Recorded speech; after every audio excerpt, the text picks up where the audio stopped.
Let me get started. Good morning, everyone. Committee is going to come to order.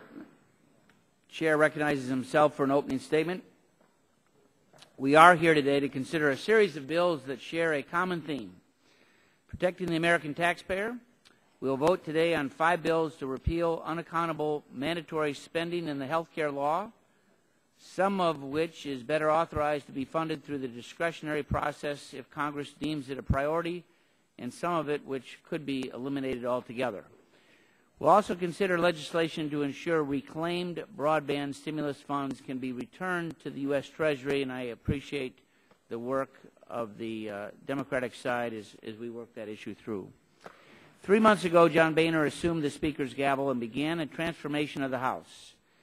We said that we'd focus on jobs, and we have. We said that we would cut spending, and we have. We said we would vote to repeal the unpopular health care law to pave the way to replace it with something better, and we have done part of that. Yesterday, I reported to our colleagues in the House leadership on what we have accomplished here at the Energy and Commerce Committee in the first quarter of 2011. 30 hearings, substantive investigations uncovering little-known programs and spending in the health care law. And as I reported yesterday, we are just getting started. The bills that we're voting on today fit with this record of accomplishment on behalf of the American people, so let's continue to get started. We all know that the health reform package was rushed to a vote, and no one actually expected, at least not a lot of people perhaps, expected that the Senate bill would become law. All the warts in the inartful legislative drafting were going to be addressed during the House and Senate conference. Then Scott Brown was elected, and the Senate no longer had the votes to pass the controversial bill. Rather than go to a conference and negotiate a compromise, the Senate bill was jammed through the House.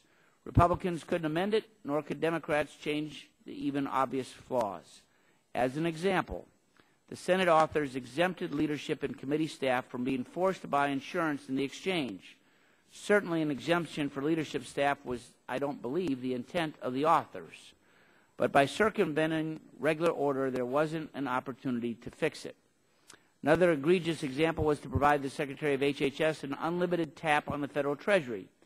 Section 1311A of PPACA provides the Secretary a direct appropriation of such sums as necessary for grants to states to facilitate the purchase of qualified health plans in newly created exchanges.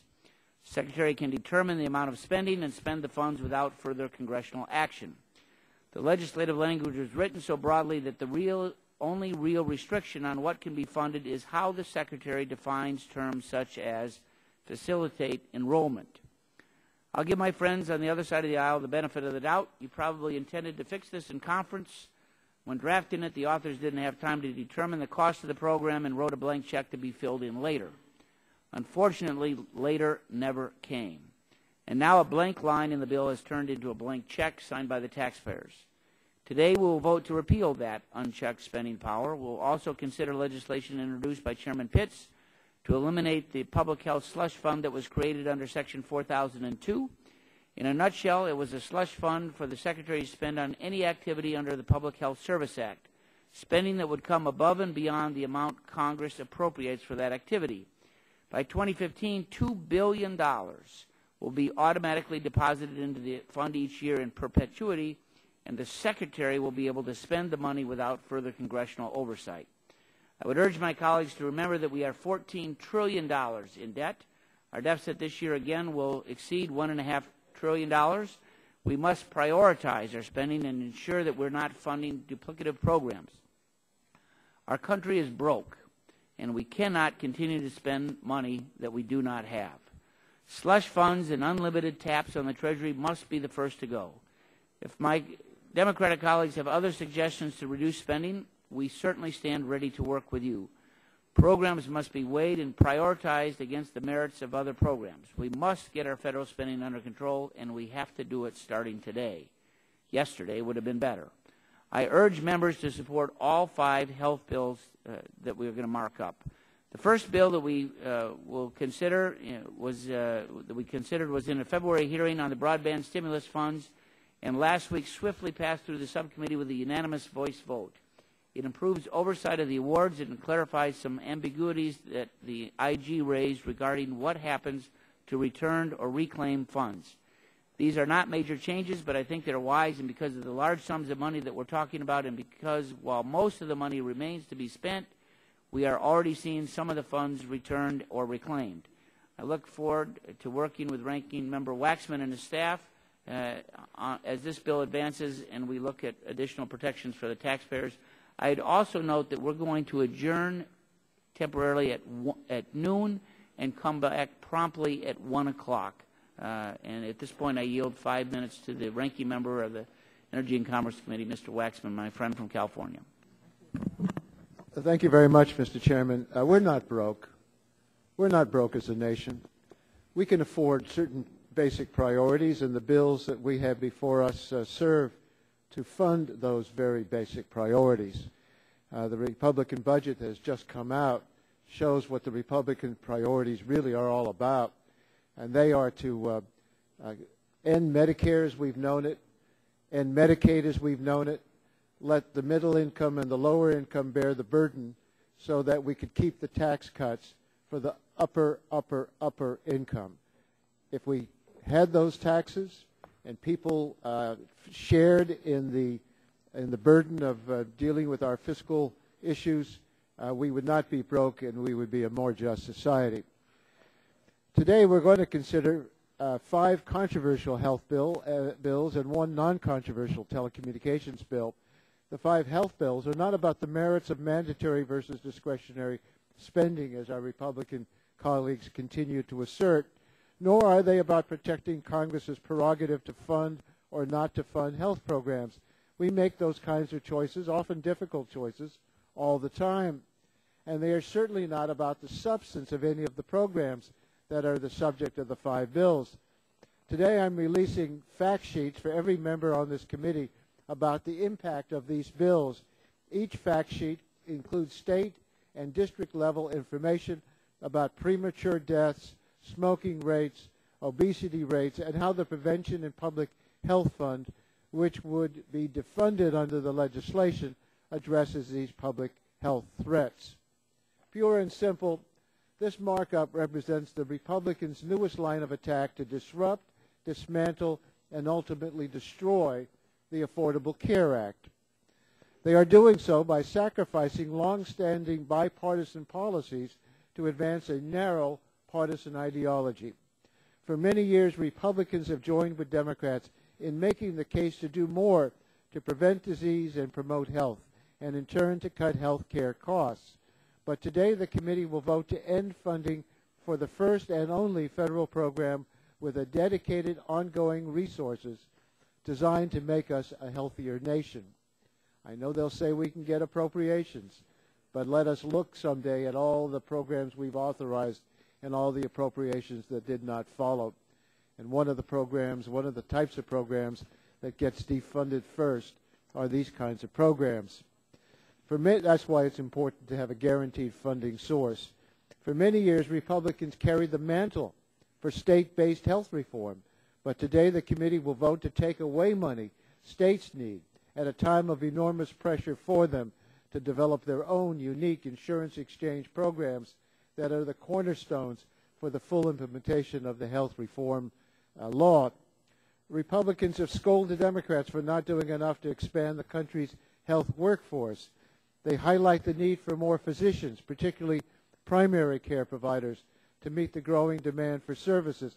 But today the committee will vote to cut support for a workforce program that would enlarge that pool of providers. And the committee will also vote to eliminate funding for school-based health centers that provide primary care services to vulnerable children and adolescents. We also have before the committee a bill that would terminate mandatory funding for the only evidence-based teen pregnancy program, but retain mandatory spending for an abstinence-only until marriage program that study after study shows is ineffective. This is a blatant double standard that may advance a partisan agenda, but it makes absolutely no policy sense. Each one of these programs was established in the hated Affordable Care Act. I put hated in quotes only to indicate the Republican sincere, on the part of some members, view of that law. I think it's a good law, but apparently no program in the bill even those with strong bipartisan roots, is immune from partisan attack. And the partisan agenda that these bills represent will not be a winning formula, not for health care reform, not for public health, and not for the American people. We may lose the votes today, but these bills, I hope, will not go anywhere in the Senate. On the other hand, we are considering a bill that tells the Commerce Department and the Agriculture Department to deposit in the Treasury any Recovery Act funds for broadband deployment that are returned by grant or loan recipients. We support that legislation. We work together with Chairman Walden, and we appreciate his willingness to work with us. I hope to support the amendment that the majority will offer today that reflects suggestions from the agencies on that point, and I yield back the balance of my time. Thank you. I would remind all members that pursuant to the committee rules, all members' opening statements will be made part of the record. Are there further opening statements requested? I would yield 1 minute to the gentleman from Florida, Mr. Thank you, Mr. Chairman. And let me just say to my colleague, Mr. Waxman, that the national debt of the United States has increased by $98 billion during the month of March. So I hope a lot of his amendments are going to help reduce that deficit. You know, as a country, we need to obviously get a handle on the control of this debt. Just because we followed Greece into democracy does not mean that we should follow them into bankruptcy. So I'm pleased that we're taking up this bill, and I commend the chairman on H.R. 1213. My colleagues, which would eliminate an uncapped, unlimited program in what the Democrats call the Patient Protection Affordable Care Act, which we call President Obama's health care bill, because this health care bill that the president is supporting and all the Democrats support grants far too much budgetary authority to the Secretary of Health and Human Services and far too little program requirements to ensure proper oversight. So I think our role here as Republicans is to bring oversight. It's fiscally irresponsible to give any one individual unlimited mandatory spending authority. I'm glad we can have the opportunity to correct this legislative error, and I thank you. Do other members seek to make an opening statement? Gentleman from New Jersey, Mr. Pallone, is recognized for 3 minutes as the ranking member of the Health Subcommittee. I hope. I was hoping. Thank you, Mr. Chairman. The purpose of these bills is basically to defund the Affordable Care Act. But think about what the Republicans are actually taking money away from. You can't claim states have no flexibility within the Affordable Care Act and then defund one of the very foundations of state flexibility, the state exchange grants. You can't say in one breath that the Affordable Care Act doesn't do enough to address workforce training and then rescind funding in the law that provides for the training of primary care doctors. And you shouldn't claim to want to do more to curb teen pregnancy and then repeal a program created to reduce the rates of unintended pregnancy. And you shouldn't claim that prevention matters and then repeal the first real effort by Congress to commit a steady stream of funding to prevention programs. There's no real concern by my Republican colleagues about the use of mandatory funding, because if there was, you wouldn't have promoted mandatory funding time and time again for programs that you support, like the abstinence-only program. This markup isn't about funding streams. It's simply an effort to dismantle the health care reform law without offering any solutions in return. Now, I've been looking for these solutions at the hearings in the Health Subcommittee. They never come up. Our colleagues on the Democratic side keep challenging our Republican colleagues to come up with solutions for the problems in the health care system. They never have any. But we did get one today, or we're about to, and that is the Republican budget. I listened to the chairman of the Republican Budget Committee, Mr. Ryan, several times over the last few days, and basically what he's doing is what the GOP usually does, get old people. I think Mr. Markey has used that term many times, not the grand old party, but the party that gets old people. What they want to do now is privatize in their budget Medicare, basically say that seniors should go out like they used to in the old days before Medicare, trying to find a health care policy, and then they'll get some premium support, like a voucher. They'll get a little money to pay for it, and the rest of it they have to pay out of pocket. So there'll be no more guarantee of health care or health care insurance the way there is now under Medicare, because it essentially becomes privatized or vouchered, and you pay out of pocket. The budget also is going to severely cut Medicaid, another effort to GOP or get old people. And what is that going to mean? States aren't going to have the money for reimbursement for nursing homes. Nursing homes will close, or they'll, we'll go back to the days when there are fires or inadequate care. It is just amazing to me. I really think the Republicans ought to be ashamed of themselves if their solution to health care is to get rid of Medicare and Medicaid, which is essentially what I see in the Republican budget today. So now I know what the solution is. Repeal health care reform, get rid of Medicare and Medicaid, and I'm just wondering when we're going to move on to create jobs, grow the economy, and all the other things that my constituents ask about and which this committee has not been doing since January. I yield back. Chairman yields back. Other members seeking recognition. Mr. Bass is recognized for 1 minute. Mr. Chairman, thank you very much. I know most of the attention and debate today will be focused on the health care bills that we're marking up. I'd just like to comment that the first bill will take up the bill having to do with returning unused or reclaimed funds made available under the stimulus bill to the Treasury of the United States. May not seem like a significant piece of legislation. I'd only point out that this is a $7.2 billion program. Most of the money hasn't been allocated yet. The broadband map has just come out, and there may be significant issues relating to oversight that the subcommittee and the full committee will have to address over the coming months to make sure that we don't have significant hearings on waste, fraud, and abuse. I appreciate the fact that this is a bipartisan effort, and I think it's a good piece of insurance, if you will, that this committee needs to enact in order to assure that this program operates successfully. And I yield back. Chair would recognize the gentlelady from California, Ms. Eshoo, for 3 minutes. Thank you, Mr. Chairman, and good morning to all of the members. On the first bill that we're taking up relative to broadband, the minority supports it, and it actually is the second time we'll be voting on this issue because the language was contained in the Dodd-Frank legislation that any unused dollars would be returned to the Treasury. But we're ready to vote on this again, and we want effective oversight, and we want, if there is any, and I hope there isn't, but if there is, that oversight would identify where there's any abuse or fraud or waste, and dollars returned to the U.S. Treasury.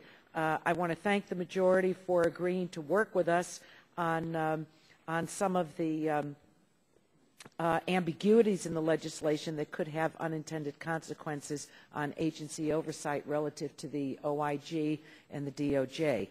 On the health care bills, what do I say? First of all, this notion that this side of the aisle does not recognize the challenge of our nation's debt and deficit is simply not the case. In December, we voted for $41 billion in cuts in December. That was in December. But there is a saying, Mr. Chairman, there are those that know the price of everything and value nothing. If we were to go member by member and just pose the question, do you believe that prevention saves money? Did you have your children inoculated? You're not for a prevention fund? Investment in prevention and public health programs? These are some of the soundest investments across our nation and in communities across our nation. Are you not for tackling tobacco use? Are you against trying to do something about obesity that is so costly, not only to the federal programs, but to the states as well? I mean, it leads to diabetes, heart disease. We can go on and on. We have physicians on this committee. They know that. Are you not interested in tackling disease, stroke, and cancer? You're against that? That's what you're doing today. That's what you're doing today with these bills. Is there anyone here that's against graduate medical education funding? This is where our primary doctors are trained. It's a program that has proven itself over and over and over again. From Stanford University Medical Center to Lucille Packard Children's Hospital to the children's hospitals across our country. You're against that? I guess so. That's what's in your bills. I think that there is something in the DNA of the Republican Party, something in the DNA that when there is something for the many, for average people, you can't help yourselves. That costs too much. That costs too much. I think that this is really a slippery slope today. I think it is a sad statement about this committee that for years, as Mr. Waxman said, continued to build on bipartisan agreements on where we could make progress on health care issues for the people of this country. I think it's a sad day, and I think these attacks are really dreadful. I yield back. It has expired. Gentleman from Georgia, Dr. Gingrich, is recognized for 1 minute. Mr. Chairman, thank you very much. And if you ask the questions in the way the distinguished ranking member of the subcommittee put them, sure, the answers would be yes, we're for all these things. But if you ask the American people the question, are you also, along with that, for $49,000 worth of debt for everybody in your household, you'd get a different answer. As everyone knows, the financial health of the nation is in a very precarious state. And I want to thank Chairman Upton for holding the markup today. Some in this room may argue, as Ms. Eshoo just did, the potential health benefits that the funding stream in these bills may provide. My concern is how much damage to our national budget the White House can do with, and will do with these funding streams. Buried in the 2,400 pages of Obamacare is a direct pipeline to the Treasury that allows the White House to tap into an unlimited amount of federal funding and sidestep any congressional oversight in the process. This funding stream represents a clear and present danger to the financial health of this nation, and it must have congressional oversight. If this is truly the people's house, give them back what the last Congress took away, control over their budget. If this body is sincere in its wishes to restore fiscal sanity in this country, I see no reason why we should not be voting in a bipartisan manner to prevent this president or any president from spending our nation into insolvency. Mr. Chairman, I yield back. Thank you. Gentleman's time has expired. Other members seeking time. The gentleman from Michigan, the great state of Michigan, is recognized for 3 minutes. Mr. Dingell. Mr. Chairman, I thank you for your courtesy. Today's markup serves as yet another opportunity for the majority to strike away at the heart of the Affordable Care Act through its public health programs and state-based exchange grants. These attempts to defund or convert pieces of the Affordable Care Act seem contrary to what my colleagues in the majority claim to be in favor of. They say they're for improving the nation's health, yet they're going to repeal the Prevention and Public Health Fund, which would make national investments into innovative prevention and public wellness activities. They claim to support the school-based health centers, yet they're going to repeal the construction and renovation funds which serve as the first major investment in these badly needed centers. They claim to want to allow the states to address the needs and challenges of their individual populations, yet they're going to repeal the state-based exchange grants which will help the states to set up exchanges that will work best for them in their own unique circumstances. In the subcommittee, we heard time and time again about the purported outrage over the fact that these programs, the Prevention and Public Health Fund, the Teaching Health Centers, the Personal Responsibility Education Programs, the School-Based Health Center construction grants, and the state extension grants were mandatory in nature. Yet we have seen numerous pieces of legislation that have come and gone before members of this committee and have included both mandatory and discretionary streams of funding. And my colleagues on the other side have not infrequently supported that. I do not believe that today's markup is going to produce any bit of substantive legislation that will improve or contribute to the nation's public health or the well-being of American families. I would also note that probably these bills are not going to become law. The American public demands more than no solution to the health problems. More importantly, American families are tired of continued infighting in Washington. They deserve more than a rehash of last Congress's debates. They want to know how they will benefit from the changes in our health system laid out in the Affordable Care Act. And it's our duty as members of Congress to provide them with these answers. They want progress and resolution of our nation's problems based on honest and meaningful cooperation in Washington. The Affordable Care Act includes some of the strongest consumer protections in our health system in years. Insurance companies can no longer make health decisions for families. Patients can no longer be denied health insurance due to pre-existing conditions. Seniors will have help in affording their prescriptions. College students will be allowed, amongst others, to stay on their parents' health insurance plans. This is legislation at its best, protecting consumers from abuses in industry. We all want health care coverage that is more affordable and covers the uninsured and underinsured, and we have a chance to do so at this time. I urge us to work together on this rather than spend our time carping about what we don't like that the last Congress did. Gentleman's time has expired. Chair would recognize the gentleman from Ohio, Mr. Latta, for 1 minute. Thank you, Mr. Chairman, and thank you very much for holding the markup today on 5 important bills on helping to control the out-of-control spending in Obamacare. From the beginning of the health care debate, House Republicans have worked to provide meaningful health care reform solutions. Unfortunately, last year, the Democrat-controlled Congress pushed through a bill that Americans did not want or could not afford. During the last district work period, I held courthouse conferences in 10 of my 16 counties. During this time, I had over 134 one-on-one meetings with my constituents, and the message I got loud and clear was repeal Obamacare and get the federal government out of our lives. I believe the bills before us today will help Congress to rein in this out-of-control spending at a time when the President's fiscal year 2011 deficit will reach an all-time high of $1.6 trillion, 10.9% of the GDP, and spending in fiscal year 2011 will reach an all-time high of $3.8 trillion. It is extremely irresponsible to allow the spending in Obamacare to continue.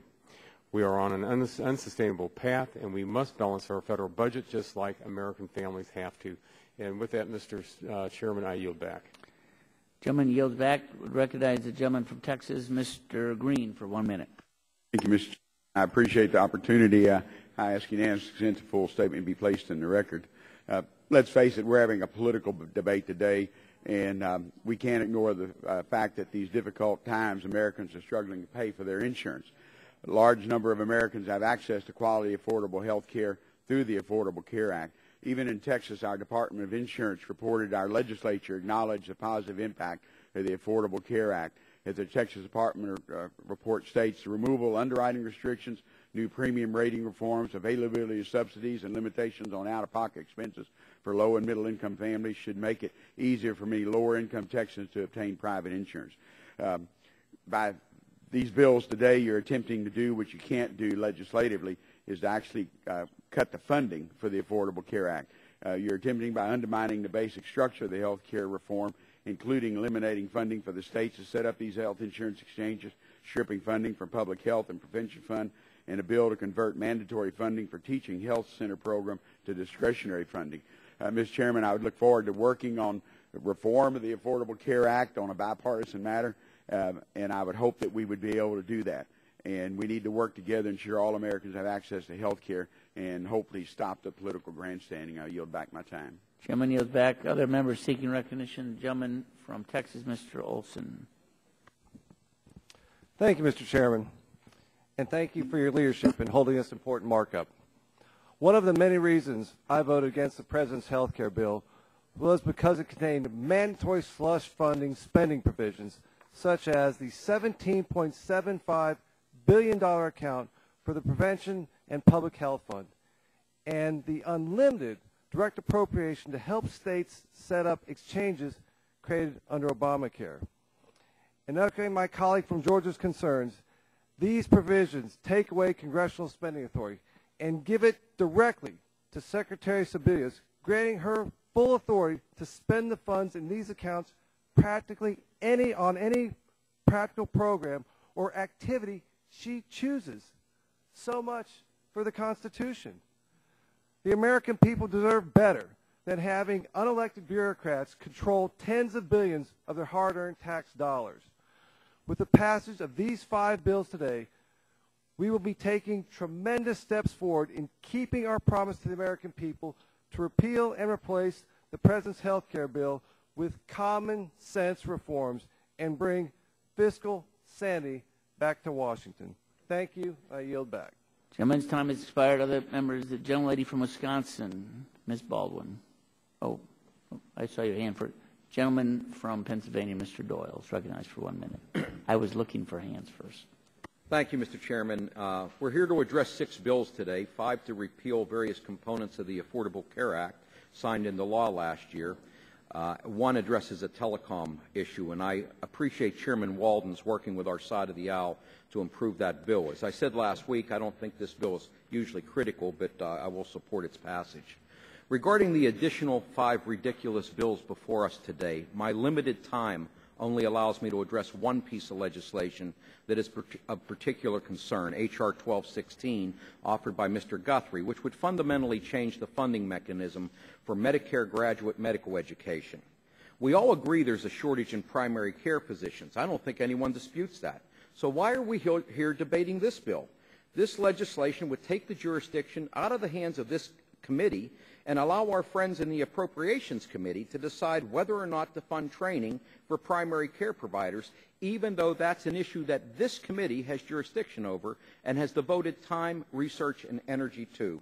Mr. Chairman, these 5 bills are nothing more than a war on doctors and a war on patients. I hope they all fail.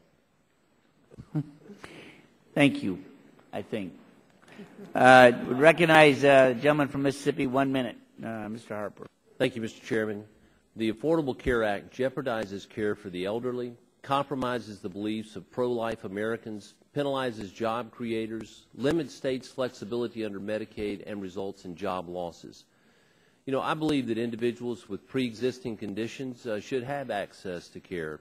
Also, if you change your job, you and your family should be able to keep your health insurance. These are simple solutions that both parties of Congress could have agreed to adopt. But instead of advancing a bill that focuses on access to care, protects the patient-doctor relationship, and lowers health care premiums through increased competition and choice, the President signed a $1.445 trillion law that reduces seniors' Medicare benefits $523 billion and raises taxes $569 billion. Further, this carelessly drafted law includes mandatory funding that bypass the standard committee process.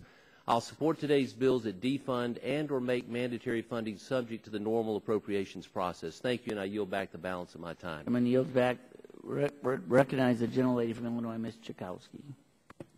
Thank you. These are totally counterproductive pieces of legislation that will make the health of our citizens much worse and aren't going to do a darn thing to really put a dent in any kind of savings. It'll cost more in the end. Eliminating critical investments in public health and prevention, there's a good one, or cutting funding to prevent smoking. 21% of the people in my district, adult population, smoke. That's not going to help them. Cutting funding to prevent obesity, the #1 problem, healthcare problem in our country. Does this make any sense to eliminate? And eliminating efforts to reduce premature deaths. Do the American people know what you're doing? I am joining this week a fast that was called by the religious community and some progressive organizations. Jim Wallace, president of Sojourners and Bread for the World, and others who are continuing a prayer fast to express moral outrage at the devastating impact of proposed federal budget cuts on those most vulnerable in our society. Case in point are the bills that we're seeing today. This is a moral issue. We should not support these bills. Chair would recognize the gentleman from West Virginia, Mr. McKinley. Thank you, Mr. Chairman. I'm grateful to this committee for taking the time to mark up these 5 health bills, which will defund and limit the slush funds under President Obama's unconstitutional health care bill. This is an important step, and one more step in showing the American people we are here to fight for them. Despite the irresponsible and offensive language of those who say we are not broke, they must not recognize that we have been spending money we don't have. What part of $1.6 trillion in deficit do people not understand? This has to stop. These bills reflect the fiscal common sense that has been missing in adult conversations in Congress for too long. Mr. Chairman, I yield back my time. Chairman yields back. Would recognize the gentlelady from Wisconsin, Ms. Baldwin. Thank you, Mr. Chairman. Bait and switch. That's what it's called when you run for office saying one thing, you get elected, and you start doing something entirely different. Bait and switch is why Wisconsinites have taken to the streets by tens of thousands. Last election was about jobs and the economy. The Energy and Commerce Committee should be in the forefront of our nation's jobs agenda. But instead of leading on putting Americans back to work, what are we doing? We're marking up 5 bills offered by the Republicans that will not create jobs, will not stimulate our economy, and they will not put middle-class Americans back to work.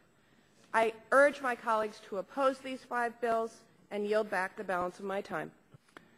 Gentlelady yields back. Are there other members on the Republican side seeking to make an opening statement? Mr. Chairman. Gentleman from California. Mr. Chairman, I wasn't planning on making a statement, but let me just say, after listening to my colleagues, some of us were around last year when the so-called health care bill was being proposed and being placed through so quickly that we said, let's give us time to read it. There were many people on the other side of the aisle that said, look, we need to pass this now. We can always go back and straighten out and correct the problems that you find later once we get to read the bill. So I really find it hard to believe that you didn't expect some kind of review, some kind of correction, some kind of at least scrutiny over this issue. And I said that before, probably the kindest words I've ever heard about this town is the problem with Washington isn't that they try new things or that they make mistakes. But when they try new things and make mistakes, they're not brave enough to go back and correct it. And so I just ask that you may not agree with the changes, but you must embrace the concept that it's not only a right, but a responsibility of this committee to try to go through and improve it as we see appropriate at the time. This is what we're elected to do. Like it or not, we didn't take the time to read and go through the bill before it was passed. We darn well have the responsibility to do it now, as promised the American people when it was passed. Now, yield back. Chair would recognize the gentleman from North Carolina, Mr. Butterfield, for 1 minute. Thank you very much, Mr. Chairman. Mr. Chairman, the bills that we are marking up today are very, very troubling, to say the least. My colleagues make the argument that the Affordable Care Act adds to the deficit and to the debt, and that is absolutely not the case. The Congressional Budget Office has said it time and time again. The Affordable Care Act is an issue that obviously continues to divide the Congress, and it divides the American people, and I acknowledge that. But let me tell you, in my district, the constituents that I represent by an overwhelming majority support the Affordable Care Act. And this is not Obamacare. This is the Patient Protection and Affordable Care Act. That is the name of this law. I ask my colleagues to read the bill. You talk about reading the bill. You read the bill and see if the word Obamacare is in this bill in any way. This is a political witch hunt today. I ask you to stop it. Let's reconcile our differences, and let's put this to rest once and for all. I yield back.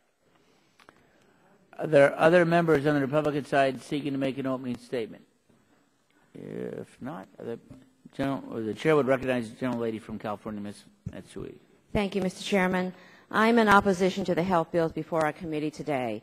They will work to limit choice, limit access, and limit the quality of care to all Americans.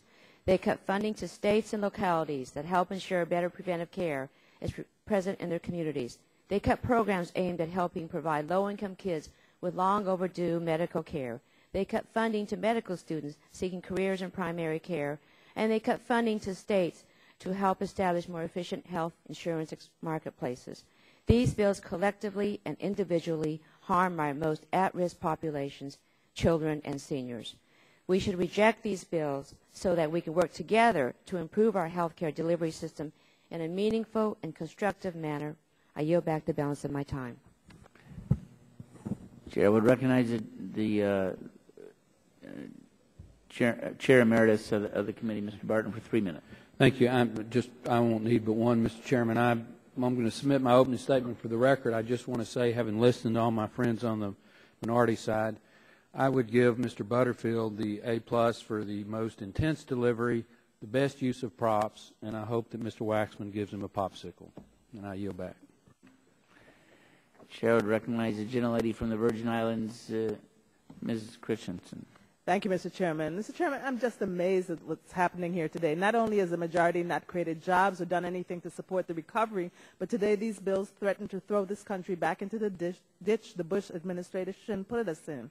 Just when President Obama and Democratic policies are slowly beginning to create jobs and revive the economy, defunding these critical parts of the Affordable Care Act would make insurance unaffordable to middle-class families, make sure we don't have sufficient providers to care for the sick, and undermine the Prevention and Public Health Fund, the very programs that would reduce health care costs, not to mention make this country healthier.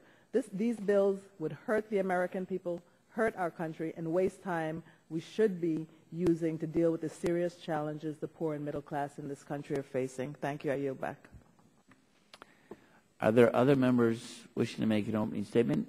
If not, if there are no further opening statements, the chair will call up H.R. 1213 and ask the clerk to report.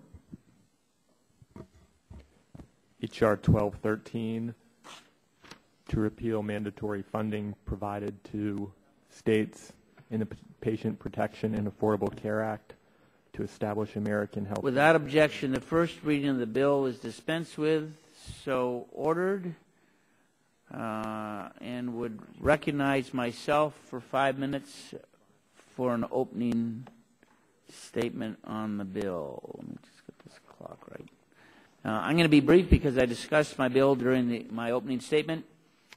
As we all know, the federal government is borrowing 41 cents of every dollar that it spends. We are facing a $1.6 trillion deficit for this fiscal year and the next, the third straight year of trillion-dollar deficits, an all-time record in nominal terms and a new post-World War II record as a share of the economy.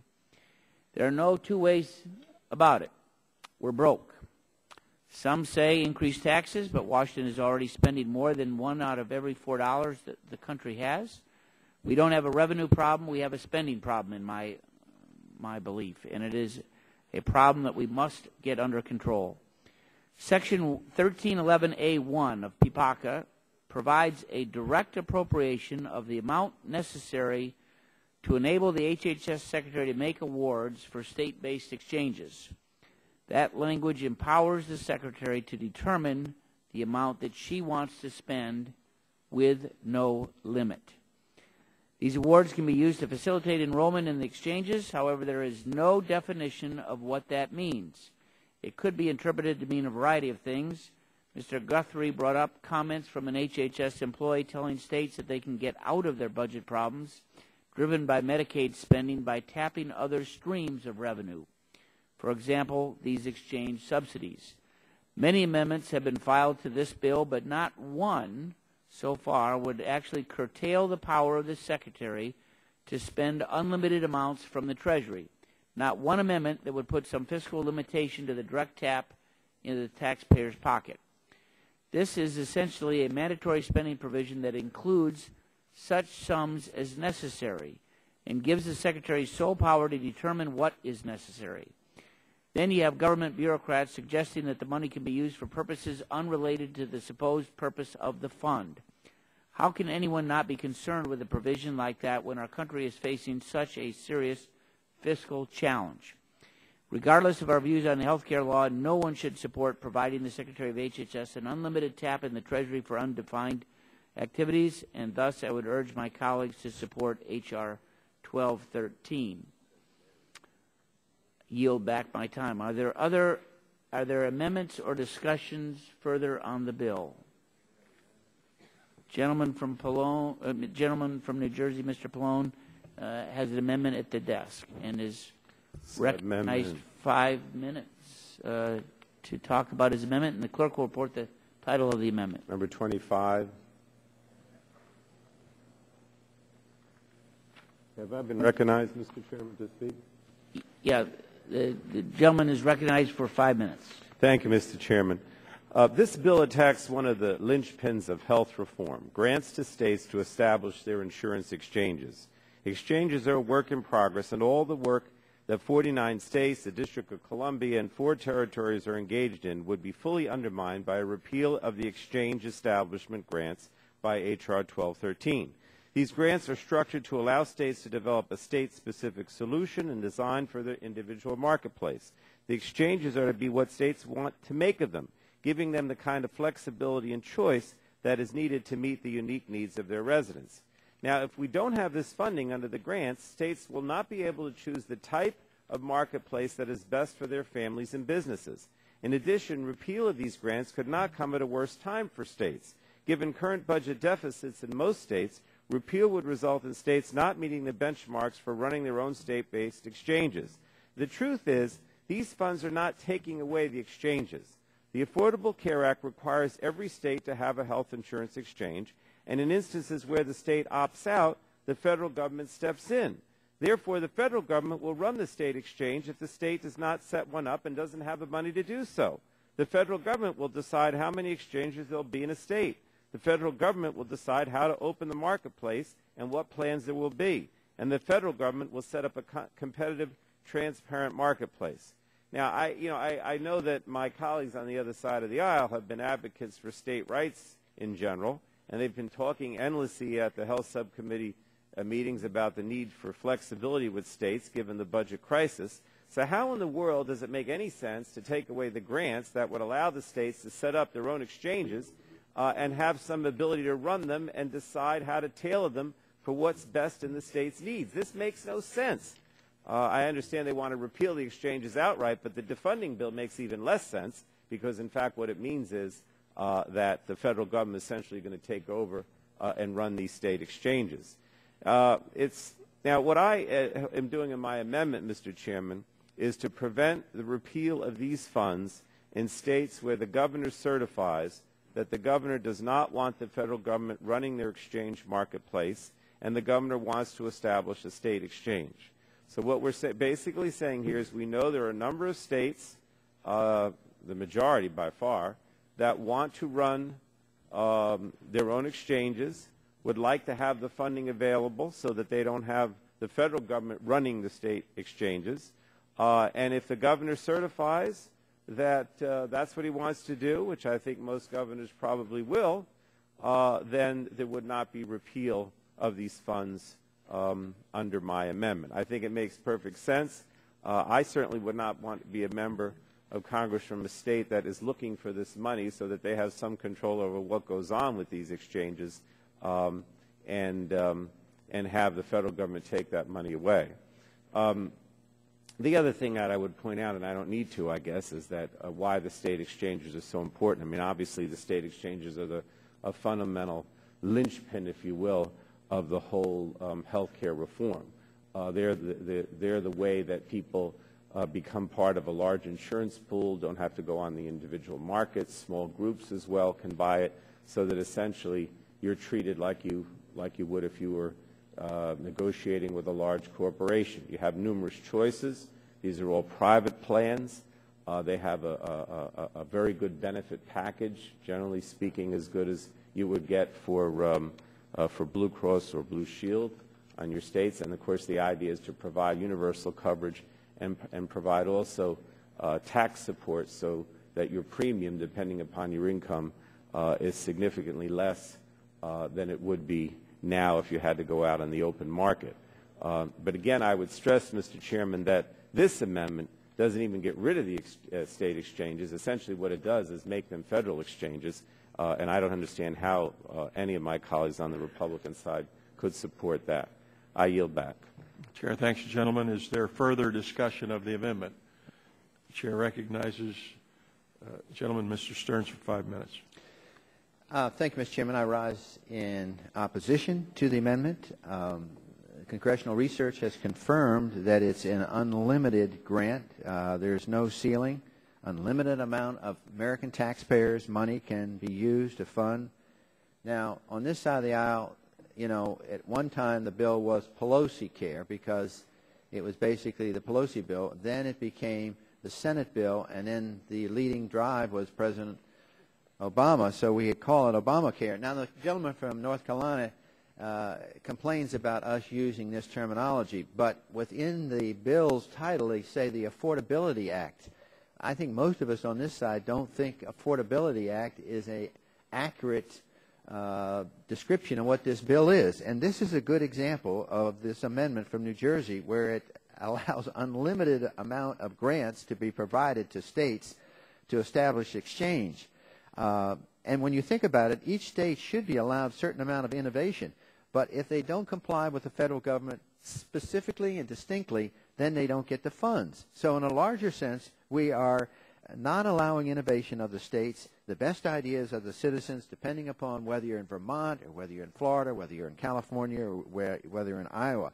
The Secretary can simply withhold the funds, and that means the state can't get it unless they comply.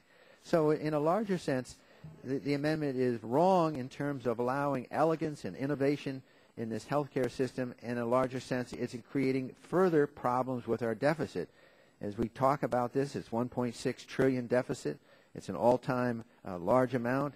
This is the third straight year of trillion-dollar deficits, an all-time record in nominal terms since World War II. And so when people complain about Republicans objecting to amendments that are like this, it's clear that we just can't afford it. If the gentleman from New Jersey would amend his amendment to try and put a ceiling on it, I think that would perhaps allow some of us to even Would the consider gentleman it. yield? No, I won't yield. Well, but I think you just asked me if I had questions. Well, I'll let you yield. I'll yield to you when I have a little less time. But I think at this point, if CRS says it's unlimited and we think it's going to be a dictate to the states, then we can't agree on it. And I would say to the gentleman from North Carolina that to call this amendment part of improving the Affordability Act, which he likes to use, is just wrong, because in a larger sense it's creating even more spending. And the fact that the gentleman from New Jersey has to come here and offer this amendment to increase spending is really perplexing to all of us on this side. With that, I'll yield to him. Well, first of all, I want to point out that the grants available under the Affordable Care Act to states are not open-ended. They're not available beyond 2015. Starting January 1st, 2015, state exchanges will have to be self-sufficient. Let me take back my time. The fact that you have a date when they're not allowed doesn't mean that this money can't be given out freely during that period. In fact, we have two recent examinations in the Oversight and Investigation Committee that I chair that the Health and Human Services is handing out money to corporations that are very profitable, and they're giving this money to help them transition for the employees that are early retirement. And large corporations across this country are getting the huge amount of money from the Health and Human Services, and this is going on, and many are perplexed why profitable corporations would get so much money, including the UAW. They got $206 million. Would the gentleman yield again? No, I won't yield. And so the argument is that your amendment clearly is a case where it's unlimited, and you say it'll stop at a certain date. But if you give out money and you've got a period that you can give it out, then all the states are going to want this money because they're in the same shape in a larger sense like the United States. They have deficits too, but they have to balance their budget. So they're more amenable to getting grants. So I think what's going to happen, Mr. Chairman, is these grants are all going to be given out before the exclusion date that he has specified. And so I strongly urge my members to oppose this amendment. You have 30 seconds. Could I just take that up a minute? Would you yield me the last 30 seconds?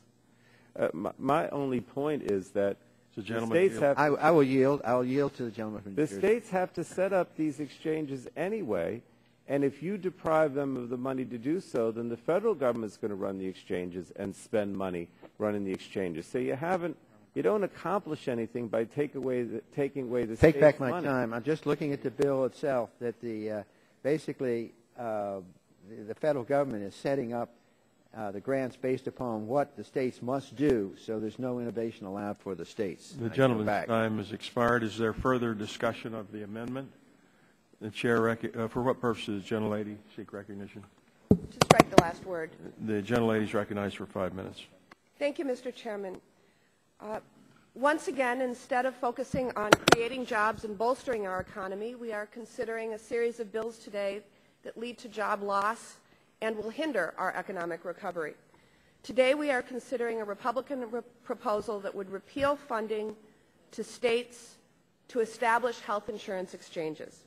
Health insurance exchanges will serve as an open marketplace where consumers can comparison shop among various private health insurance plans. For the first time, individuals can select the insurance option that best suits their health care needs. These exchanges are critical for ensuring that thousands of small businesses and 24 million Americans have access to new coverage options. The grants to states provide states with the flexibility to create an exchange that best meets their own state's unique needs. Wisconsin has already received a $38 million grant through, and it's an early innovator grant, and this critical funding will spur job creation and improve access to quality, low-cost health care coverage. The Republican bill raises an important question. Are we going to ask cash-strapped states to return money they've already been awarded? Will Wisconsin have to return the $38 million that Governor Walker recently accepted? And I fail to see how rescinding money that will create jobs is the right thing to do to get our economy back on track.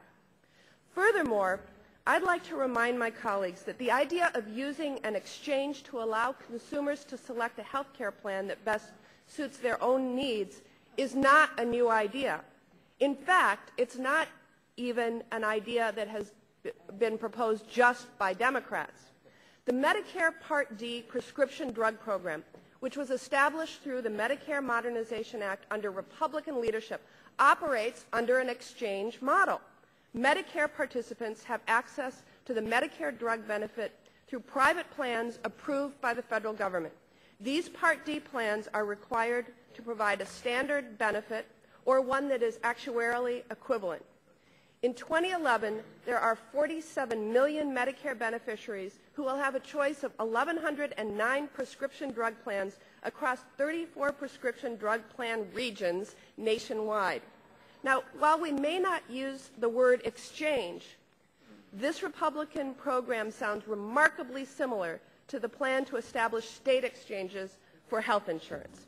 I'd also like to remind my colleagues of another similarity. Given that many states already had different programs to assist seniors with prescription drug costs, the Medicare Modernization Act included a transitional grant program that provided states with federal funding to ensure a smooth transition. These grants were awarded to states to cover the costs associated with setting up the new exchanges, including educating eligible individuals, providing technical assistance and counseling to enrollees, and promoting effective coordination of enrollment, coverage, and payment between state programs and Part D plans. I'd like to point out to my colleagues on the other side of the aisle that despite much Democratic opposition to the Medicare Modernization Act, a law that was not paid for and has contributed to our current financial crisis, Democrats nonetheless did not spend our time trying to repeal this law. We did not spend our time debating ill-conceived proposals to gut implementation or eliminating funding like the transitional grant program. Instead, we focused our efforts on issues facing the American people, providing affordable health care coverage and creating jobs. I urge my colleagues to do the same. Let's work together to provide real solutions for the American people rather than waste our time on measures that will take away health care and jobs from the people who need it most. I support the gentleman's amendment and oppose the underlying bill and yield back the balance of my... Will the gentlewoman yield? Gentlewoman yield? Oh, yes.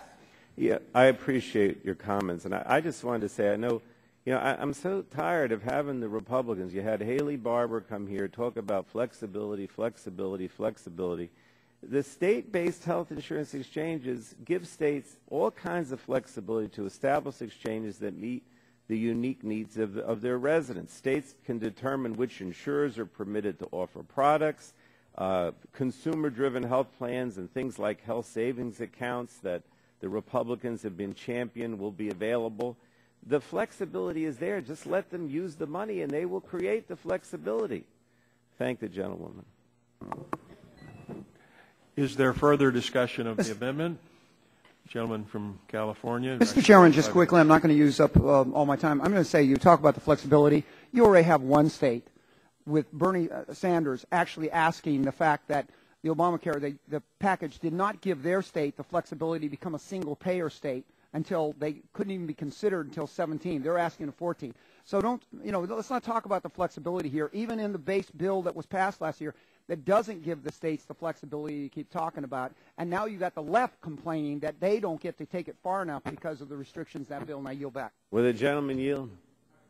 Gentleman yields back. Is there further discussion of the amendment? Now he's complaining because Either side. If there's no further discussion, the vote occurs on the amendment. All those in favor shall signify by saying aye. Aye. All those opposed, no. No. The nays have it. The amendment is not agreed to. The ranking member requests a roll call vote. The clerk will call a roll. Mr. Barton? No. Mr. Barton? No. Mr. Stearns? No. Mr. Stearns? No. Mr. Whitfield? Mr. Shimkus? Mr. Pitts? No. Mr. Pitts? No. Mrs. Bono-Mack? Mrs. Bono-Mack? No. Mr. Walden? Mr. Terry?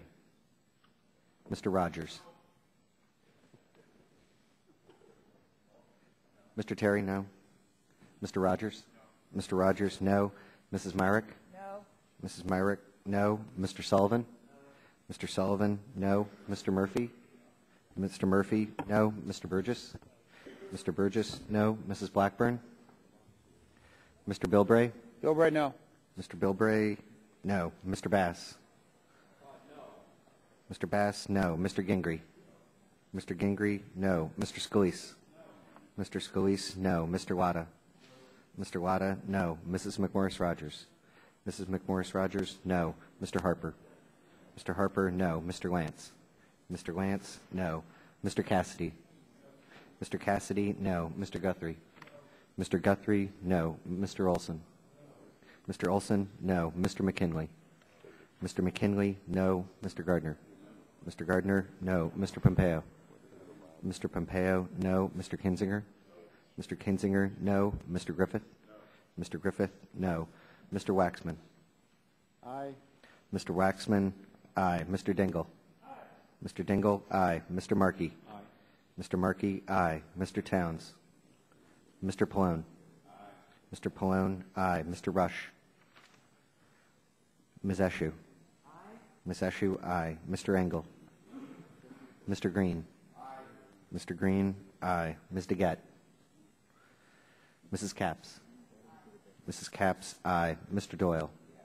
Mr. Doyle? Aye. Ms. Schakowsky? Mr. Gonzalez? Mr. Inslee? Ms. Baldwin? Ms. Baldwin? Aye. Mr. Ross? Mr. Wiener? Mr. Wiener? Aye. Mr. Matheson? Mr. Matheson? Aye. Mr. Butterfield? Mr. Butterfield? Aye. Mr. Barrow? Mr. Barrow? Aye. Ms. Matsui? Ms. Matsui? Aye. Ms. Christensen?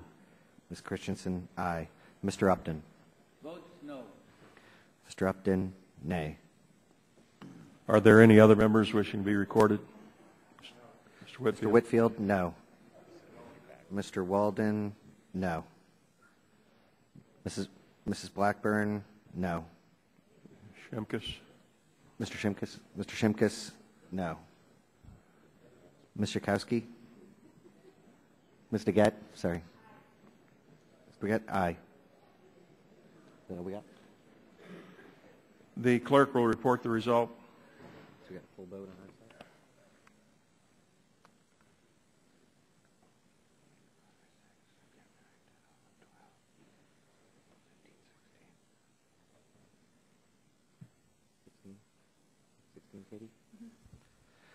Mr. Chairman, on that. Mr. Chair, I got a couple other people recognized, I hope, on the vote. Mr. Inslee? Mr. Inslee as aye. Mr. Inslee, aye. Anyone else? If not, the clerk will report the result. Mr. Chairman, on that, there were 31 ayes, 17 nays. Whoop, 17 ayes, 31 nays.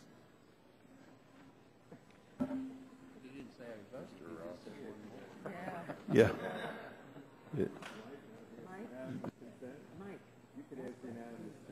Mr. Ross.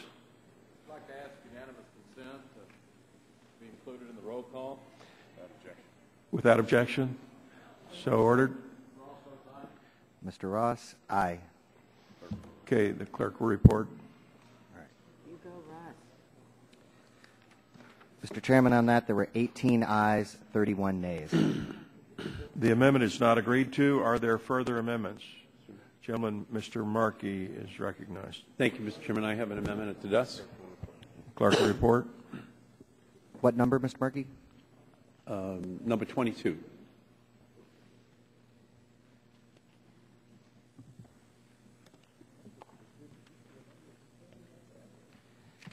An amendment by Mr. Markey. Without objection, the rating is dispensed with. Chair recognizes gentleman for 5 minutes in support of his amendment. Thank you, Mr. Chairman, very much. My amendment is quite simple. It protects people from facing sky-high insurance premium because they have battled cancer or are fighting diabetes or have any other pre-existing condition. A key protection in the health care law passed a year ago is that insurance companies can no longer turn away someone or charge them a higher premium based on pre-existing conditions. States will review the health plans that insurance companies will be offering in the exchanges to ensure that the plans follow the rules outlined in the law, including the rule that they can't charge higher premiums because someone has been sick. But this Republican bill would deny states the funding they need to do just that. It repeals the funding for states to perform these quality control checks on health insurance plans that will be newly available in the exchange pool. And given the current budget crises amongst the states, taking away this important source of funding would handicap their ability to perform these checks, leaving consumers at risk and unable to obtain adequate insurance coverage. So I propose an amendment that would protect this funding for states if they are using it to certify that health plans meet the standards outlined in the health law and do not charge higher premiums based on pre-existing conditions.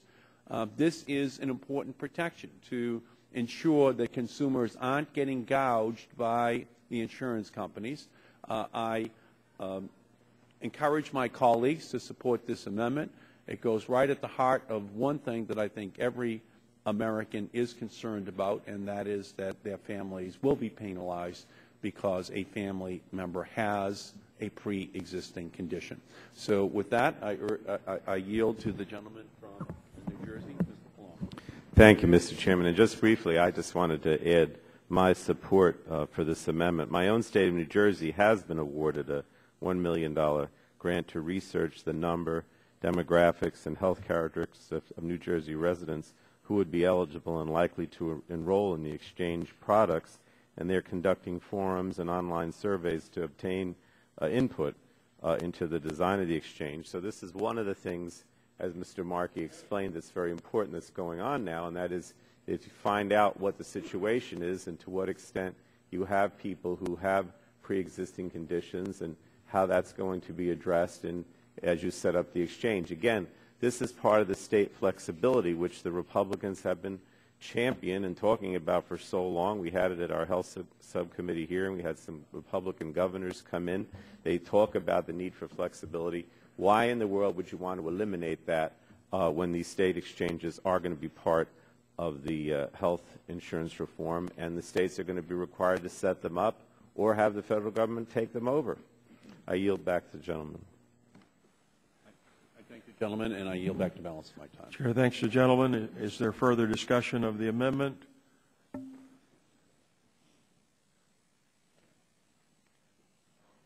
The chair recognizes the gentleman from Georgia for 5 minutes. Mr. Chairman, thank you. You know, my Democratic colleagues are arguing for this unlimited tap into the federal treasury by the Secretary of Health and Human Services, giving any executive branch official a blank check, in my opinion, is a bad idea. It doesn't matter whether it's a Democratic administration or a Republican administration. The only thing worse than writing a blank check to federal political appointees and Washington bureaucrats is to cover up these slush funds under false claims that we are helping Americans by doing so. Growing the federal deficit will not help Americans. And as I said in my opening remarks, $49,000 worth of debt for every man, woman, and child is what we need to be focusing on. We all believe that every American should have the ability to access affordable health care coverage.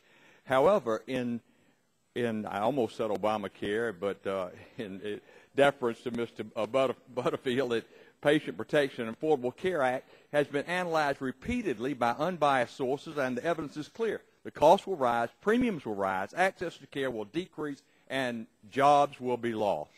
A vote against eliminating the slush funds created in Obamacare is a vote to exacerbate the problem that the same bill already created the future of our health care system and the sustainability of our nation. This committee has a responsibility to ensure that health care programs are authorized and reviewed for efficiency, integrity, and effectiveness. And not just health care programs, but, Mr. Chairman, every program that we have jurisdiction over, and we have broad jurisdiction, obviously, in this great committee, Energy and Commerce. And for us to give up that responsibility, why do we even show up? A blank check to the Secretary of HHS rejects the possibility of that oversight. And for that reason, I urge my colleagues, please, the gentleman yield? Oppose the amendment. The gentleman yield? I will yield to Mr. Pallone. You know, when the Medicare Prescription Drug Improvement and Modernization Act was adopted, it included specific mandatory appropriations, including an unlimited mandatory appropriation for a drug assistance program. Just very similar. In other words, until the regular Part D was set up, there was unlimited appropriations which the Secretary had control of to fund a transitional drug assistance program. Well, let me reclaim my time, Mr. Pallone. This is my time, and I would say to you, and this is oversimplification, that two wrongs don't make a right. Go back to November of 2003. I voted for Medicare modernization, the Prescription Drug Act, Medicare Part D. I think the seniors in this country are very happy with Medicare Part D, but we didn't pay for it. We should have paid for it. It added to the debt. It added to the deficit. In retrospect, we should have paid for it. But don't go back and say because we did this, that, or the other thing that we should do something wrong again today. As I point out, two wrongs do not make a right, and I think this is wrong. And I yield back the balance of my time. Gentleman yields back his time. Are there other members wishing to speak on the Markey Amendment? If not, we're prepared for the vote. You want a recorded vote? And I'll ask the clerk to call the roll. All those in favor of the Markey vote will respond aye. Those opposed say no. Clerk will call the roll. Mr. Barton. Mr. Barton, no. Mr. Stearns. Mr. Whitfield. Mr. Shimkus. No. Mr. Shimkus, no. Mr. Pitts. Mr. Pitts, no. Mrs. Bono-Mack. Mrs. Bono-Mack, no. Mr. Walden. Mr. Terry. Mr. Terry, no. Mr. Rogers. Mr. Rogers, no. Mrs. Myrick. Mrs. Myrick, no. Mr. Sullivan. Mr. Murphy. Mr. Murphy, no. Mr. Burgess. Mr. Burgess, no. Mrs. Blackburn. Mrs. Blackburn, no. Mr. Bilbray. Mr. Bilbray, no. Mr. Bass. Mr. Bass, no. Mr. Gingrey. Mr. Gingrey, no. Mr. Scalise. Mr. Scalise, no. Mr. Latta. Mr. Latta, no. Mrs. McMorris-Rogers. Mrs. McMorris-Rogers, no. Mr. Harper. Mr. Harper, no. Mr. Lance. Mr. Lance, no. Mr. Cassidy. Mr. Cassidy, no. Mr. Guthrie. Mr. Guthrie, no. Mr. Olson. Mr. Olson, no. Mr. McKinley. Mr. McKinley, no. Mr. Gardner. Mr. Gardner, no. Mr. Pompeo. Mr. Pompeo, no. Mr. Kinzinger. Mr. Kinzinger, no. Mr. Griffith. Mr. Griffith, no. Mr. Waxman.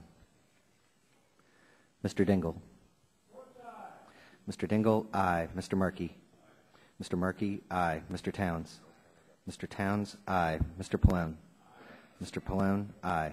Mr. Rush. Ms. Eshoo. Ms. Eshoo, aye. Mr. Engel. Mr. Green. Ms. DeGette. Ms. DeGette, aye. Mrs. Capps. Mrs. Capps, aye. Mr. Doyle. Mr. Doyle, aye. Ms. Schakowsky. Mr. Gonzalez. Mr. Inslee. Mr. Inslee, aye. Ms. Baldwin. Ms. Baldwin, aye. Mr. Ross. Mr. Ross, aye. Mr. Weiner. Mr. Weiner, aye. Mr. Matheson. Mr. Matheson, aye. Mr. Butterfield. Mr. Butterfield, aye. Mr. Barrow. Mr. Barrow, aye. Ms. Matsui. Ms. Matsui, aye. Ms. Christensen. Ms. Christensen, aye. Mr. Upton. Oh. Mr. Upton. Are there other members wishing to vote? Mr. Stearns. Mr. Stearns, no. Mr. Whitfield. Mr. Whitfield, no. Mr. Walden. Mr. Walden, no. Mr. Weiner, are there other members wishing to cast a vote who didn't get recorded? Is he here? If Mr. Chairman, I'm not sure how Mr. Sullivan's recorded. Mr. Sullivan. Mr. Sullivan, no.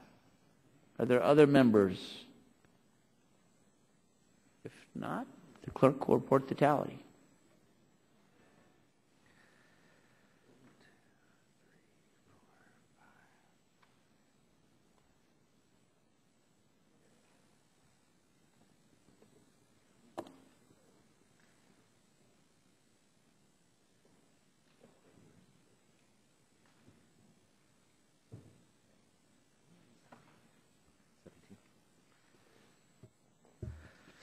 Mr. Chairman, on that, there were 17 ayes, 31 nays.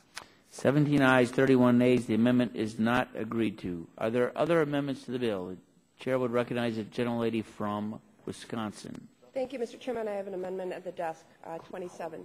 27? 27. The amendment will be considered as read, and the gentlelady is recognized for 5 minutes in support of her amendment. Thank you, Mr. Chairman. You're well aware that I would like our committee to be focused on job creation and bolstering our struggling economy, when instead we're considering bills today that lead to job loss and, in effect, hinder our economic recovery. Today we are considering a Republican proposal that would repeal funding for grants to states to establish health insurance exchanges, funding that will create jobs and provide families and small businesses with access to affordable, quality health care options. Health insurance exchanges are critical for ensuring that thousands of small businesses and 24 million Americans have access to new health insurance coverage options. These exchanges will serve as an open marketplace where consumers can comparison shop among various private health insurance plans. For the first time, individuals will be able to compare health insurance plans, including information about benefits, prices, quality, and physician and hospital networks, and they'll be able to select an option that best suits their individual and family's health care needs. Furthermore, exchanges will increase competition among private insurance plans, ultimately lowering health insurance costs for families and small businesses. The grants to states, which this bill seeks to repeal and rescind, provide states with the flexibility to create an exchange that best meets their state's needs. 48 states, including Wisconsin, have already received up to $1 million each to get the exchanges up and running, including hiring key staff for implementation. In other words, this funding is creating jobs as we speak.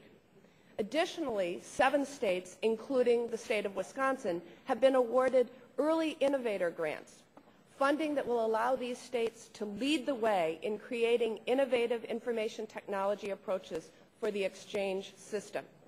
The $38 million grant that Wisconsin has received will spur job creation and improve access to quality, low-cost health insurance coverage. This Republican bill raises an important question. Are we going to ask cash-strapped states to return the money they've already been awarded? Will Wisconsin have to return its early innovator grant that Governor Walker has already accepted? Are we going to prevent these cash-strapped states from receiving further funding that will result in job creation? I fail to see how rescinding money that will create jobs is the right thing to do at this point with our struggling economy to help get it back on track. My amendment is simple. It states that this bill cannot take effect until the national unemployment rate is less than 4%. And that's not an unrealistic goal. Our national unemployment rate was below 4% when President George Bush got elected in November 2000, after 8 years of fiscal responsibility under President Clinton. Mr. Chairman, the American people expect us to be focusing on initiatives to create jobs and reduce unemployment, not bills that will lead to further job loss. I urge my colleagues to stand up for the American people looking for jobs and do so by supporting this amendment. I yield back the balance of my time. Gentlelady yields back. Are there other members wishing to speak for or against the amendment? The Chair would recognize the gentleman from Illinois, Mr. Shimkus, for 5 minutes. Thank you, Mr. Chairman. My colleagues on the other side are going to be on a slippery slope on this jobs issue, because the reason why we became the majority is because of Obamacare and the fear that it would cost jobs.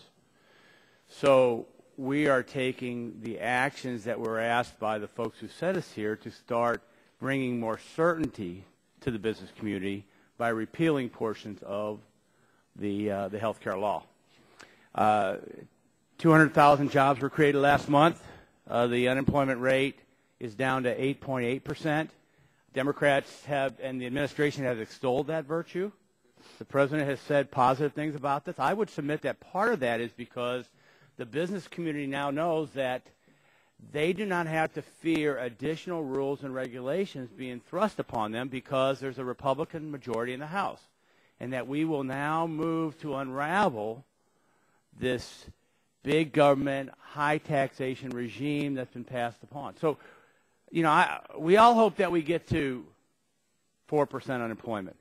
I think economists and most people who observe this is that if you're at 5% unemployment, you are in essence at full employment. 5% unemployment in this country is really full employment, as everyone who wants to find a job can find a job at that rate. So 4% is really unrealistic in the national unemployment standards.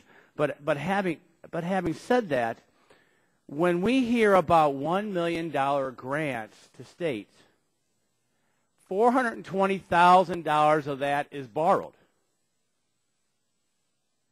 Let me say that again. When $1 million grant is given to a state, we borrow $420,000. And about $200,000 of that is borrowed from China, or the UK, or Japan. So of that $1 million grant to a state, $200,000 is borrowed from foreign countries. And that's what this debate's about. A $14.5 trillion national debt that we now have to say no. Now, in the Obamacare bill, we gave mandatory spending to the Secretary of Health and Human Services without regards to regular annual appropriations from the national government and through the chief appropriators, which is the House of Representatives. So we have decided, or we decided in the last Congress, passed into law, that we would not be involved. And if you remember in the last fall, before the election, we brought through this committee like about 7 to 8 to 9 bills moved by the Health Subcommittee to say, we want to give the Secretary more direction because, yeah, we know she's got this slush fund, but we want to make sure that she funds these areas. The ranking member of the subcommittee knows this because he presided over that markup, where we said, yeah, she's got this slush fund. Our position was, why do we have to move these bills? She has a slush fund to do this. So, again, when we give a state $1 million grant, we borrow $420,000 to do that. less than half of that is money that that China, Japan, the UK is lending to us. $14.5 trillion national debt. We can no longer afford to go on this. We have to make changes. Please, this amendment moves to take this debate off the table. I'd ask that you reject it, and I yield back the balance of my time. Gentleman yields back. The other gentleman, or the chair would recognize the gentleman from New Jersey for 5 minutes. Thank you, Mr. Chairman. You know, I listened to my colleague from Illinois, and I heard the same argument on the floor the other day when the unemployment numbers came out, and they showed that they had gone down to from 8.9 to 8.8 nationally, and there were over 200 private sector jobs. Mr. Dreyer came to the floor. It was during the debate on H.R. 1 and started to say that it was all because of Republican policies. And I was like, okay, so you've been in office since January. You've had 3 short-term continuing resolutions. You can't even agree on, you know, how to deal with the spending bill at all, and you're going to now take credit for decreased unemployment and these private sector jobs. I mean, it's a fiction. You know, we did a Recovery Act with major tax breaks for the middle class and with funding for infrastructure and education and teachers and police. We did, I don't know, at least a dozen tax breaks for small businesses, including the Hire Act, to encourage businesses to hire more employees and not have to pay the payroll tax. And during the lame duck, we did a major bill that provided extended unemployment, major tax breaks that will continue for 4 years, or at least for, I'll just take credit for the last 2 if you want, with a Democratic president, Democratic Congress. We inherited this awful recession, and for the last 2 years, with an all-Democratic Congress and president, we had, I can't imagine how many initiatives. I could spend the next day here talking about all the initiatives, Recovery Act, tax breaks, you know, on and on, money back to the states to pay for teachers and police. And all this is coming to fruition now. We're starting to see unemployment go down, private sector jobs come back, manufacturing come back in a major way. And then I hear Mr. Dreyer, now my colleague from Illinois, say, oh, yeah, that's because we've been here since February, and all of a sudden everybody thinks everything's wonderful, and we're going to take credit for it. Gentleman yield? Yeah, I certainly will. I want to join you in expressing concern about the argument that has been made. Our colleague, Mr. Shimkus, said that we're going to have to borrow to pay the money to the states to set up these exchanges. And let me point out a fact.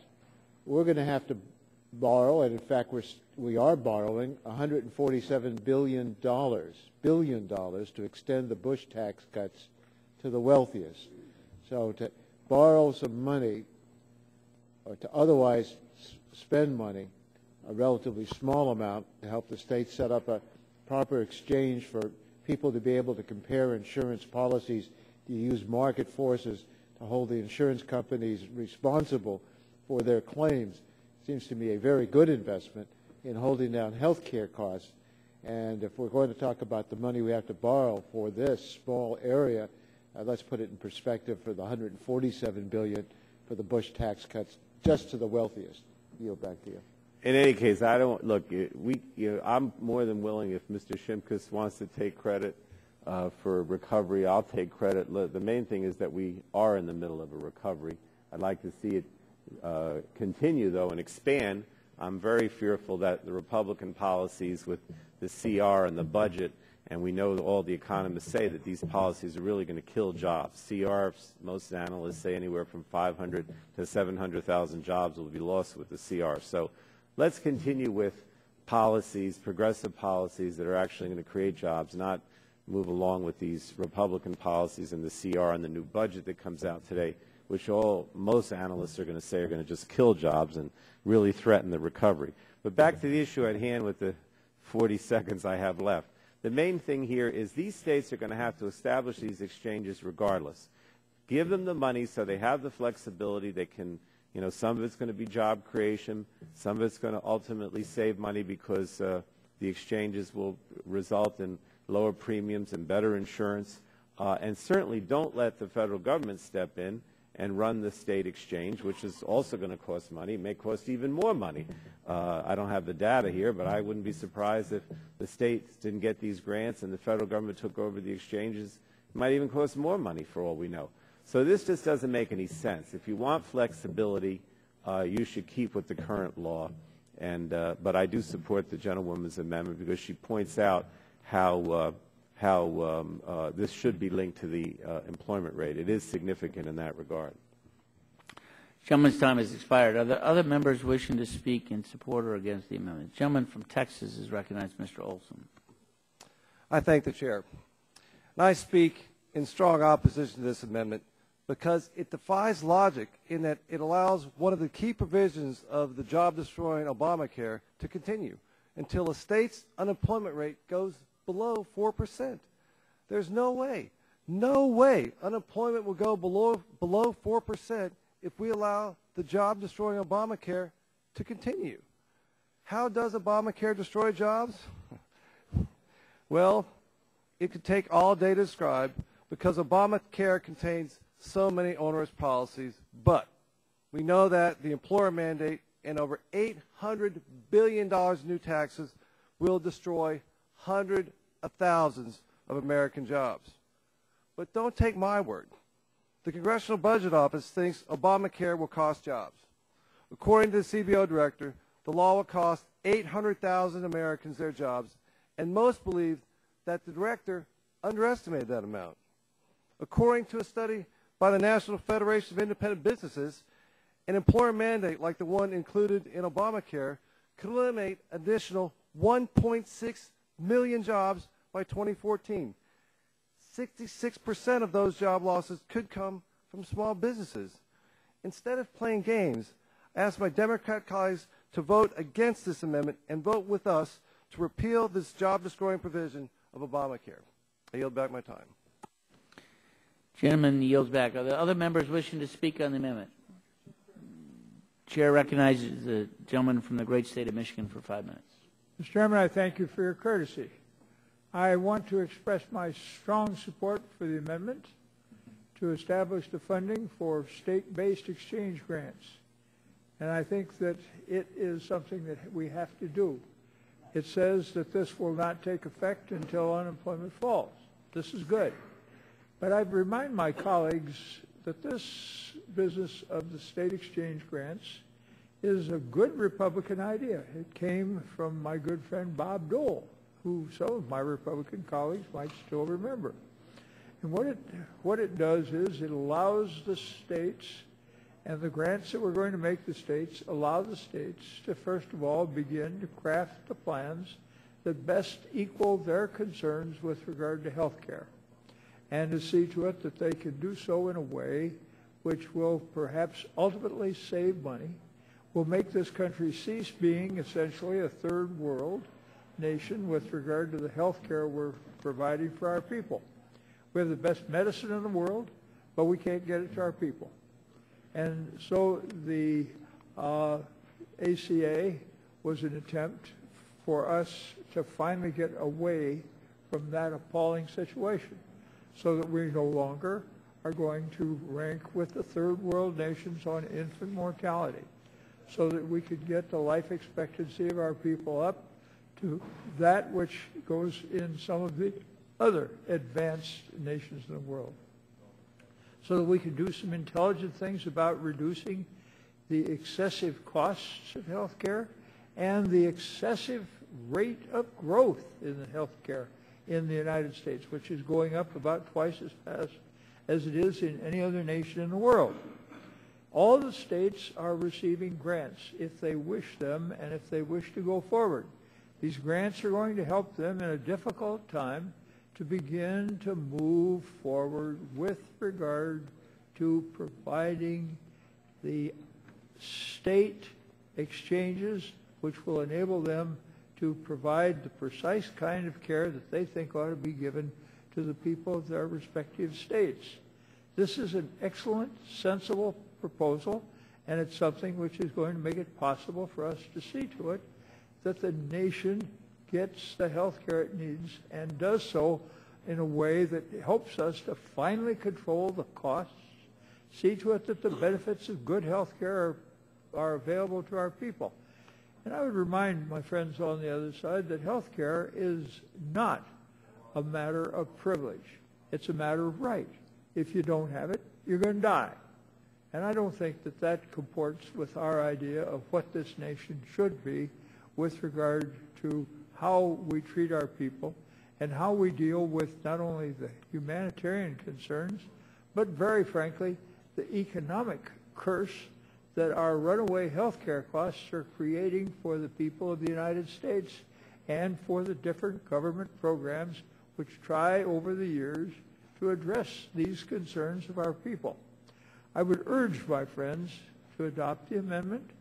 I would urge my friends on the committee on both sides to reject this bill, which is nothing more or less than a manifestation of mischief which was promised this Congress by my Republican friends who said they're going to do everything they can to do away with the health care bill of the last Congress, and that they're going to do everything to see that they can, that there is no money and that there are no personnel to administer the statute.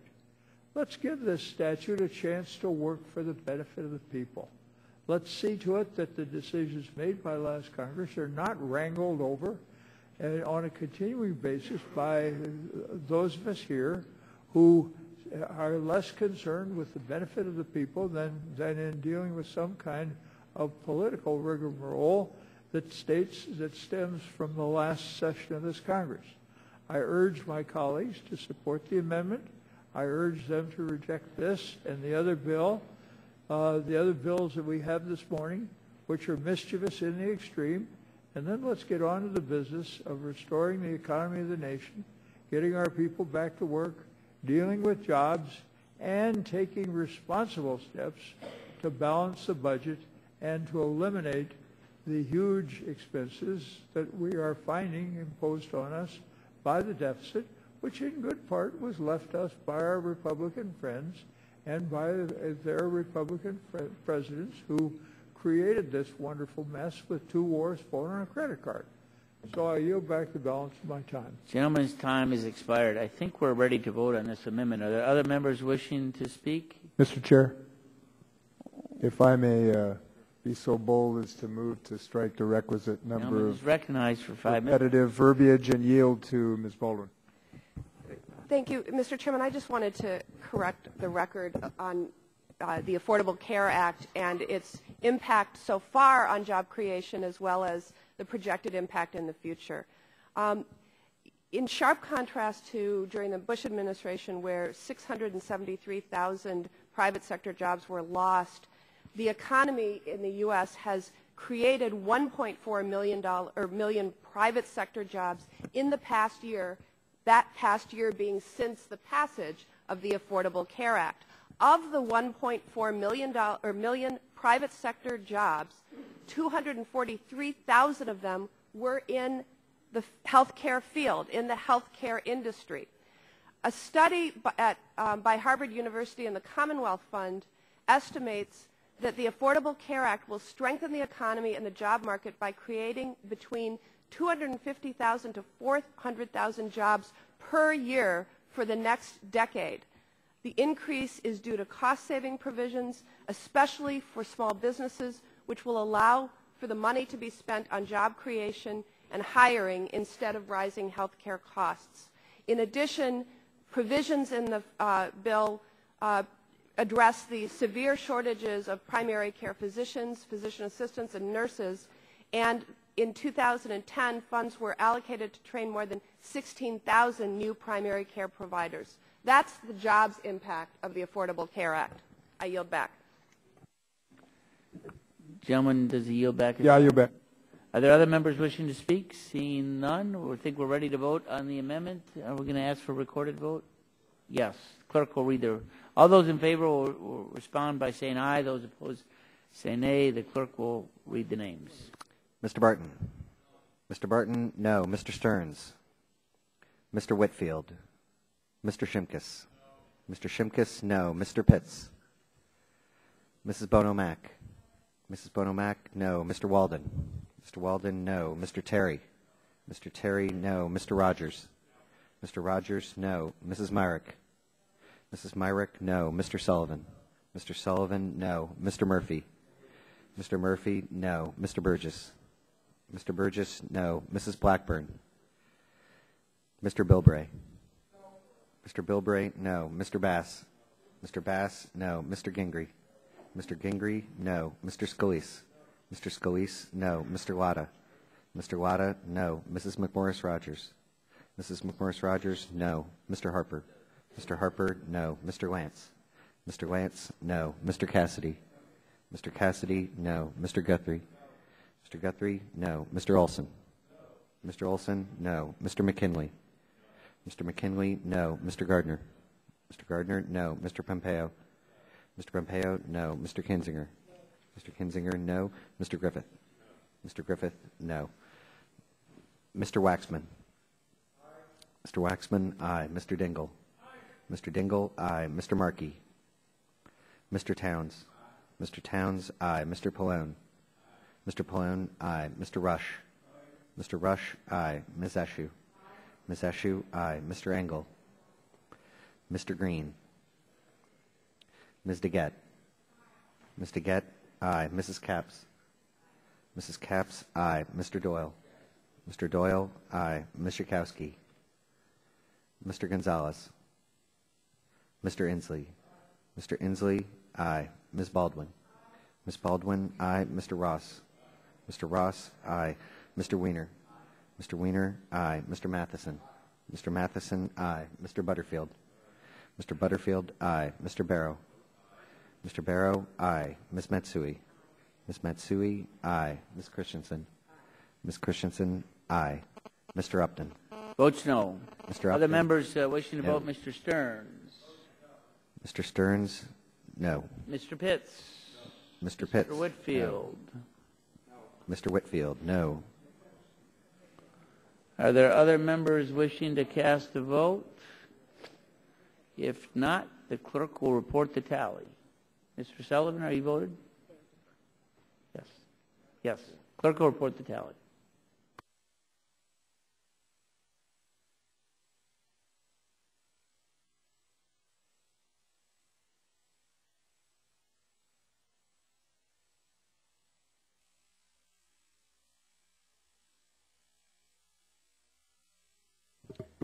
Mr. Chairman, on that, there were 18 ayes, 30 nays. 18 ayes, 30 nays. The amendment is not agreed to. The chair understands there are two amendments left that are likely to be offered to this bill, and we will dispense with those two amendments, vote on final, and stop for lunch, if we can. No. Well, I mean, finish the debate on the amendment. We'll work on what member wishes to offer an amendment to the bill? Gentlelady from California, Mrs. Capps. Mr. Chairman, I have an amendment at the desk. Clerk will report the title. An amendment offered by Mrs. Capps. The amendment will be considered as read, and the gentlelady is recognized for 5 minutes in support of her amendment. Mr. Chairman, H.R. 1213 is a misguided bill that would harm already cash-strapped states and take away a state's ability to provide access to health insurance for their citizens. The Health Exchange Implementation Program exists to assist states in planning and establishing health benefit exchanges which are tailored to their state-specific needs. In fact, it's the exact type of program that gives states the flexibility they need to design a program that suits their citizens, exactly what some of my colleagues on the other side of the aisle have been calling for. These exchanges will make it easier for consumers and small businesses to better shop for health insurance coverage based on price, benefits, and services, and quality. They will provide the key structure to ensuring that the numerous consumer protection provisions in the law are enacted for state residents, and they will make health insurance market both more competitive and more transparent. And this would all be accomplished through a state-specific plan that takes into account the unique needs of our constituents. I think we can all agree that no one health exchange is going to fit the needs of every state. I acknowledge that the needs of a small state might be quite different from the needs of my home state of California. And that is why the exchange program funds enables states to create their unique approach. But this bill would change all that. The exchanges would still need to be created, and yet there would be no funding or help to make that a reality. Or they could just accept the plan that the federal government provides them. A vote for this bill is a vote against the fiscal and physical health of our states. And it is wasteful, as each of our states have already received at least $1 million to begin this process, something that will stop in its tracks if the program is repealed. In fact, it also might be rescinded. But it also threatens the important consumer protections that the law puts in place to ensure that each of us receives a plan that takes care of us when we are sick at a fair price.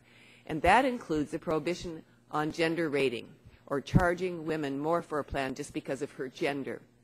That was something that was severely lacking before the Affordable Care Act passed. The data collected, marketplace comparisons provided, and competition that will be found in these new exchanges will be critical to ensuring that women receive a fair price for a fair plan. We all know that the reason this bill is here being considered is that my colleagues on the other side of the aisle know that exchanges are the central piece of making the Affordable Care Act work for all Americans. Their function is key to promote fair, transparent marketplace that is accessible for everyone. To ensure that these protections for women are not harmed by removing these funds, my amendment would simply ensure that the money that H.R. 1213 would repeal to fund the development of these important marketplaces remains intact to enforce the provisions that end the discriminatory practice of gender rating.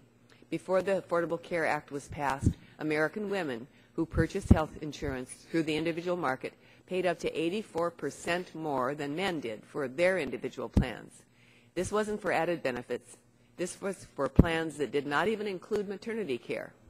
Moreover, 95% of plans in states that did not specifically bar gender rating used the practice to indiscriminately charge women more for the same care.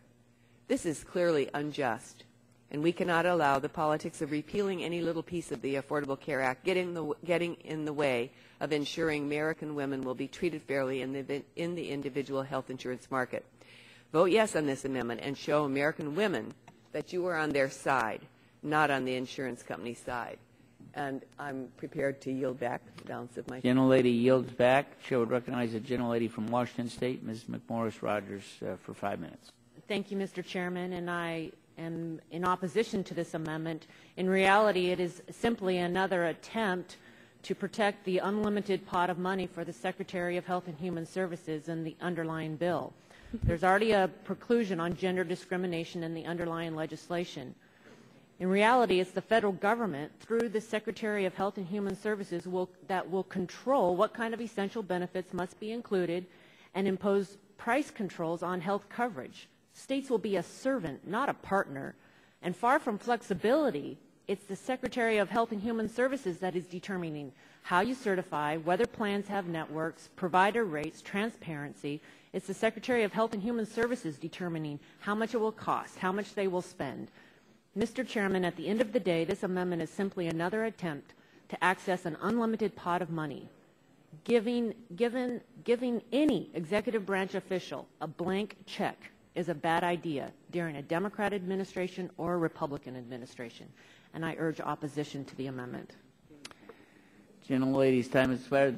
Chair would recognize the ranking member of the committee, Mr. Waxman, for 5 minutes. Thank you very much, Mr. Chairman. I listened carefully to what our colleague, Ms. McMorris-Rogers, had to say, and she sees this as a way to set up the exchanges for the health care bill with a lot of the features that many Republican members find disagreeable. But I know that there's an attempt to repeal that bill. And if you repealed the health care bill and you replaced it, one of the things it seems to me you would want to have is money planning grants for the states to set up exchanges. You don't need the whole health care bill for the exchanges. Exchanges are a very good idea. Utah already has one. Massachusetts has one, of course, in the context of their health care reform. The reason an exchange is a good idea is it becomes a way for consumers to make choices between competing insurance plans. That competition between plans for the consumer's choice serves a very important purpose. If there were a standardized benefit, for example, you could compare one plan to the other. on price and on quality. But even if it weren't standardized, you at least have a place where you can compare them. We have our exchange every year when federal employees make a choice, and then we decide which of the options that are available to us do we want to sign up during the open enrollment period.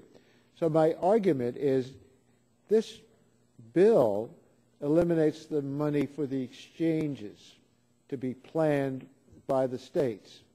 I would suggest this is not an appropriate bill by itself, but we're of course having it by itself. I think we ought to have it no matter what you want to do in health care reform, if you can find the votes to do it, to stop the states from having the grants to set up exchanges. Now, as to this particular amendment by Ms. Capps, this amendment says that when the states get this money, they should at least certify that insurance plans that are offered in the exchange not discriminate in premiums based on gender. Well, I'd hope that's something Republicans would want to do as well. I heard Mr. Harper a few minutes ago say that he felt that we ought to stop discrimination against people with pre-existing conditions from getting health insurance. If you all agree to that, we ought to see that in your bill to replace the health insurance bill that is now law. But I haven't seen any proposal because it's so tricky. If you say that you're not going to discriminate based on pre-existing conditions, then insurance companies don't know if they're going to be able to spread the costs from those who have pre-existing conditions, which will cost them more money, to a broader group, which of course led us to the mandate. The Republican approach, by the way, in the last couple of years was to set up a high-risk pool. But ironically enough, we now have attempts by the Republicans to eliminate the high-risk pool. Now, I don't know if we have attempts to eliminate it. We had a hearing on it, and the high-risk pool was criticized because not enough people were taking it up. Of course, that's a problem with high-risk pools. High-risk pools still mean that the person with pre-existing conditions have to spend more money. But this particular amendment is an amendment that would ensure that whatever our disagreements on health reform, we pursue policies that do not allow health insurance companies to discriminate against women. This is a civil rights issue, it's not an ideological one, so I hope that we can all get behind this amendment. Health insurance exchanges are required to certify that health plans meet the protections laid out in the Affordable Care Act. Even if you eliminate the Affordable Care Act, we should still want exchanges to certify that they're not allowing discrimination against women. Right now, insurers charge up to 48% more to women in the individual insurance market. 79% of women with an individual market policy do not have any maternity coverage because insurers don't want to pay for deliveries of babies. The Affordable Care Act would put an end to that. But without these exchanges and the establishment grants to the states to set them up, we won't have the opportunity for the states to decide that if we went your direction to prohibit this kind of discrimination. So what this amendment says is the states get money to set up exchanges, don't allow discrimination against women. I urge support for this amendment. I urge opposition to strike the funds for the state, which is the purpose of the bill, and I yield back my time. Other members wishing to speak? Gentleman from Texas is recognized for 5 minutes. I know, Mr. Chairman, that we're about to finish this bill and break for lunch, so I won't take too long. There's a movie called Cool Hand Luke, and the protagonist, or the hero, however you want to define him in the movie, is Paul Newman, who portrays this man who kind of goes his own way, and he doesn't really care about the rules. He just does whatever he wants to do, and he ends up in prison, and of course there he becomes a folk hero in the prison because he doesn't listen to the warden or doesn't abide with any of the rules in the prison. And there's a famous scene in this movie where Luke has done something he shouldn't have done, or at least it was against the rules, and the warden is standing up on the levee and Luke is down manacled, and the warden says, what we have here is a failure to communicate. It's a classic line. Well, that's what we've got right now in this committee, is a failure to communicate. The majority has decided that the the new health care law has got too many mandates, spends too much money, takes away too much freedom of choice, it's non-transparent, and we're doing everything we can to repeal it, and once we get it repealed, we want to replace it. And our friends on the minority side seem bound and determined to do everything they can to defend every last bit of it, no matter what. This bill that is before us right now, the main point is that it gives the Secretary of Health and Human Services an unlimited ability to spend money with no oversight and no checks and balances. And we oppose that. We want to repeal that unlimited authority. We're not necessarily opposed to state health exchanges, but we do think if you're going to have an exchange, it should be open, transparent, and probably voluntary, or use something like a co-op. So our friends on the minority side keep acting like that we don't think these state-based health exchanges are a good idea. I happen to think that they are a good idea, but I also happen to think that giving the Secretary of Health and Human Services a blank check is wrong. And so we've gone through 3 or 4 amendments now. You know, this one is on gender-based rating. We've had all the others. It's the same basic amendment. Would the distinguished Chairman Emeritus yield? Sure. I was about out of gas anyway. I appreciate the Chairman Emeritus for yielding, because this movie, Cool Hand Luke, is also one of my favorites. My grandson, who is 1.5 years old, is named Luke, and I call him Cool Hand. He is a cool hand. But also in that movie, hopefully he's not in prison. Cool Hand Luke, as you remember, my colleagues, not in prison, tried to eat those 50 eggs, you know, and he finally got that 50th egg down, and it just about killed him. And what we're looking at here is not only a failure to communicate, but also trying to eat too darn many eggs. And this federal government has already done that, and it's choking on them, and it's time to stop. So it's a bridge too far or an egg too many. And I yield back to my colleague. I'm going to yield back. I just oppose this amendment and would hope that once we get the bill passed, and maybe we can later in this Congress actually work together on some of these ideas. I hope we can. Gentleman yields back. The chair would recognize the gentleman from New York, Mr. Weiner. Thank you, Mr. Chairman. I got a movie.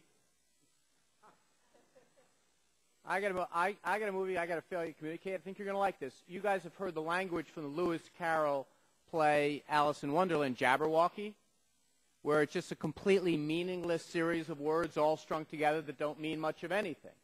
Yeah, we do have a failure to communicate because, frankly, it's such a moving target. You say you don't want there to be central executive branch making decisions on minimum standards and products, so who do you imagine does that? I guess the insurance company is going to do that. That's the distinction that we have here. We actually do have a fairly clear dividing line. On that side of the hall here, we have people who believe that if you let the insurance companies make up the standards, they'll just, in their sense of beneficence and just their utter wisdom and their great sense of goodness, will make standards that don't harm anybody. Okay, maybe you're right. Well, ask your state insurance commissioners whether they believe that's the case. They will tell you that obviously you need to have some common standards or else consumers get ripped off and discriminated against. Now, you can come to this place with this notion that, all right, if you don't have regulations, that the great fairies of the insurance industry will come in here and choose to do the right thing. They won't.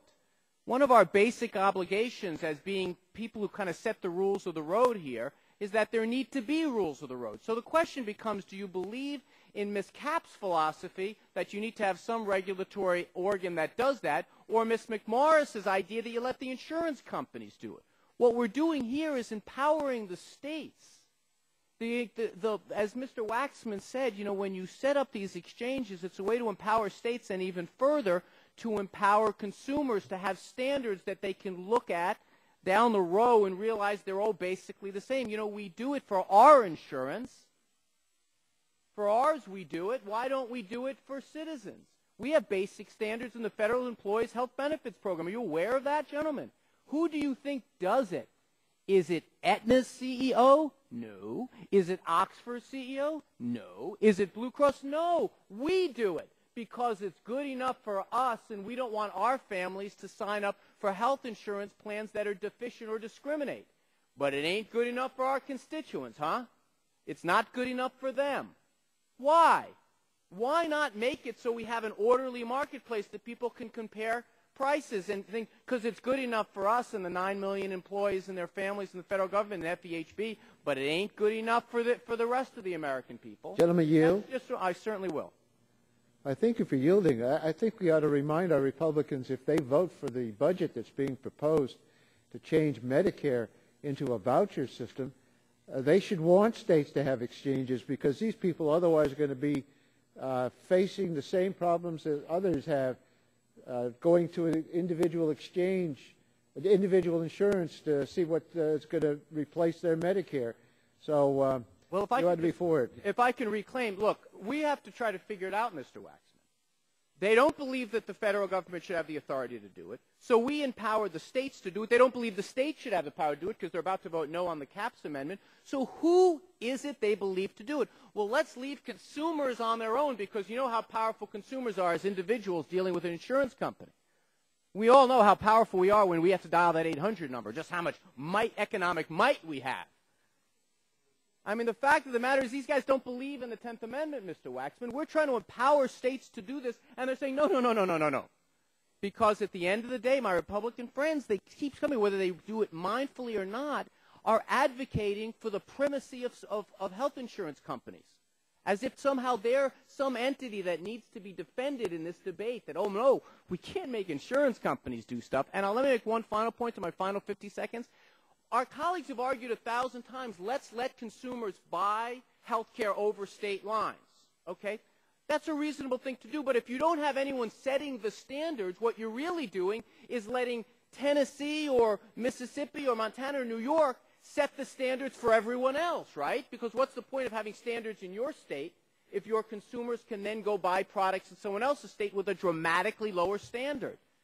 You need to have an orderly marketplace. But if you worship every day at the altar of health insurance companies, you definitely don't want to vote for the CAPS amendment. Definitely not. If you get up every day, you brush your teeth, you comb your hair, you put on a nice suit, and then dive in at the altar of insurance companies, yes, you want to vote no for the CAPS amendment. Everyone else should vote yes. Are there other members wishing to speak on the amendment? I'm told we're going to have a recorded vote on this, so we are going to delay this vote until we're going to have a recorded vote on this amendment, and we're going to delay that recorded vote until the completion of the next amendment, if that's okay. So are there other members wishing to offer an amendment? The chair would recognize the gentlelady from California. Clerk will report the title of the amendment. 15. 15, yes. The amendment will be considered as read, and the gentlelady is recognized for 5 minutes. This is expected to be the last amendment on this bill, so we'll finish this amendment, have a recorded vote on Ms. Kapp's amendment, and then a recorded vote on the final of the bill, and we'll adjourn for lunch. Okay. Gentlelady is recognized for 5 minutes. Thank you, Mr. Chairman. I promise not about eggs or anything like that. H.R. 1213 will repeal all federal funding to assist the states with establishing health benefit exchanges. Repealing this funding would not only work to undo the progress that my home state of California has made in establishing its own exchange, but would put the whole exchange concept into question. These exchanges will help provide consumers with the freedom to better choose what health insurance plan suits their needs. They can help bring down costs for small businesses if the state chooses to institute a small business exchange. They can also increase competition in the marketplace through the establishment of regional exchanges should states decide to band together and sell insurance across their borders. The exchanges will also host a number of insurance market reforms that will provide the consumer with a better, more affordable product. My amendment goes to the heart of that. Simply stated, it would not allow this bill to be enacted until all Americans have free preventive care, as will be the case when the health benefit exchanges go online in 2014. This benefit was included in the Affordable Care Act for a reason. One of the primary barriers to Americans seeing a primary care provider on a regular basis is cost. For the average American, it costs too much money to go to the doctor for annual physicals and wellness exams. This in turn causes people to go to the doctor only after they get sick, as opposed to seeing a physician in order to stay healthy. By waiting until you're already sick, one's road to recovery is that much more difficult, that much more time-consuming, and that much more expensive. The Affordable Care Act eliminates the cost factor for those purchasing insurance on the exchange. Therefore, consumers are given a very good market incentive to see their doctor on a regular basis. And studies show that when someone is able to see a doctor on a regular basis, they lead healthier lives and can catch potentially long-term and debilitating diseases earlier, therefore reducing hospital stays and a need for costly medical procedures and medicines. The legislation before us would strip that benefit away from the American people. By stripping the funding to states for the exchanges, this bill would only help to reestablish barriers to those seeking preventive care, help increase Americans' out-of-pocket expenses, and help make people sicker. This would mean that nearly 550,000 Sacramento residents would see higher out-of-pocket expenses, 550,000 Sacramentans sicker, 550,000 Sacramentans with potentially higher medical debt due to unchecked long-term diseases. Ultimately, what all this does is to help bend the cost curve upward, which I think is the opposite of what all of us on this committee want to do. I urge my colleagues to vote for my amendment, which again only seeks to assure consumers that their benefits are protected. Will the gentlelady yield? I yield, certainly. Thank you.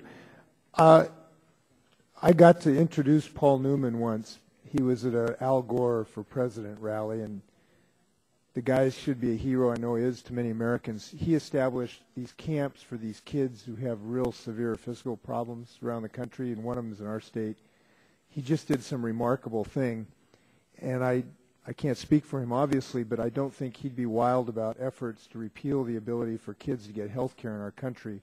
So I just want to quote another line from Cool Hand Luke. Two lines, one from the boss and one from Luke that he played. Here's what the boss says, and it reminds me sort of what the Republican approach is to health care. Here's the boss. Sorry, Luke, I'm just doing my job. You got to appreciate that. Luke responds, nah, calling it your job, just don't make it right, boss. What you guys are doing is not right, trying to take health care from these kids that Paul Newman has helped. And this is a real-world ramification of what you're doing. Maybe your job, but it's not right. Thanks. Mr. Chairman, I yield back. Gentlelady yields back. I'm going to recognize myself for 5 minutes. I oppose the amendment because if the amendment passes and the bill, it will continue to give unlimited money to spend on questionable activities. Now, I'd just like to say that in the last couple of weeks, I've had a chance to talk to a number of governors on both sides of the aisle. And I'll tell you, one of the things that I'm hearing from a number of them is the questions as to whether PPACA is going to be ruled constitutional or not. And until that decision is finally rendered, in my view, by the Supreme Court, because the loser, as we know, is going to appeal it until it reaches there, until that decision is finally rendered, and if it is, in fact is ruled unconstitutional by the Supreme Court, the states are going to wonder why they are spending hundreds of millions of dollars collectively across the board for these, if in fact it may be for naught.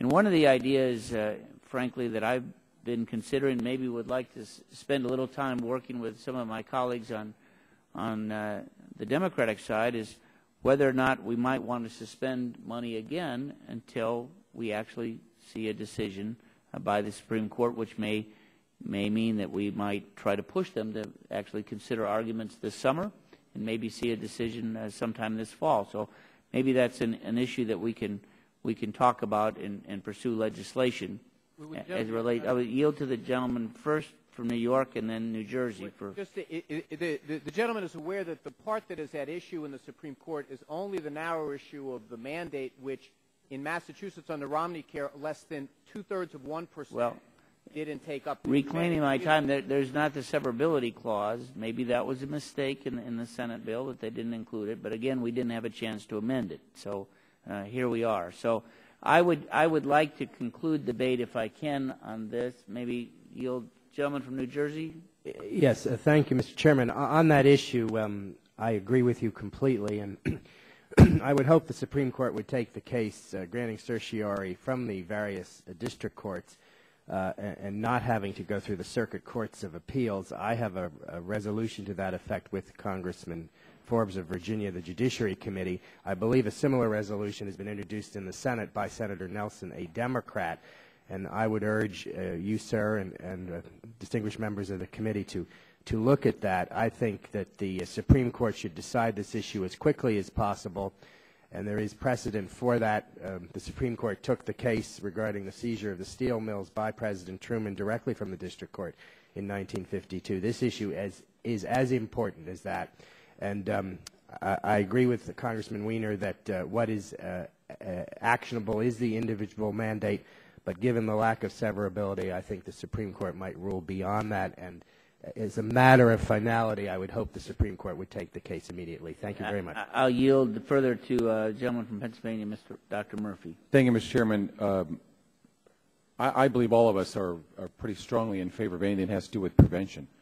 However, there's a number of issues involved with these prevention issues which we have not yet resolved, such as what is included in preventative care. There's primary, secondary, tertiary prevention. Does it include websites a medical practice or insurance company operate? Does it include a medical exam, history, physicals, inoculations? And how are those paid for? You can't offer something for free and not having that actual time accounted for or paid for in these elements. If a state has a plan that they are offering and they have to offer it for free, are they allowed to raise taxes to pay for it? We also notice a number of insurance plans have already raised their rates considerably. Now, I believe this committee should do some considerable work on prevention and everything from community health care centers to other actions. However, what we have not solved here is the problem of how you pay for something that's supposed to be free. These are very expensive, and they can save money, but I think we need to do some more work on this before this amendment comes through. Thank you, Mr. Chairman. Okay, I'm going to yield back my time. I'd like to think that we might be able to vote on this amendment. There are further members seeking to comment. If not, all those in favor of the Matsui amendment will say aye. All those opposed say no. No. The noes have it. The noes have it. The amendment is not agreed to. It's my understanding, are there further amendments? At this point, are there further amendments to the bill? Seeing none, the order of business will be to vote first on the CAPS amendment, and concluding that vote, we'll vote immediately on final passage. Both will be recorded votes. The clerk will report, and at that point, then we'll adjourn for lunch. The clerk will call the roll on the CAPS amendment. Those in favor say aye. Those in favor will respond by saying aye. Mr. Barton. Mr. Stearns. Mr. Whitfield. Mr. Whitfield, no. Mr. Shimkus. Mr. Shimkus, no. Mr. Pitts. Mr. Pitts, no. Ms. Bono-Mack. Ms. Bono-Mack, no. Mr. Walden. Mr. Walden, no. Mr. Terry. Mr. Terry, no. Mr. Rogers. Mr. Rogers, no. Mrs. Myrick. Mrs. Myrick, no. Mr. Sullivan. Mr. Murphy. Mr. Murphy, no. Mr. Burgess. Mr. Burgess, no. Mrs. Blackburn. Mrs. Blackburn, no. Mr. Bilbray. Mr. Bilbray, no. Mr. Bass. Mr. Bass, no. Mr. Gingrey. Mr. Gingrey, no. Mr. Scalise. Mr. Scalise, no. Mr. Latta. Mr. Latta, no. Mrs. McMorris-Rogers. Mrs. McMorris-Rogers, no. Mr. Harper. Mr. Harper, no. Mr. Lance. Mr. Lance, no. Mr. Cassidy. Mr. Cassidy, no. Mr. Guthrie. Mr. Guthrie, no. Mr. Olson. Mr. Olson, no. Mr. McKinley. Mr. McKinley, no. Mr. Gardner.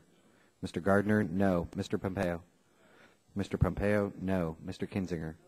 Mr. Kinzinger, no. Mr. Griffith. Mr. Griffith, no. Mr. Waxman. Mr. Waxman, aye. Mr. Dingle.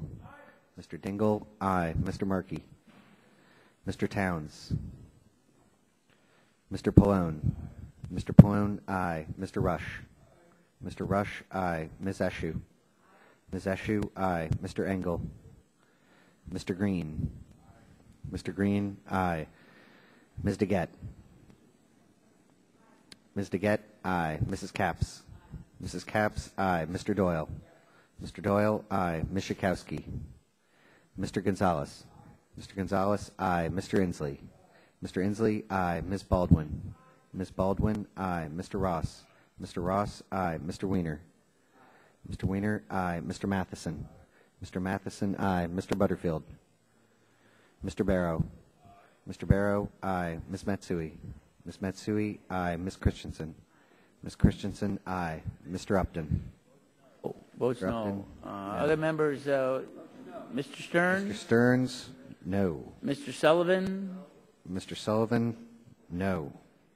Are there other members present wishing to vote? If not, the clerk will report the tally. Oh, Mr. Barton. Mr. Barton votes no. Yeah, that's no. No? Yeah, but I need you to... yeah. Mr. Barton, no.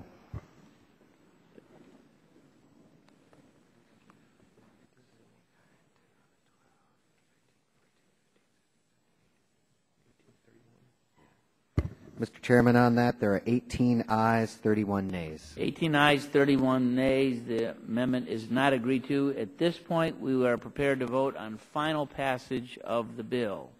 We'll ask for recorded vote, and we will resume at 1:15 when this vote is done. So Mr. Chairman, before you go to the front, I'm assuming this you may win on this, and therefore, if you do, pursuant to House Rule 11, Clause 2.1, I request that all members have the requisite time to file supplemental, minority, or additional views to H.R. 1213. Without objection. Mr. Barton. Clerk will report the clerk will call the names. Mr. Barton. Mr. Barton, aye. Mr. Stearns. Mr. Stearns, aye. Mr. Whitfield. Mr. Whitfield, aye. Mr. Shimkus. Mr. Shimkus, aye. Mr. Pitts.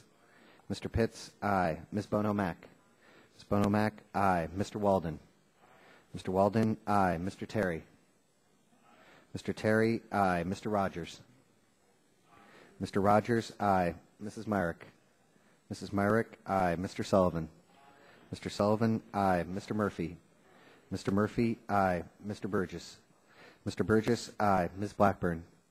Ms. Blackburn, aye. Mr. Bilbray. Aye. Mr. Bilbray, aye. Mr. Bass. Mr. Bass, aye. Mr. Gingrey. Mr. Gingrey, aye. Mr. Scalise. Mr. Scalise, aye. Mr. Latta. Mr. Latta, aye. Mrs. McMorris-Rogers. Mrs. McMorris-Rogers, aye. Mr. Harper. Mr. Harper, aye. Mr. Lance. Mr. Lance, aye. Mr. Cassidy. Mr. Cassidy, aye. Mr. Guthrie. Mr. Guthrie, aye. Mr. Olson. Mr. Olson, aye. Mr. McKinley. Mr. McKinley, aye. Mr. Gardner. Mr. Gardner, aye. Mr. Pompeo. Mr. Pompeo, aye. Mr. Kinzinger. Mr. Kinzinger, aye. Mr. Griffith. Mr. Griffith, aye. Mr. Waxman. Mr. Waxman, no. Mr. Dingle. Mr. Dingle, no. Mr. Markey. Mr. Towns. Mr. Pallone. Mr. Pallone, no. Mr. Rush. Mr. Rush, no. Ms. Eshoo. Ms. Eshoo, no. Mr. Engel. Mr. Green. Mr. Green, no. Ms. DeGette. Ms. DeGette, no. Mrs. Capps. Mrs. Capps, no. Mr. Doyle. Mr. Doyle, no. Ms. Schakowsky. Ms. Schakowsky, no. Mr. Gonzalez. Mr. Gonzalez, no. Mr. Inslee. Mr. Inslee, no. Ms. Baldwin. Ms. Baldwin, no. Mr. Ross. Mr. Ross, no. Mr. Weiner. Mr. Weiner, no. Mr. Matheson. Mr. Matheson? No. Mr. Butterfield? Mr. Butterfield? No. Mr. Barrow? Mr. Barrow? No. Ms. Matsui? Ms. Matsui? No. Ms. Christensen? Ms. Christensen? No. Mr. Upton? Votes aye. Other members wishing to vote? I think everybody's here. The clerk will report the tally.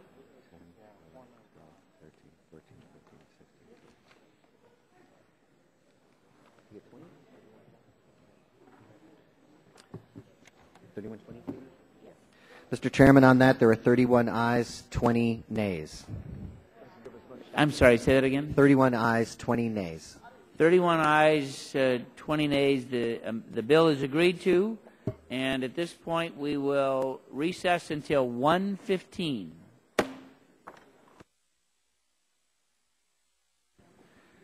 I would note that we've got enough members to resume. I'm waiting for Mike to come down forward.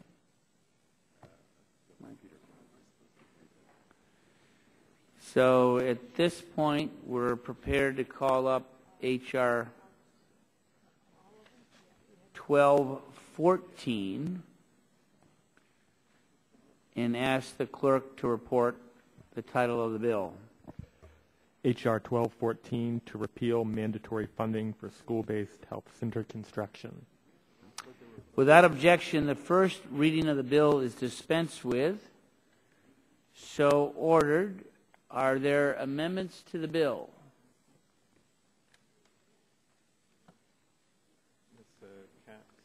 Ms. Capps, for what purpose does the gentlelady from California seek recognition? Well, I was going to strike the last word again, to speak against the bill in general. Is that possible? Again, I will recognize the gentlelady for 5 minutes. I appreciate that, Mr. Chairman. Here we are yet again. Today's markup is another effort by this committee to do everything it can to take away access to health care for thousands of Americans, including our children. As we learned during our subcommittee's work on the subject, many of my Republican colleagues agree that school-based health centers provide comprehensive and easily accessible preventive and primary health care services to millions of students nationwide, services that keep students healthy, in school, and learning, services that are often the only source of health care for these children and adolescents. And yet, my colleagues would rather cater to the Republican leadership's obsession with repealing health care than expand these vital services that they even support. My colleagues say they believe in school-based health centers, but that we can't afford to fund everything, and yet just last week they voted to spend millions of dollars on a failed D.C. private school voucher program over the objection of D.C.'s own elected officials, which is why I cannot understand why this program, which is supported by evidence in improving the lives of children who participate, is on the chopping block. To be clear, eliminating the funds that would allow communities across the nation to benefit from access to school-based health centers is taking away a guaranteed source of care from our children. In fact, as I mentioned before, interest and need in creating new school-based health centers is so great that this year alone, HHS has received 350 applications for this funding. These requests came from 46 different states, hundreds of congressional districts, including the districts of 17 of our Republican colleagues on this committee.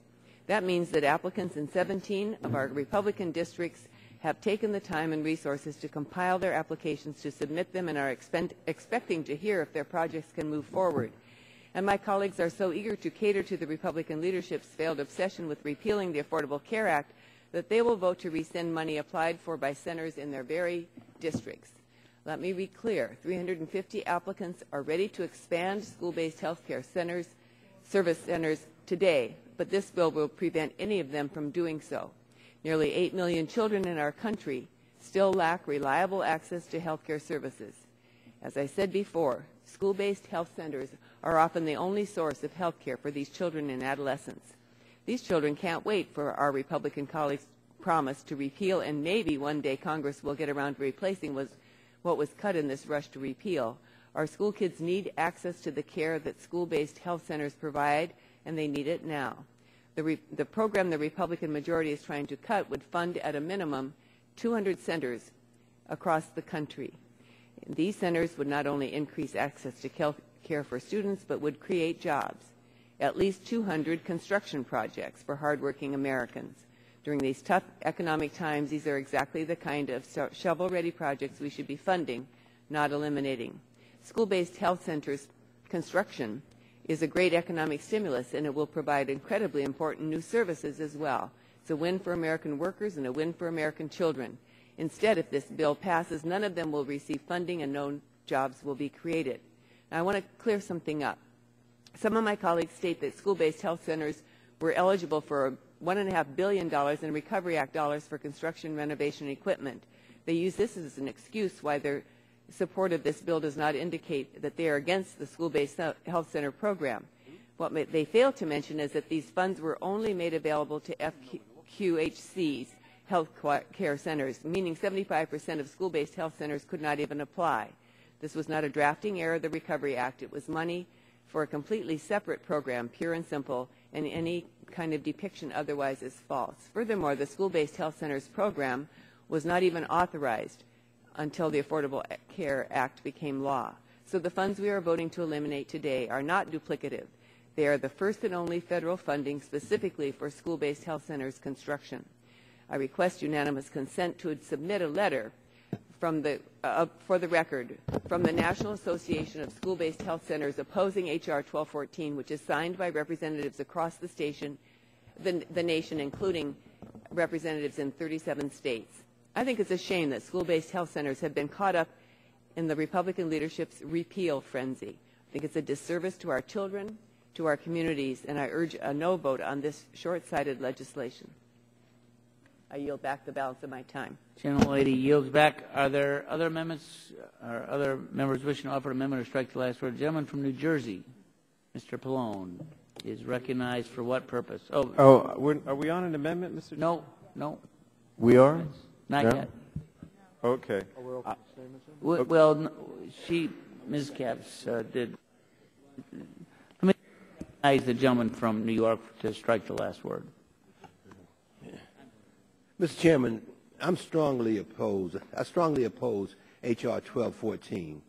This bill would strike Section 4101A of the Affordable Care Act, which provides critical funds for the construction of school-based health centers. As I indicated during our subcommittee markup on this same bill, this section was included in the Affordable Care Act to increase access to clinical preventative services. I've long been a strong supporter of good work that school-based health centers are doing. With 6 of these centers in my district, I can certainly attest to the important role that they play in providing critical access to care. I assure you that if every school could have one, they would open a school-based health center immediately. Many students who receive care at these centers would otherwise not be in a position to do so. Frankly, I said this before, and I will say this again and again and again. I believe that we should be constructing more of these centers rather than cutting their funding. I urge my colleagues to oppose H.R. 1214. Mr. Chairman, on that note, I yield back the balance of my time, but before I do that, I also at the appropriate time would like to offer an amendment. I yield back. Thank you. Gentleman from, let me go to this side, Dr. Burgess for 5 minutes. For what purpose does the gentleman from Texas seek recognition? Move to strike the last word. Gentleman is recognized for 5 minutes. Thank you, Mr. Chairman. And I just feel obligated to speak on the bill itself before we get to the amendment process, because that seems to be the direction we're going. Look, this is the perfect metaphor for what's wrong with the Patient Protection Affordable Care Act. You're funding the bricks and mortar, the construction of a clinic with a nice exam bed and a blood pressure cuff, and you got no doctor, no nurse. What's wrong with this picture? This is what this bill, this law gets you. You build things that are going to be nice in someone's district, but you're not taking care of anyone. And that's my objection to this part of the Patient Protection Affordable Care Act. Section 4101A specifically says that you're going to provide $50 million in mandatory spending. You've got to spend it. You've got no choice. Mandatory spending for construction of school-based health centers every year through 2013. 4101B is to staff these centers that are built. Now, that might be good in as far as it goes, but that's discretionary. And how many dollars did President Obama put in his budget for the year 2012? Zero. So you're going to have a clinic, and you're not going to have a doctor, and you're not going to have a nurse. Now, I know if you subscribe to the theory of if you build it, they will come, maybe some doctors and nurses will show up at some point in some future budget, and it's a fantasy that we can all subscribe to. But we are dealing with reality today, and the reality is, already been pointed out, 42 cents out of every dollar that is spent is borrowed, and half of that borrowed money comes from foreign countries.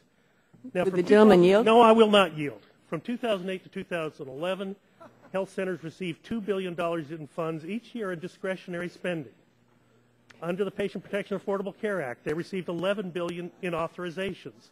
In addition, $1.5 billion was included in the stimulus that could have been used for the construction of school-based centers.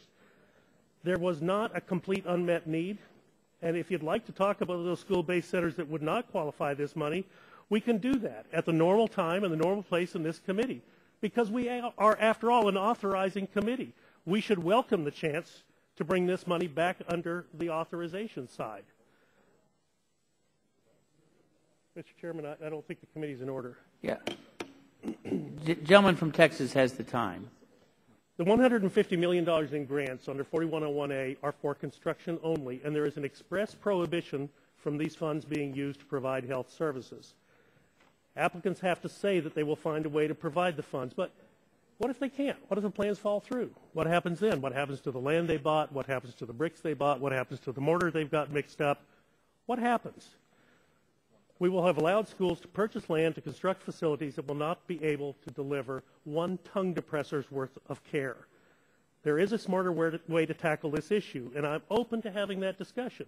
All my legislation does is rescind any unspent funds that are mandatory and return them to the Treasury. Now, there are certain times where it's reasonable to put things on autopilot. I don't completely disagree with that. But in this case, does it make good sense? Are we being good stewards of the taxpayer's dollar? I'm more than happy to work with anyone in this committee on either side of the dais to see what construction needs there are for school-based clinics and to ensure that care is delivered. I will also point out that Section 4101B of the Patient Protection Affordable Care Act created a new discretionary grant program for school-based health centers, but this grant program requires them to use funding to provide health care services. That would be a logical place to start to discuss any need for new construction funding. But providing a post-dated check to our favorite projects in favored districts is really not the answer, and it's not the work that the American people sent us here to do. I am not against health centers. I want to do more in this realm, but providing mandatory spending to construct facilities without adequate safeguards is irresponsible. And I would just point out, the Secretary of Health and Human Services, when she sat at this very table, I asked her the question, why would you do this? Why would you make it mandatory to build the clinic and discretionary to staff the clinic and then zero out those discretionary dollars in the President's budget? And she looked back at me and said, well, I didn't write the legislation. I will submit that no one in this committee did either. We are left with an impossible task. This thing was the Senate's bill. It was passed to get them out of town before a snowstorm on Christmas Eve. That's why we've got to deal with all of these inconsistencies within the legislation. This thing was written by the staff of the Senate Finance Committee. No member of this committee actually participated in the writing of this bill, this law. It is a travesty that this is what we're here talking about today, but nevertheless, that's what we have to do. But you know what? Why is it that we have to fund this with mandatory spending, but if we're going to build a new VA clinic, we've got to go through the normal authorization process? This is a step toward us becoming responsible and reclaiming our useful activity as an authorizing committee, and I urge support of the legislation. Gentleman's time has expired. For what purposes the gentleman from California, Mr. Waxman, seek recognition? Strike the last word. Gentleman is recognized for 5 minutes. This is not a patronage thing. People come in with applications, if there are funds available, to construct a school-based clinic. One of the requirements would be to show that they're capable of running it. They'll have the personnel to run it. Now, as I understand the gentleman from Texas who just spoke, he was complaining that we're going to build clinics, but we're not going to have personnel there. And therefore, we ought to put money into training. But one of the other bills is to take away the money for training of new health providers like doctors. If he wanted to add money, if I suggested, to add money to this bill, not just to use the money for construction, but for training people who will serve in school-based clinics, I'm sure I'd be told, well, we don't have the money for that. We're borrowing 40 cents of every dollar, which we have to do because we're not asking the upper-income people to pay their fair share of taxes. And we're not doing what's necessary to get the economy moving so that people will go to work and pay taxes. So I think we get hit either way. The fact of the matter is school-based health centers are true success stories. This isn't something that's never happened before. They provide primary care, mental health. Mental health, that's not only needed in the schools but in the Congress. And dental health services. But in the school-based setting, it's for vulnerable children across the country. Multiple studies have found these programs are cost-effective investment of public resources. If you want to add that the money could not only just go for construction but for personnel, fine. But I don't hear anybody seriously suggesting that. And then to say, well, we're not going to put money into these clinics at all doesn't make sense, or to make it an authorization. But there is no such thing as an authorization for it. If this bill passes, there's nothing that would allow any funding of school-based clinics that I know of. So I just think that the argument from the gentleman from Texas left me unconvinced. And I'd be pleased to yield to anybody. The gentleman yield? Yes, Mr. Pallone. Yield. I just want to support what you said. I mean, at one point, Dr. Burgess said that the clinics were mandatory. Nobody's forcing anybody to build the clinics. My understanding is that there's a bunch of clinics that are shovel-ready, already been applied for, ready to go, just waiting for the funding. So this notion that somehow we're forcing someone to build a school-based clinic, it's just nothing could be further from the truth. There's an outstanding demand for these. They're ready to go. And there'll be others who will want to come in and ask for funding as well once they know that there's mandatory funding available. They don't have to wait and see whether from year to year whether there's an appropriation or whether the government is closed down, that there's going to be a real funding to make sure that schools or school districts could come in and apply for money to build a school-based clinic. Right. I mean, essentially, Mr. Waxman, my understanding that all we're doing with this amendment is putting off what's about to happen. In other words, these places are ready to go. They're looking for the money. They're all approved. Not all of them, but a significant number of them are approved. And the notion that somehow there aren't personnel that are going to fill them, in order to, when they apply, they indicate that they have personnel. And as Mr. Waxman said, I mean, you have another bill coming up here, I think it's 1216, that provides training for community, for physicians, nurses, exactly that. So, what are we talking about here? The most important thing I think you have to understand is that you save money with these school-based clinics. It results in lower emergency room usage, hospitalization, Medicaid costs are saved. There's a patient seen at school-based health centers costs Medicaid an average of $30.40 less than the comparable non-school-based health center patient. So we're saving money. Nobody's forcing anybody to do anything. I'm not trying to take away, Dr. Burgess, but I just don't understand the whole idea that somehow we're forcing these down somebody's throat. People are waiting for these to happen because they know it saves money. It's going to cover people that right now are not getting primary care. I yield back to Mr. Gentlemen, Wax. thank you for yielding back. I want to yield to any of my Democratic colleagues to have an amendment that they want to offer, because we ought to get amendments on the table. We can debate them, and if we can't pass them, then I would hope members on both sides of the aisle would reject this bill. Anybody wish to be recognized? Mr. Ding, I'll yield to you for the whatever purpose you seek recognition. Be happy to proceed on my own time. It doesn't matter all that much. Gentleman's time has expired from striking the last word. We'd really like to proceed with amendments at this point. Are there any members seeking to offer an amendment? I have a fine amendment.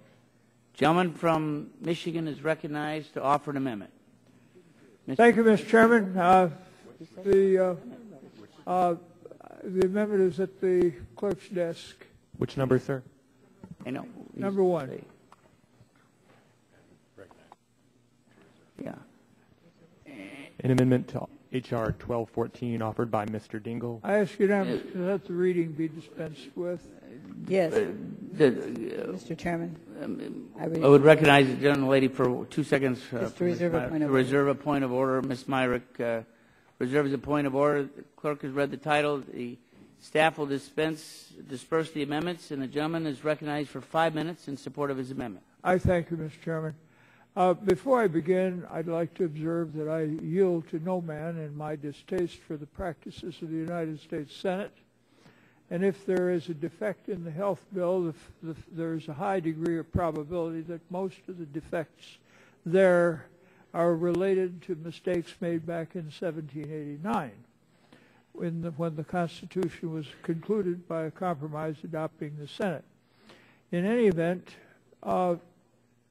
it is my hope that we can address the problems of the health care bill here by addressing the real concerns we have, try to amend the bill in ways that accomplishes our purpose, and try to see that there is really a wonderful opportunity here for us to do good things, including saving important progress made during the last Congress. Now, until the Affordable Care Act, school-based health centers had never been an authorized program. But they are now, and the amendment simply says that the bill does not go into effect and terminate the funding for these school-based health centers until such time as all of our young people who are under 21 years of age have health insurance coverage. One of our big problems is our kids are not growing up healthy. There are all kinds of troubles, diabetes, weight, including things like cancer, heart, circulatory difficulties, and other things. Kids go to school some distance from their homes at large consolidated schools. And the end result of this is that they are a long way from home. Parents have to worry about the health of the kids, particularly those who happen to have problems with their health. Now, having said this, this is probably one of the best and cheapest ways of assuring and protecting the health of our kids, because there is almost invariably a nurse on duty there, and if the child becomes sick, it is almost certain that the sickness will be properly addressed rather than having to ferry the child to a hospital some distance away with all the attendant difficulties that carries. Our purpose here with this is to see to it that we do have this kind of service available on a basis of need. There's no great cost associated with this, and if we have seen that the Senate bill has a defect, I'll be happy to match your defect for defect by showing where other similar or worse defects can be found, which is one of the reasons I commend my Republican colleagues for the idea that maybe we ought to go after some of these amendments and correct them, but not by repealing the original legislation or by repealing parts of that legislation. Now, these centers offer critical and essential health services to our kids and to the communities. They provide high-quality health care in convenient and accessible locations to all children and adolescents at their schools. There are some 1,900 of them across the country, some 90 or more in my home state of Michigan, including in your district, Mr. Chairman, as well as in mine. And they serve over 2 million children and adolescents. And until more operating funds are available, it's my hope that members on both sides of the aisle will work with me to try and see to it that we have the funding needed for these particular kinds of programs. In any event, if the legislation that is before us is adopted, with the amendment. 100% of individuals in age groups under 21 will have to have health insurance coverage before we can see the system canceled. This is a very solid investment on the part of our country. It will put money into health care for our kids in a way where they will get it, particularly for families of kids who are of limited means. Money will be then available to the kids to have health care in school, which they do not now get. I would hope my colleagues would be supportive of me in this amendment and supportive, if the amendment fails, in rejecting the legislation, which I think is dangerous, not well thought out, and probably is bottomed on some outrage about the way the Senate handled this bill.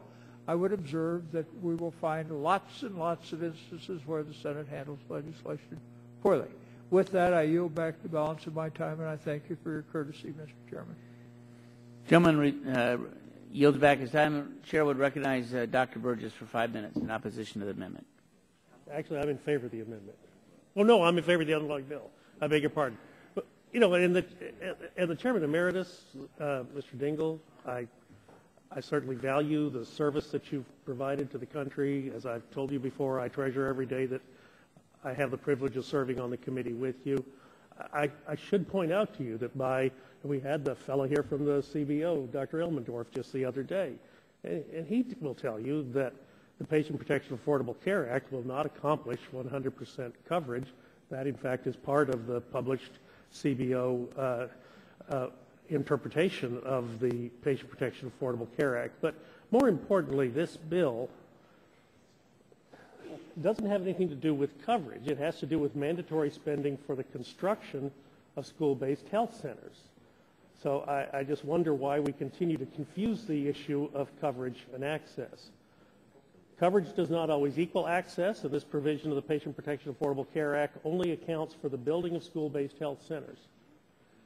While a fully staffed health center might improve access if the population is in need of services, this amendment does not address the fact that as constructed, 4101A cannot provide services, and there is no way to recover the funds if the land is purchased, the bricks are purchased, the mortar is mixed up, and the plan to provide services subsequently dries up, as it might, for example, if a president refused to provide any funding in the discretionary budget, because after all, it is the discretionary part of the president's budget that will pay for the staffing of these clinics.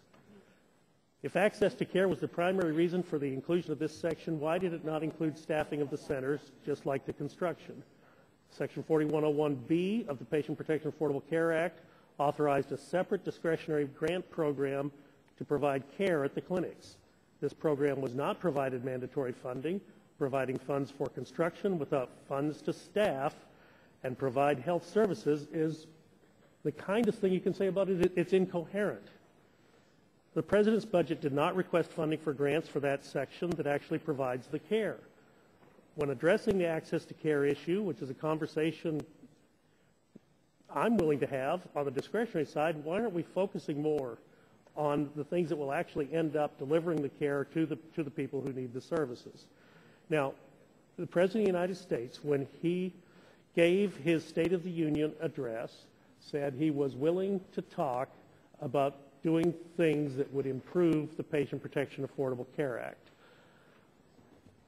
I am of the opinion that this is so fatally flawed that it cannot be saved. However, I will take the President at his word that he is willing to work with anyone on either side of the aisle to try to improve the product. In fact, I think we heard that just today the Senate passed the legislation to remove the dreaded 1099 provision, the paperwork provision that was going to drive people crazy.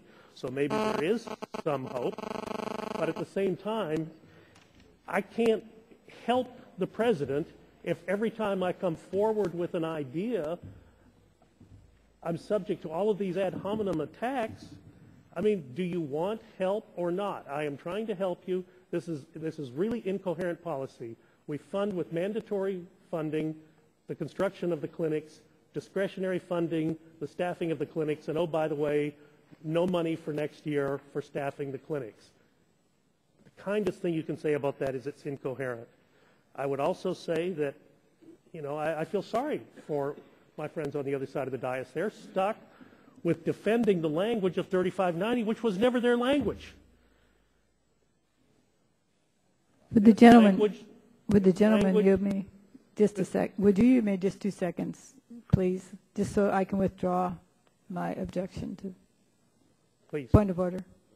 Yes, I'd be happy to yield. Yes, Mr. Chairman. Withdraws her. Yes, I withdraw my point of order.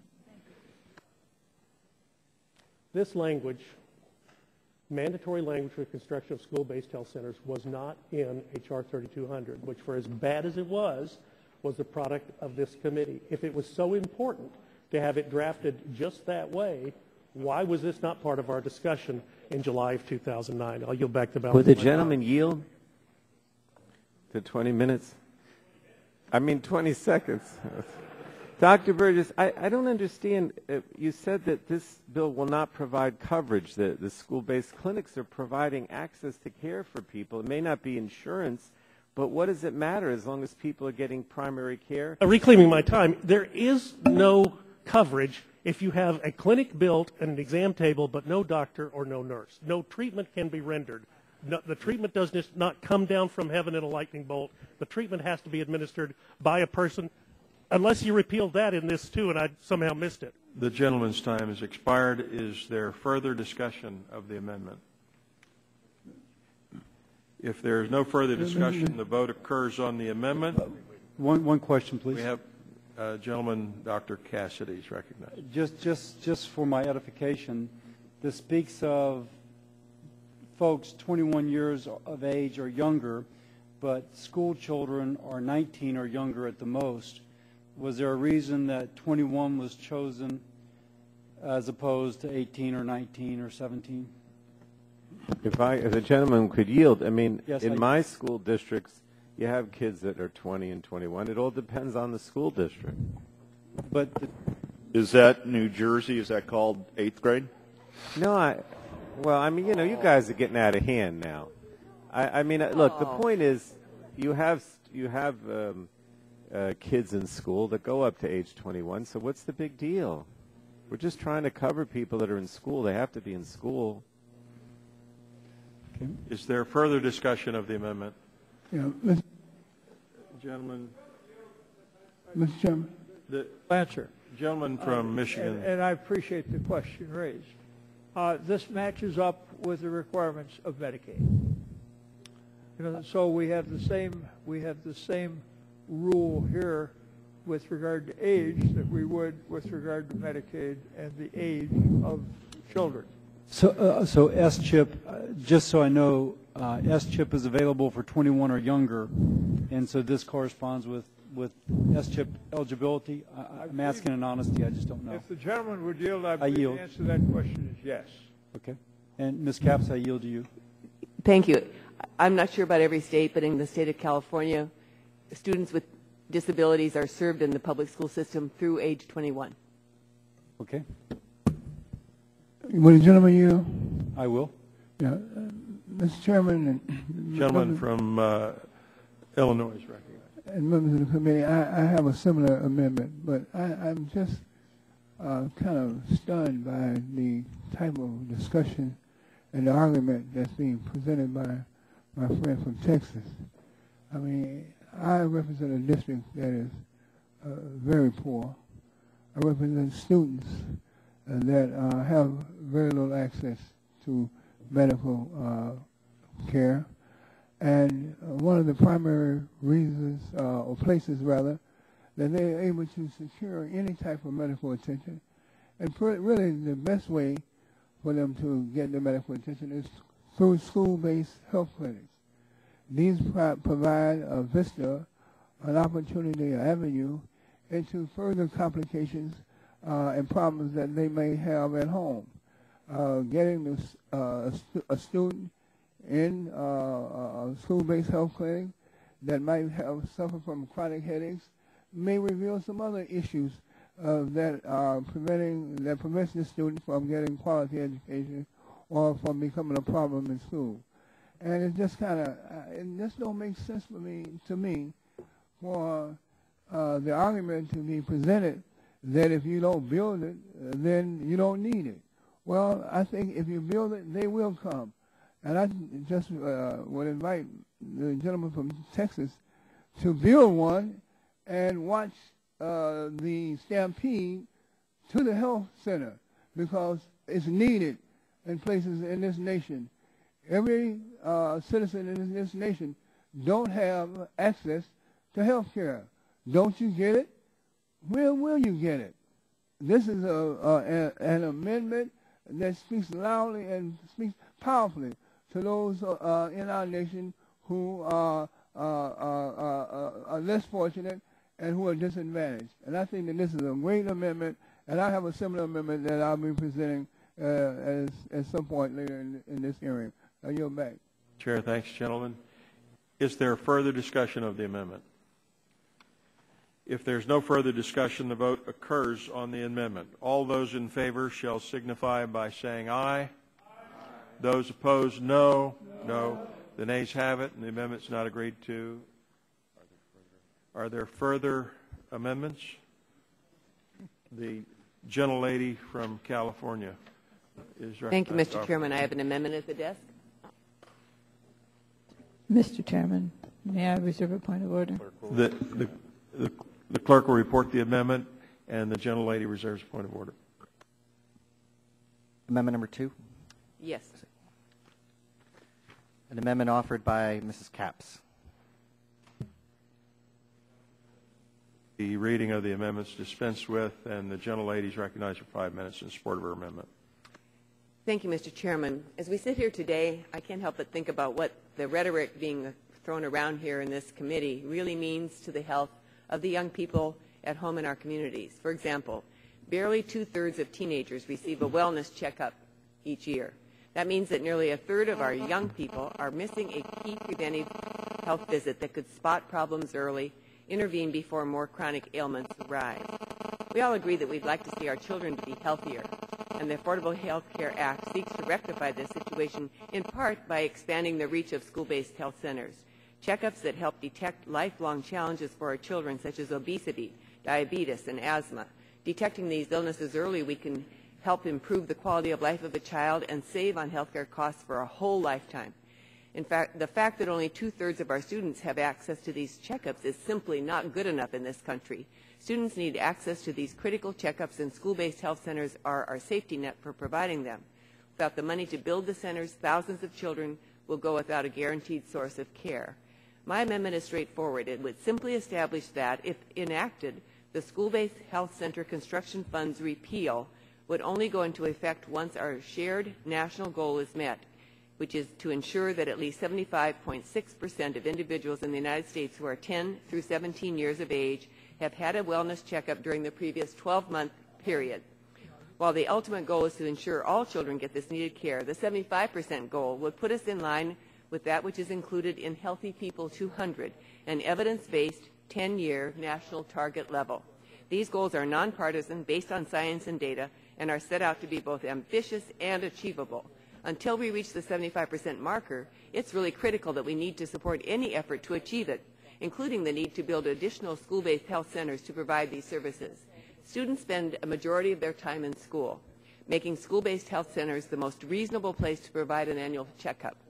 Bringing providers to students, the centers create an atmosphere of trust and support that these children need.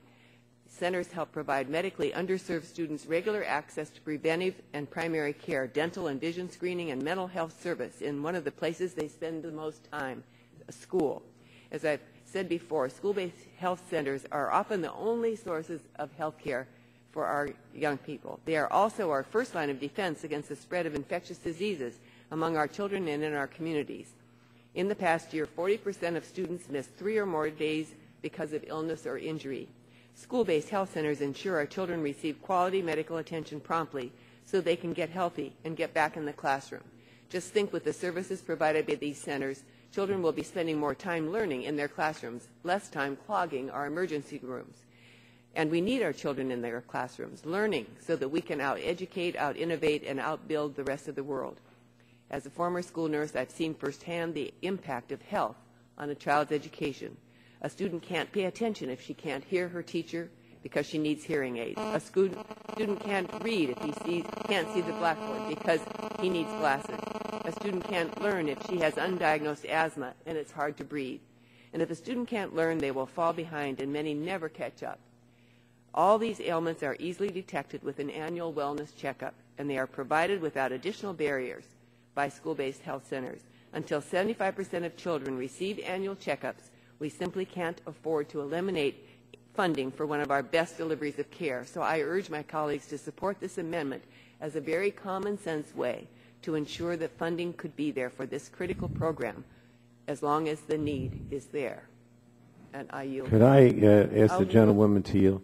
You know, I just wanted to thank you for having a very positive, vision of what we're trying to do here. This is a values issue as well. And there's a lot of cynicism about, what we do in Congress or what we don't do.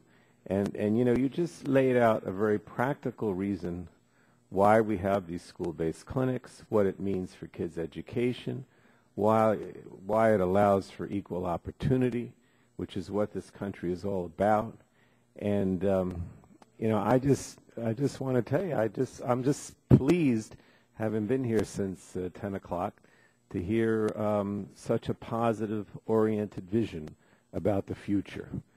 It's really nice for a change. And I'll just say in response, since you're getting to that level of conversation with 10 seconds left, that my feelings about this legislation have not anything to do with which side of the aisle I happen to sit on. It has a lot to do with where I spent my life before I came to Congress. Thank you, Mr. Pallone. The gentlelady's time has expired.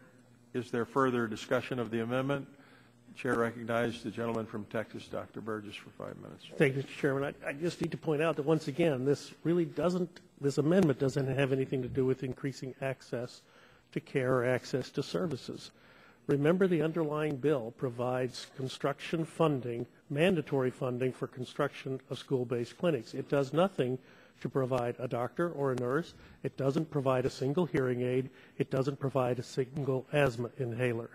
The problem with Section 4101A of the Patient Protection Affordable Care Act is the mandatory funding for building school-based health centers with no guarantee that these centers will have the resources to staff the center and actually deliver the care.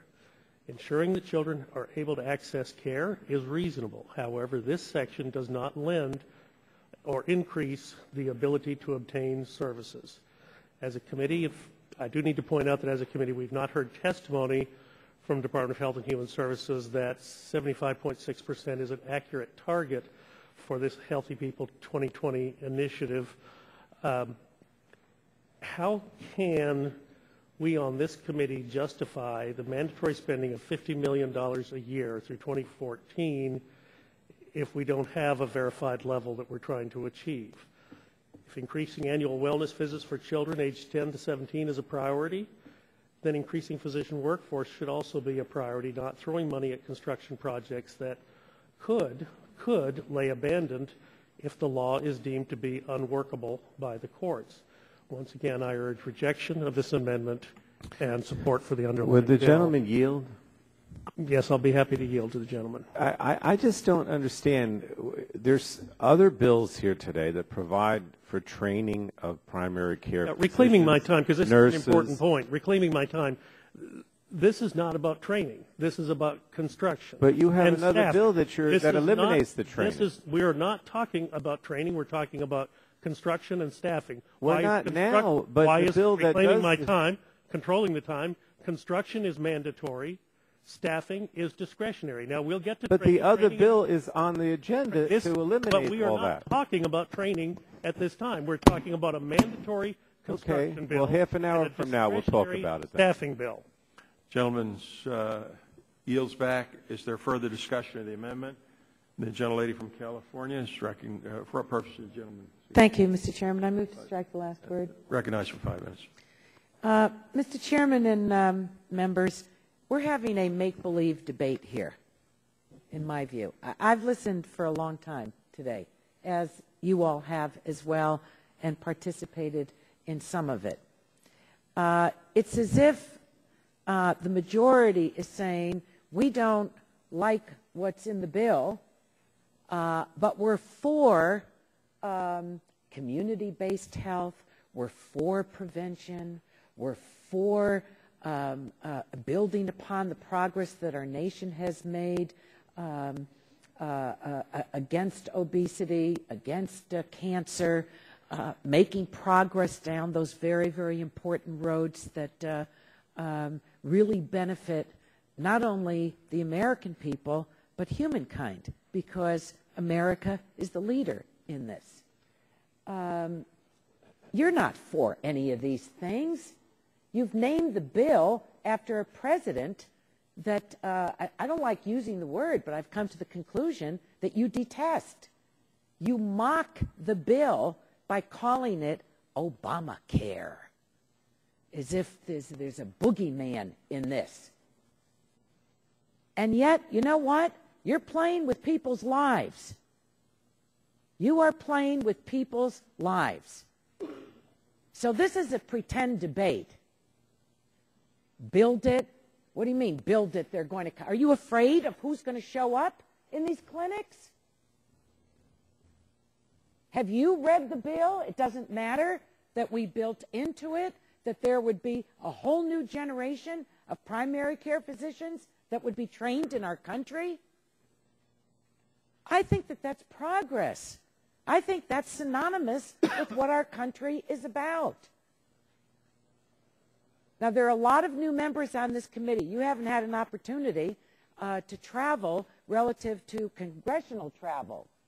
Go to other countries in the world and see what those countries look like without what we're talking about here. Look at their infant mortality rates. Look at their expected lifespans. So pretend that you just don't like this, but that you have something wonderful in store for the American people. What is it? We've been here for 90 days. There's nothing on jobs. It's destroy, destroy, disrupt, disrupt, and destroy some more. So I don't know. What is your agenda? You hate the government so much that you have to come here to try and visit this upon people. Maybe you want to visit it upon your constituents. Mine don't like it, and they reject it. They know we have to do something about our deficit. As I said earlier today, I believe this morning, we cut $41 billion. You're still dinking around with whatever you're going to do on a CR. We cut $41 billion in December. But health care and a system to make sure, I'm sorry, it's my time. Under words, please, Mr. Chairman. It's my time. It's my time. And to set up a system of health care in the country, you don't like what's in the bill. What do you have to offer? What do you have to offer? We haven't heard anything. Nothing is on the table except to destroy this. And if you really read the bill, which you all use that phrase, campaigning, read the bill, read the bill. If you read the bill, you would know that one thing is hooked to another, that there's a nexus between these centers, primary care physicians, funding for that, and the needs to speak to the needs to the people in our country. So, I'm sorry to say that this is kind of a fake debate, but you know what? If you're not going to put on the table something positive for the American people and just continually seek and destroy, what do you have to offer? Say it. I think the cameras are on. Maybe someone can give us a clue what you might be coming up with next week for health care for the American people.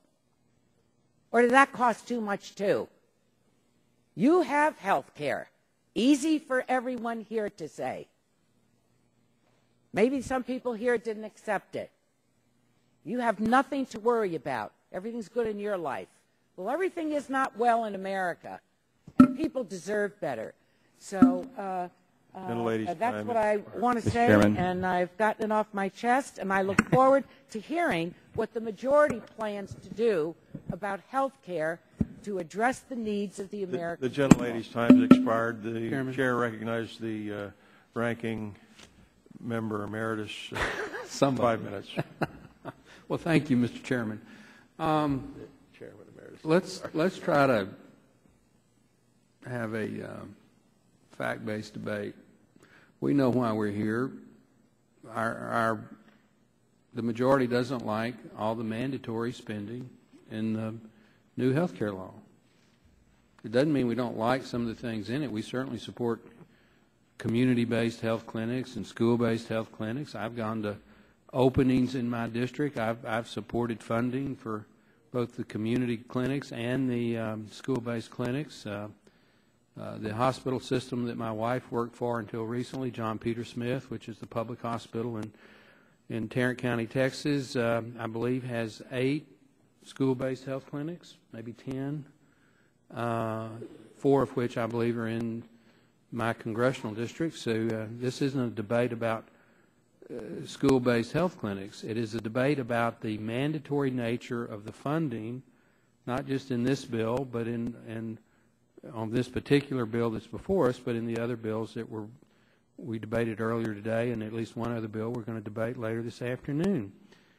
You know, the Republicans support federally supported health care, but we do not support the particular law that was passed, rammed down our throats in the last Congress. We have an obligation to try to repeal as much of it as possible, but once that's done, we're more than happy to work with our friends on the minority on specific issues, one of which I think there's probably a commonality of interest in school-based health clinics.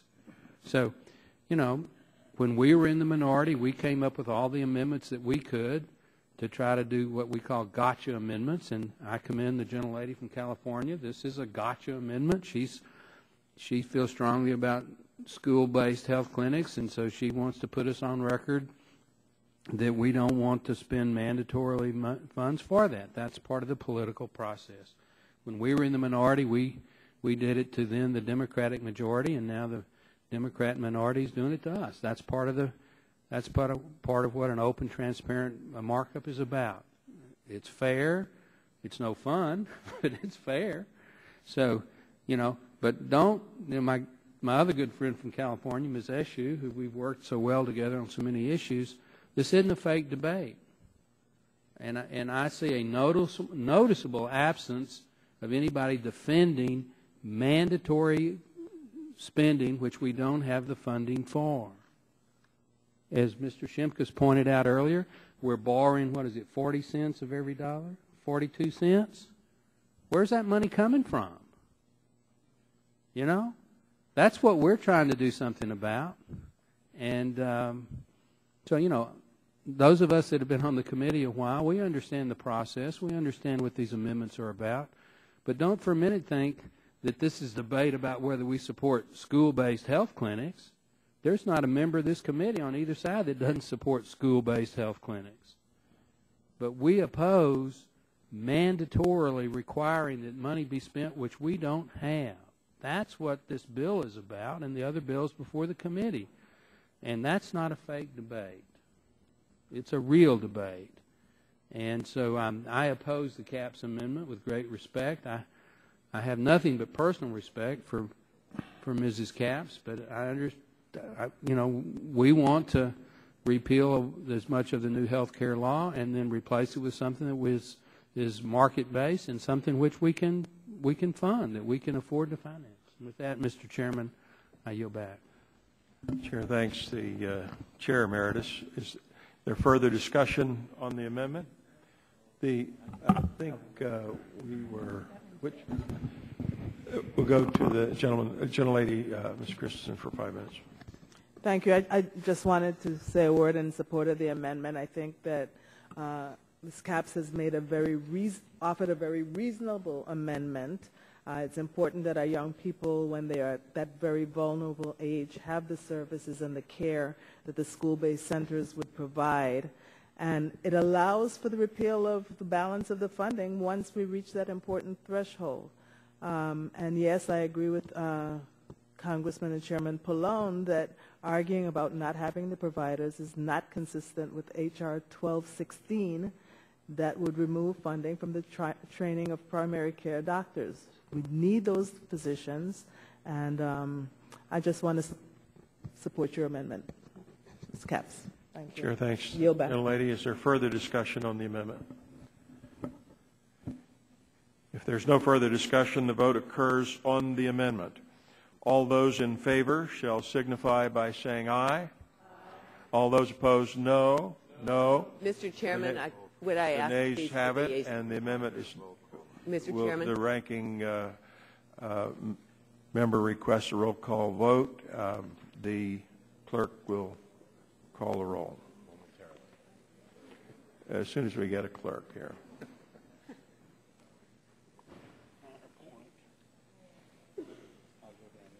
Mr. Barton? No. Mr. Barton, no. Mr. Stearns? Mr. Whitfield? Mr. Whitfield, no. Mr. Shimkus? Mr. Shimkus, no. Mr. Pitts? No. Mr. Pitts, no. Mrs. Bono-Mack? Yes. Mr. Walden? Mr. Terry? No. Mr. Terry, no. Mr. Rogers? Mr. Rogers, no. Mrs. Myrick? Mrs. Myrick, no. Mr. Sullivan? Mr. Murphy? Mr. Murphy, no. Mr. Burgess? Mr. Burgess, no. Mrs. Blackburn? Mrs. Blackburn, no. Mr. Bilbray? No. Mr. Bilbray, no. Mr. Bass? Mr. Gingrey? Mr. Gingrey, no. Mr. Scalise? Mr. Scalise, no. Mr. Latta? Mr. Latta, no. Mrs. McMorris-Rogers? Mrs. McMorris-Rogers, no. Mr. Harper? Mr. Harper, no. Mr. Lance? Mr. Lance, no. Mr. Cassidy? Mr. Cassidy, no. Mr. Guthrie? Mr. Guthrie, no. Mr. Olson? Mr. Olson, no. Mr. McKinley? Mr. Gardner? Mr. Gardner, no. Mr. Pompeo? Mr. Pompeo, no. Mr. Kinzinger? Mr. Kinzinger, no. Mr. Griffith? Mr. Griffith, no. Mr. Waxman? Mr. Dingle? Mr. Dingle, aye. Mr. Markey? Mr. Towns? Mr. Towns, aye. Mr. Pallone? Mr. Pallone, aye. Mr. Rush? Aye. Mr. Rush, aye. Mrs. Eshu? Ms. Eshu, aye. Mr. Engel? Mr. Green? Ms. DeGette? Ms. DeGette, aye. Mrs. Capps? Mrs. Capps, aye. Mr. Doyle? Ms. Schakowsky? Ms. Schakowsky, aye. Mr. Gonzalez? Mr. Inslee? Aye. Mr. Inslee, aye. Ms. Baldwin? Ms. Baldwin, aye. Mr. Ross?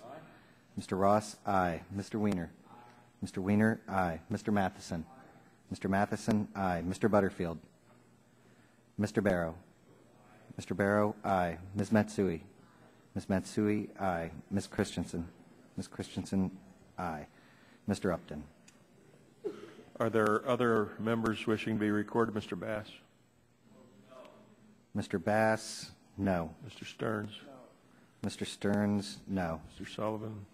Mr. Sullivan, no. Mr. Walden? Oh, Mr. Walden, no. That's about it, right?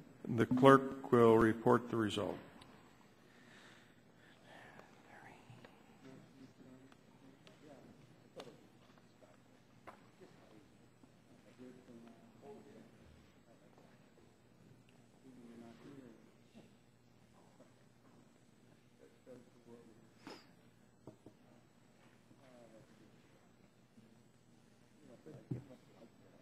Mr. Chairman, on that, there were 16 ayes, 28 nays. The amendment is not agreed to. Are there further amendments? Mr. Chairman. Mr. Chairman, I have an amendment at the desk. All right, the clerk will report the amendment. support the amendment. Number 3, Mr. Towns? Number 4. Number 4.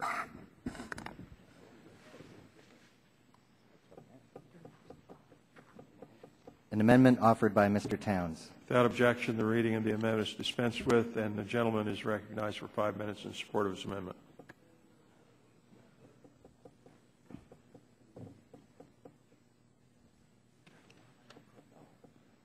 Gentleman, Mr. Towns, is recognized for 5 minutes. Thank you very much, Mr. Chairman.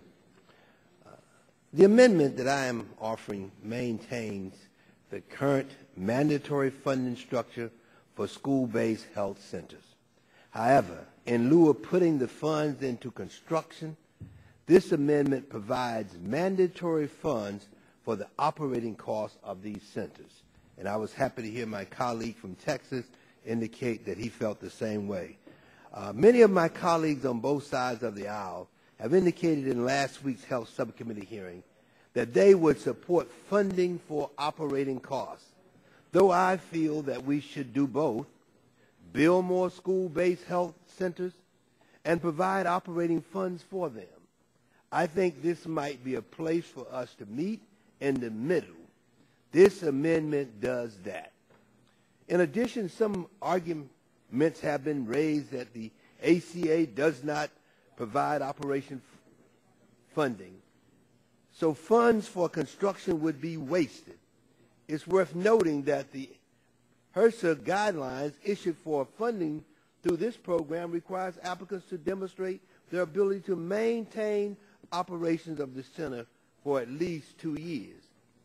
About 76% of school-based health centers depend on funds from state governments, while 37% receives funds from local governments for their operations.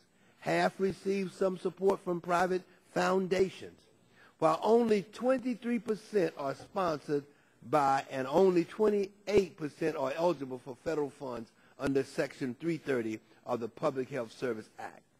This source provides targeted federal funds towards the provision of primary health care for the nation's underserved populations. I am interested in working together on shared priorities. School-based health centers have long been supported by Republicans, Democrats, Independents, all alike. Many are located in the congressional district or members on this committee, Republicans, Democrats, and Independents. Let's work together to support programs that have long been supported by members of this committee. I urge my colleagues to support this amendment, and then I also note that the business community loves this amendment, because what it does is that if a mother does not feel like leaving her daughter, but if there's a school-based clinic, then she's able to, if the youngster has a little temperature, maybe a little problems, not feeling too good, but the point is she knows that the health clinic is there, that they will go on to work and, of course, and to be able to function in a normal kind of way. And, of course, I think that that's something that we should not ignore as well. So, Mr. Chairman, I wait for a successful conclusion that will make life better for our children, because I think that, as I listen to some of the comments on the other side, I think this is the amendment that they've been waiting for, that they are now ready to vote and to be able to show how we can work together and to make certain that we provide the best quality health care for our children. And I think that's what we all should be about. And if you're not about that, then I'm not sure you should be on this committee, because this is a committee to help people. On that note, I yield back. Thank the Chair. Thanks, gentlemen. Recognize the gentleman from Illinois for 5 minutes. Thank you, Mr. Chairman. I just move to speak out against the amendment. Chair is recognized. And I have great respect to my friend, Mr. Towns. We're glad to have him back on the committee. He prefaced his comments talking about moving the mandatory fund from the building to the operation fund. And that brings up our opposition. It's mandatory funding that we have the problem with. Our national debt, which is $14.5 trillion, is based upon mandatory funding. It's mandatory funding. That's what's driving us into... Will the gentleman yield? I'd be happy to yield. You know, this money comes from a lot of different sources. It's just not, you have to understand foundations involved in.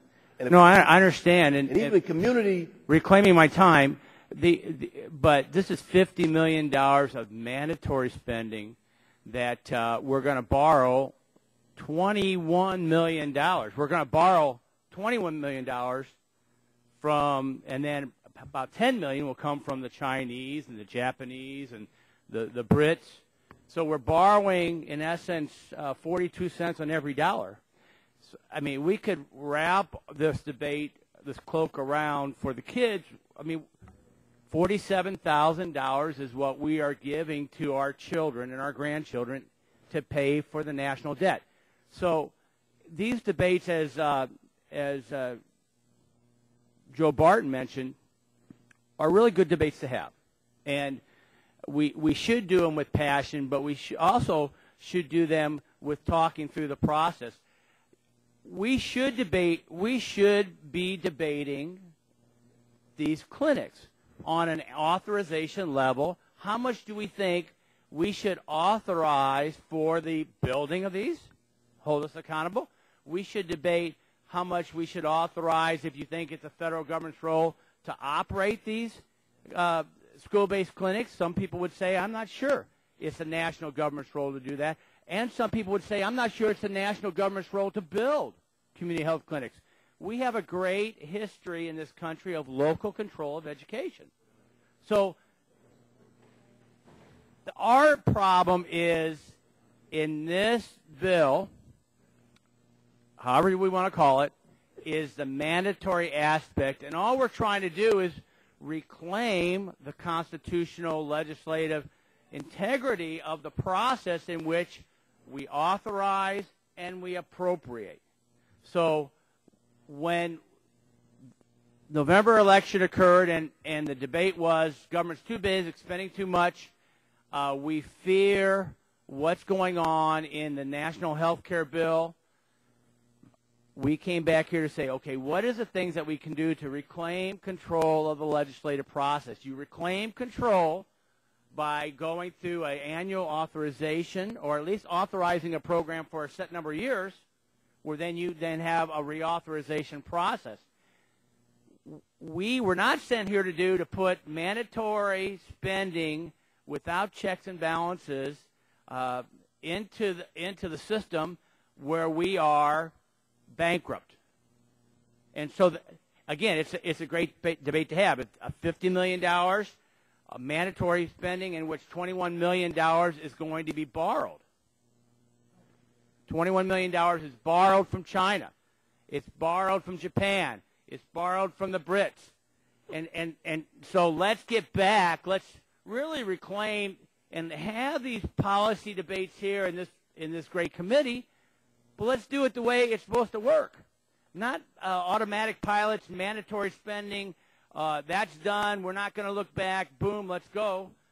10 years in a row. Let's go back to say, is this a credible program? Should we authorize it? At what level? And then if we do that in a bipartisan manner, then we take our committee and we go to the budgetary process and we fight for the appropriation of that set amount of money. So that's our problem. The mandatory aspects of what happened in the health care law, which mandated mandatory spending without a check and balance on the legislative branch. That's why we oppose this. I know your amendment is well-intentioned. It does address Dr. Burgess's issue, but I can't speak for him. But I think the mandatory aspect of mandatory spending is why we're having these bills here today. And I have 13 seconds left. I yield back my time. Thanks, gentlemen. Is there further discussion of the amendment? If there's no further discussion, the vote occurs on the amendment. All those in favor shall signify by saying aye. Mr. Chairman. All those opposed, no. Mr. Chairman, I ask for a roll call vote. The roll call votes requested. The clerk will call the roll. Mr. Barton. Mr. Barton, no. Mr. Stearns? Mr. Stearns, no. Mr. Whitfield? Mr. Whitfield, no. Mr. Shimkus? No. Mr. Shimkus, no. Mr. Pitts? No. Mr. Pitts, no. Mrs. Bono Mack? Mr. Walden? Mr. Walden, no. Mr. Terry? Mr. Terry, no. Mr. Rogers? Mr. Rogers, no. Mrs. Myrick? Mr. Sullivan? Mr. Sullivan, no. Mr. Murphy? Mr. Murphy, no. Mr. Burgess? Mr. Burgess, no. Mrs. Blackburn? Mrs. Blackburn, no. Mr. Bilbray? No. Mr. Bilbray, no. Mr. Bass? Mr. Bass, no. Mr. Gingrey? Mr. Gingrey, no. Mr. Scalise? Mr. Scalise, no. Mr. Latta? Mr. Latta, no. Mrs. McMorris Rogers? Mrs. McMorris Rogers, no. Mr. Harper? Mr. Harper, no. Mr. Lance? Mr. Lance, no. Mr. Cassidy? Mr. Cassidy, no. Mr. Guthrie? Mr. Guthrie, no. Mr. Olson? Mr. Olson, no. Mr. McKinley? Mr. Gardner? Mr. Gardner, no. Mr. Pompeo? Mr. Pompeo, no. Mr. Kinzinger? Mr. Kinzinger, no. Mr. Griffith? Mr. Griffith, no. Mr. Waxman? Mr. Dingle? Mr. Markey? Mr. Towns? Mr. Towns, aye. Mr. Pallone? Mr. Pallone, aye. Mr. Rush? Aye. Mr. Rush, aye. Ms. Eshoo? Ms. Eshoo, aye. Mr. Engel? Mr. Green? Ms. DeGette? Ms. DeGette, aye. Mrs. Capps? Mr. Doyle? Ms. Schakowsky? Aye. Ms. Schakowsky, aye. Mr. Gonzalez? Mr. Inslee? Aye. Mr. Inslee, aye. Ms. Baldwin? Ms. Baldwin, aye. Mr. Ross? Mr. Weiner? Mr. Matheson? Mr. Matheson, aye. Mr. Butterfield? Mr. Barrow? Mr. Barrow, aye. Ms. Matsui? Ms. Matsui, aye. Ms. Christensen? Aye. Ms. Christensen, aye. Mr. Upton? Are there any other members wishing to be recorded? Mr. Ross? Mr. Ross, aye. Mr. Butterfield? Mr. Butterfield, aye. Mr. Weiner? Mr. Weiner, aye. The clerk will report the result.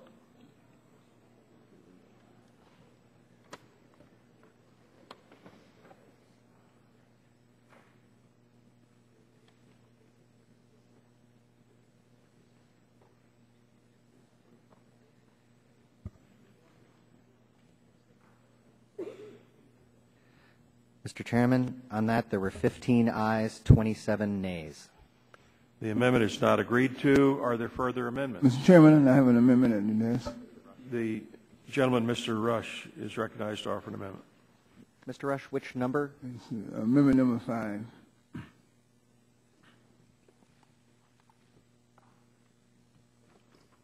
Clerk will report the amendment.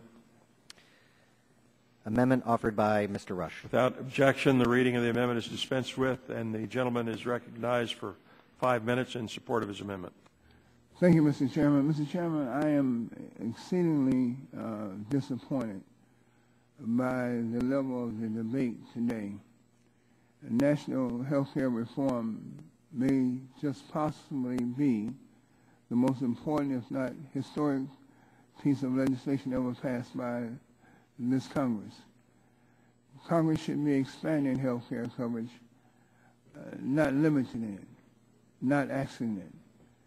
Congress should also be emphasizing preventive care and ensuring that care, when it is needed, is provided to all Americans, especially to our most needy, our children. The Affordable Care Act provides health care for nearly 46 million uninsured American citizens, and with 8.6 million of those being our vulnerable children. Why, Mr. Chairman, on earth are we trying to unravel what has taken us so many, many years to stitch together? With respect to Mr. Burgess's bill, it will rescind $50 million in funding for school-based health center construction. This funding provides critical resources to communities, allowing them to open new health care clinics at their schools. Without this funding, mechanism, these centers would not be built. The school and community-based health centers that are already open to the children of my state, especially those 17% of the state's population who currently live in underserved communities, will be strained and hard-pressed to serve the needy patients, the children, and also the seniors who rely on them. Our children are spending most of their time in school while their parents are struggling to earn a living in order to care for them. This funding is vitally important, giving our school-based health system the capacity to serve and to care for a low-income population. By rescinding mandatory school funding for school-based health care construction, my Republican colleagues are telling the American public that our children are not worthy of prioritized care. And Mr. Chairman, I think that that's really what we're missing here in this debate. It's mandatory, Mr. Chairman, because it's a priority. Without the mandatory wording in this legislation, it is doubtful that it would be a priority. Mr. Chairman, I think that our Senate, or the Republicans centering their disagreement, their opposition to this amendment based on the mandatory nature of it, the mandatory wording in it, is a useful canard. But it's not, Mr. Chairman, relevant to the health care of these children who reside in poor areas who need school-based health clinics. I have visited the school-based health clinics in my community, in my district, and I know the function that they serve. I know that we need more and more and more of these clinics. And Mr. Chairman, as I said earlier, if you build it, they will come. They need it. They want it. It's the least that we can do is to provide a basic sense, an entry point for health care, basic health. That's what this nation should be providing for all of its citizens. And Mr. Chairman, I think that is really callous and it's cynical for those of us who care about, and if you admit, you say that you care about children's health, well, you ought to do something about it. And this is an opportunity for you to do something about it, if you really care. I yield back the balance of my time. Chair, thanks, gentlemen. And the chair recognizes the gentleman from California for 5 minutes. Thank you, Mr. Chairman. Mr. Chairman, I had the privilege of 10 years supervising the baseline health care services for a population of 3 million people. And this idea of mandatory automatic pilot being somehow a compassionate way of applying our services to the public just boggles my mind. There is not a mayor, county chairman, school board member that does not every year look at their budget, make priority decisions, and address the issues for their constituency as they see fit. The trouble is in this town, it's always easy to put it on automatic pilot and then say, I can't do anything about it this year because it's already locked in.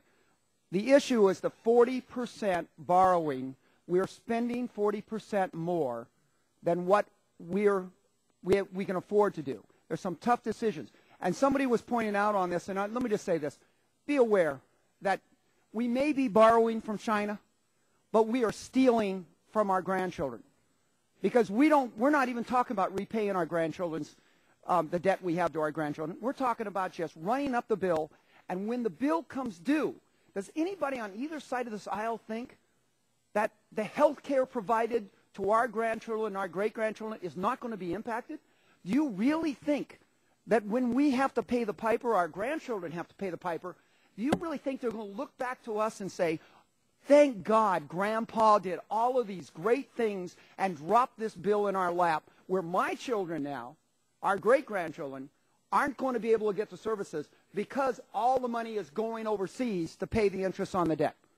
So I think we need to be aware of that there is limits. Like any good chairman, any mayor, any hospital knows, you've got to live within the fiscal realities or you're not doing anyone a service by overpromising what you can't afford and trying to over-triage what is able to be delivered. And if the minimum should be that Congress executes its responsibility and looks at these expenditures just like every mayor, every school board member does, and make those priority decisions where the American people can see them made, see us vote, see us make those priorities, and then live with the repercussions every year, not put it on automatic pilot.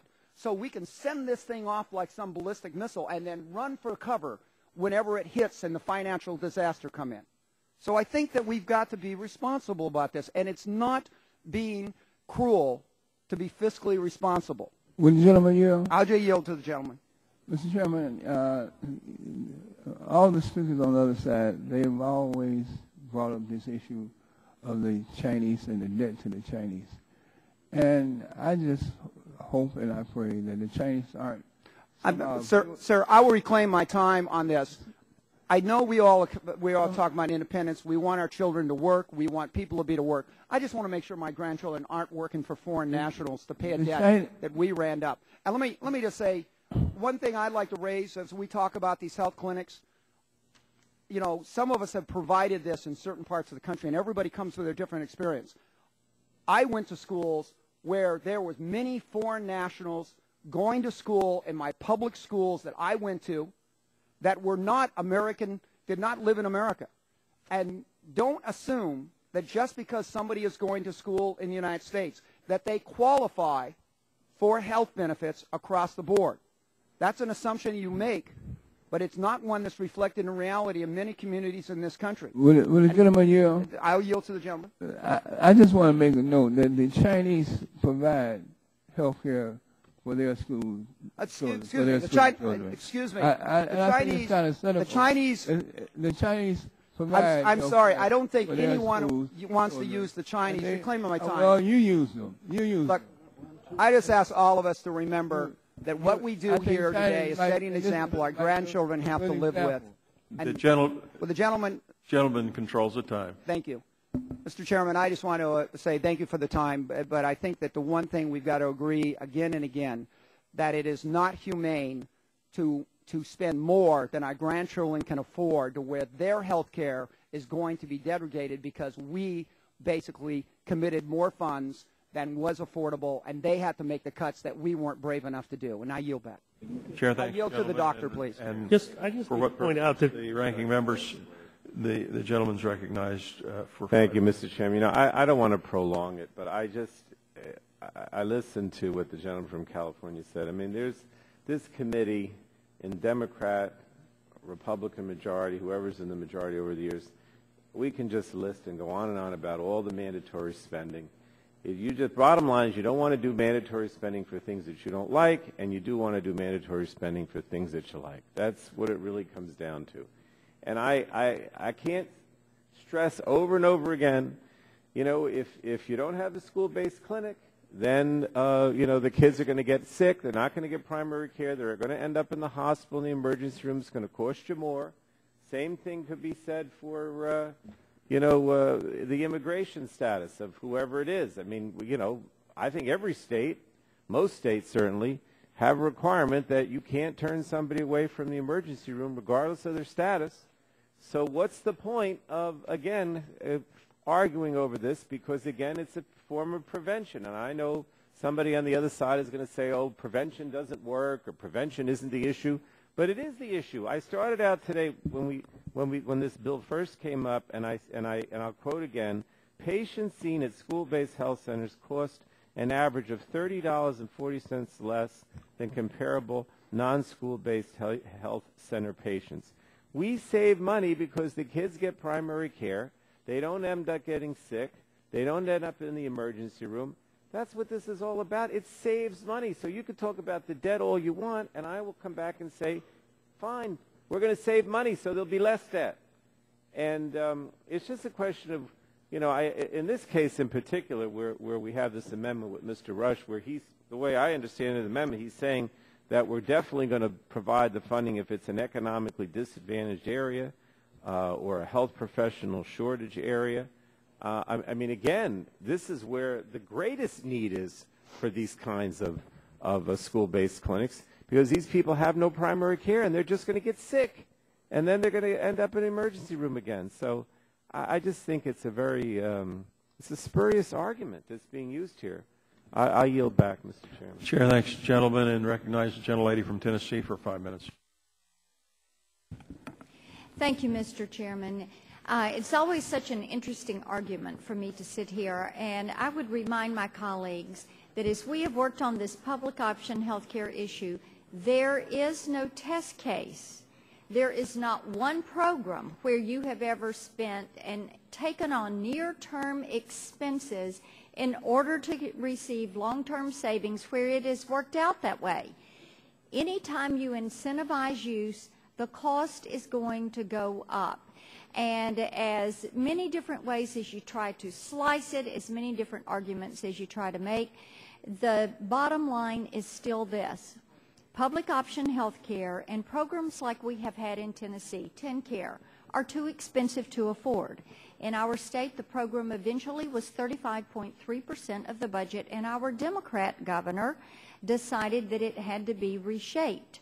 This is something that we cannot afford to do. You do not see more individuals receiving health care because even though they have access to the queue, at the end of the day, the money is not there to pay for the services that they are seeking to use. And with that, I yield the balance of my time to the gentleman from Texas, Mr. Burgess. I thank the gentlelady for yielding. This, I feel like I have to point out that there is no established link between an economically distressed area and the lack of a school-based health center. I'm sure it does occur, but I'm sure there are also economically distressed areas that have a plethora of school-based health centers. But, one of the great ironies of what we're debating here, the school-based health center will be built with mandatory funding, but the staffing's with discretionary funding, and the president has zeroed out that line item in the 2012 budget. So it's a health profession shortage area. They're already lacking in professionals. How are you going to entice them to work without paying them? We've got this thing exactly backwards, and this is the reason that this amendment needs to be defeated and the underlying bill supported. Would the gentleman yield? I'll be happy to yield. Yeah, I mean, in reality, we talk all about health care. This really, in reality, is not a proposal for health care. It's a construction project. You build a building, you employ people to build a building, and then you walk away from the building. The health care, the building doesn't provide the health care. And so it really needs to be reflected in reality. The structure is what's being mandated, not the service. And the concept that you will, if you build it, they will come, obviously is not reflected by a lot of facilities we've seen in this country. Would the gentleman yield? I don't know whose time it is. The gentlelady controls the time. Gentlewoman, yield. I had yielded the balance of my time to Mr. Burgess, and no, I am not going to yield to the gentleman. I think that in what we have to keep our eye on here is you can build all sorts of buildings, you can name all sorts of programs, but if there is a shortage, if you do not have enough physicians available to deliver the care, individuals end up with access to the queue. They do not end up with access to that care delivery, and you still have a problem. We saw this in Tennessee and had to take some drastic steps in order to address it. And with that, Mr. Chairman, I yield back the balance of my time. Is there further discussion of the amendment? Mr. Chairman, and I for what purposes, gentlemen, seek recognition? Back the last word. The gentleman recognized for 5 minutes. I promise not to use the time, but I have to comment here that, sometimes something looks good and look like you might be saving, but you're not saving. The point is that these young people, in many instances, are going to end up in the emergency room. Well, it's a known fact that it costs a whole lot more to treat a person in the emergency room. And, of course, we get away from the whole issue of prevention. And the other thing I think we need to recognize that if a young person has a problem or a temperature, whatever it might be, that mother is not going to go to work. She's going to keep that child home. But if there's a health clinic, the school-based health clinic, then she could take the young person to the health clinic knowing that that person is going to be taken care of and they will be in touch with her if she needs to come back. So the point is that because you think you're saving, you look like you're not really saving. The business community in that case, they lose out in terms of the person's working that day all of these issues should be taken into consideration. And I'm afraid that we're just doing something here and not really looking at the bottom line. And I think that we should look at the bottom line. Nobody wants this. I want to save money too. Don't think you're the only one that want to save money. I mean, I keep hearing this, the deficit. You know, we all are concerned about the deficit, but we're also concerned about lives. The only person that I know that should be supporting this is the undertakers. Gentleman yields back. Is there further discussion on the amendment? If there's no further discussion, the vote occurs on the amendment. All those in favor shall signify by saying aye. All those opposed, no. No. The nays have it. The amendment's not agreed to. The gentleman requests a recorded vote. The clerk will call the roll. Mr. Barton. Mr. Barton, no. Mr. Stearns. Mr. Whitfield. Mr. Whitfield, no. Mr. Shimkus. Mr. Shimkus, no. Mr. Pitts. No. Mr. Pitts, no. Mrs. Bono Mack. Mr. Walden. Mr. Walden, no. Mr. Terry. Mr. Terry, no. Mr. Rogers. Mr. Rogers, no. Mrs. Myrick. Mr. Sullivan. Mr. Sullivan, no. Mr. Murphy. Mr. Burgess. Mr. Burgess, no. Mrs. Blackburn. Mrs. Blackburn, no. Mr. Bilbray.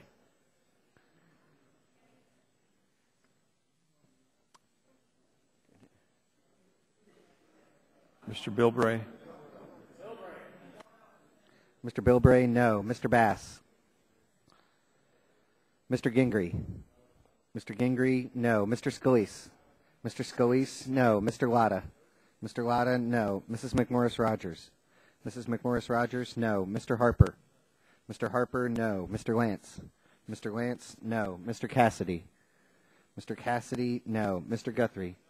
Mr. Guthrie, no. Mr. Olson. Mr. Olson, no. Mr. McKinley. Mr. Gardner. Mr. Gardner, no. Mr. Pompeo. Mr. Pompeo, no. Mr. Kinzinger. Mr. Kinzinger, no. Mr. Griffith. Mr. Griffith, no. Mr. Waxman. Mr. Dingle. Mr. Markey. Mr. Towns. Mr. Towns, aye. Mr. Pallone. Mr. Pallone, aye. Mr. Rush. Mr. Rush, aye. Ms. Eshoo. Ms. Eshoo, aye. Mr. Engel. Mr. Green. Mr. Green, aye. Ms. DeGette. Ms. DeGette, aye. Mrs. Capps. Mrs. Capps, aye. Mr. Doyle. Ms. Schakowsky. Mr. Gonzalez. Mr. Inslee. Mr. Inslee, aye. Ms. Baldwin. Ms. Baldwin, aye. Mr. Ross. Mr. Ross, aye. Mr. Weiner. Mr. Matheson. Mr. Matheson, aye. Mr. Butterfield. Mr. Butterfield, aye. Mr. Barrow. Mr. Barrow, aye. Ms. Matsui. Ms. Matsui, aye. Ms. Christensen. Ms. Christensen, aye. Gentlelady is not recorded. Ms. Schakowsky, aye. Are there other members wishing to be recorded? Mr. Stearns? Mr. Stearns, no. Dr. Murphy? Mr. Bass? Murphy, no. Mr. Bass? Bass, no. The clerk will report the result. Yeah.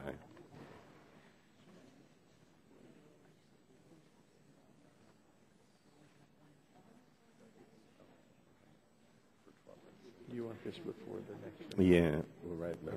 Okay, just a second. Yeah.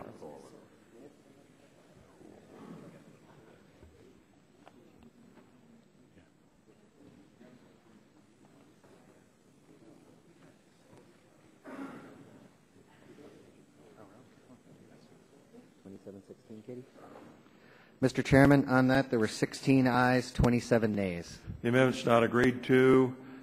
The ranking member is recognized. Mr. Chairman, pursuant to House Rule 11, Clause 2.1, I request that all members have the requisite time to file supplemental minority or additional views to the bills considered at today's markup. I guess that would be for all the bills today, Mr. Chairman. Without objection, so ordered. Are there any other amendments? All right. If there is no further discussion, the question now occurs on favorably reporting the bill. All those in favor say aye. Aye. All those opposed say no. The ayes Request have a it. roll call, Mr. Chairman. The clerk will call the roll. Mr. Barton. Final. Reporting the vote. Reporting the bill. Mr. Barton, aye. Mr. Stearns. Aye. Mr. Stearns, aye. Mr. Whitfield. Aye. Mr. Whitfield, aye. Mr. Shimkus. Aye. Mr. Shimkus, aye. Mr. Pitts. Aye. Mr. Pitts, aye. Mrs. Bono Mack. Mr. Walden. Mr. Walden, aye. Mr. Terry.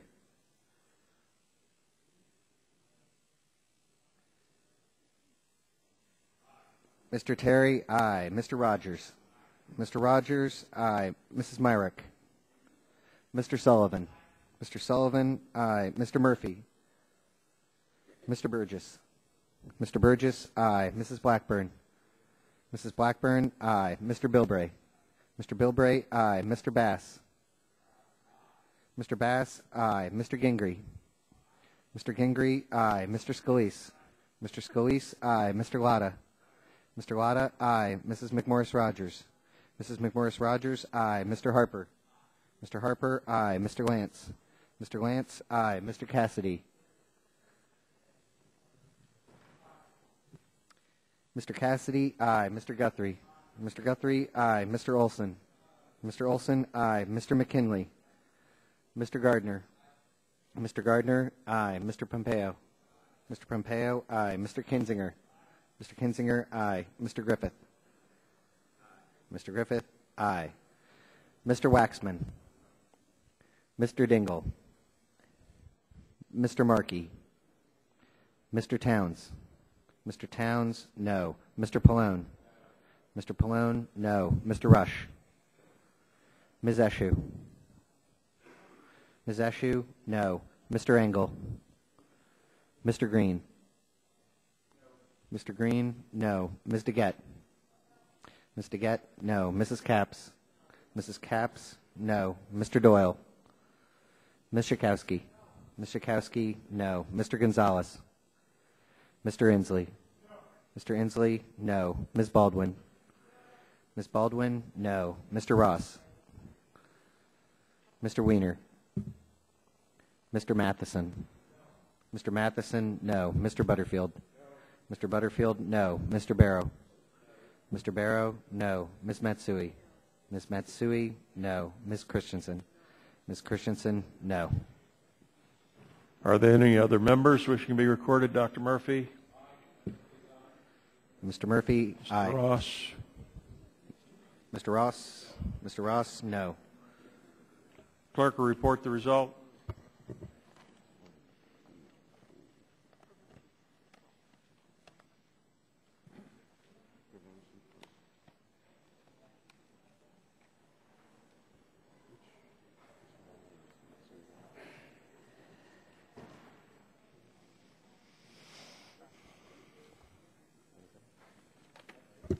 Mr. Chairman, on that, there were 27 ayes, 15 nays. The ayes have it, and the bill is reported favorably. The chair calls up H.R. 1217 and asks the clerk to report. H.R. 1217. Without objection, the first reading of the bill is dispensed with. So ordered. The chair recognizes himself for 5 minutes. Section 4002 of PIPACA establishes a Prevention and Public Health Fund, and H.R. 1217 would repeal this section. The section authorizes the appropriations of and appropriates to the fund from the Treasury the following amounts: $500 million for fiscal year 2010, $750 million for 2011, $1 billion for 2012, $1.25 billion for 2013, $1.5 billion for 2014, and for fiscal year 2015 and every fiscal year thereafter, $2 billion. The Secretary of Health and Human Services has the full authority to use this account to fund any programs or activities under the Public Health Service Act that she chooses, without congressional input, approval, or oversight. On June 18, 2010, HHS announced $250 million in prevention and public health fund dollars would go, quote, to support prevention activities and develop the nation's public health infrastructure, end quote. On September 27th, 2010, HHS announced another $320 million in grants from the fund to, quote, expand the primary care workforce, end quote. On February 9, 2011, HHS announced an additional $750 million from the fund for various prevention activities, including preventing tobacco use, obesity, heart disease, stroke, and other diseases, and increasing immunizations. The goals of these three disbursements from the fund are laudable, and there's no doubt that we must focus on preventing disease rather than simply treating people once they become ill. But we must remember that this funding is over and above the amount that Congress has already decided should go to these activities and the amount that Congress has already appropriated for these activities. When Secretary Sebelius testified before the subcommittee, I asked her whether she needed further congressional approval to spend the money from Section 4002 fund, and she answered no. I then asked her if she could fund activities above and beyond the level Congress appropriated, and she stated yes. This should concern every member that we have created a slush fund that the Secretary can spend from without any congressional oversight or approval. No one here can tell us what this funding will be used for next year, or 5, 10, 20, or 50 years from now, and this fund exists in perpetuity. My friends on the other side of the aisle bring up potential uses for this funding, like workforce development. There's no doubt that we're facing a provider shortage, especially in primary care and nursing. But there is no guarantee that the Secretary will choose to fund workforce development with this money. Also, the priorities of the next Secretary may be very different from those of Secretary Sebelius, and that Secretary will also have complete discretion over the fund. We can't predict how the money will be spent, and worse, we can't even influence it. I would suggest that if you wanted more funding to go towards training more doctors and nurses, the health care law should have contained a section explicitly authorizing that funding.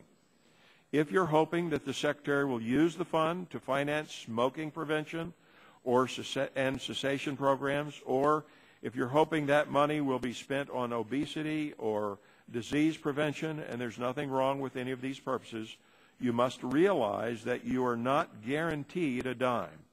A direct authorization should have been written into the law. By eliminating this fund, we are not cutting any specific program or activity because we have no idea what programs or activities will receive this funding. I'm not against prevention and wellness. That is not what this is about, despite what some of my colleagues on the other side of the aisle will say. This is about reclaiming our oversight role of how federal tax dollars should be used. I urge support for my bill, H.R. 1217. And at this point, for what purposes, gentlemen? Strike the last word. The chair recognizes the gentleman for 5 minutes. Mr. Chairman, since the Affordable Care Act was enacted, every state has benefited from the Prevention and Wellness Fund. This year, over $750 million in grants were dispersed, building on a $500 million investment last year.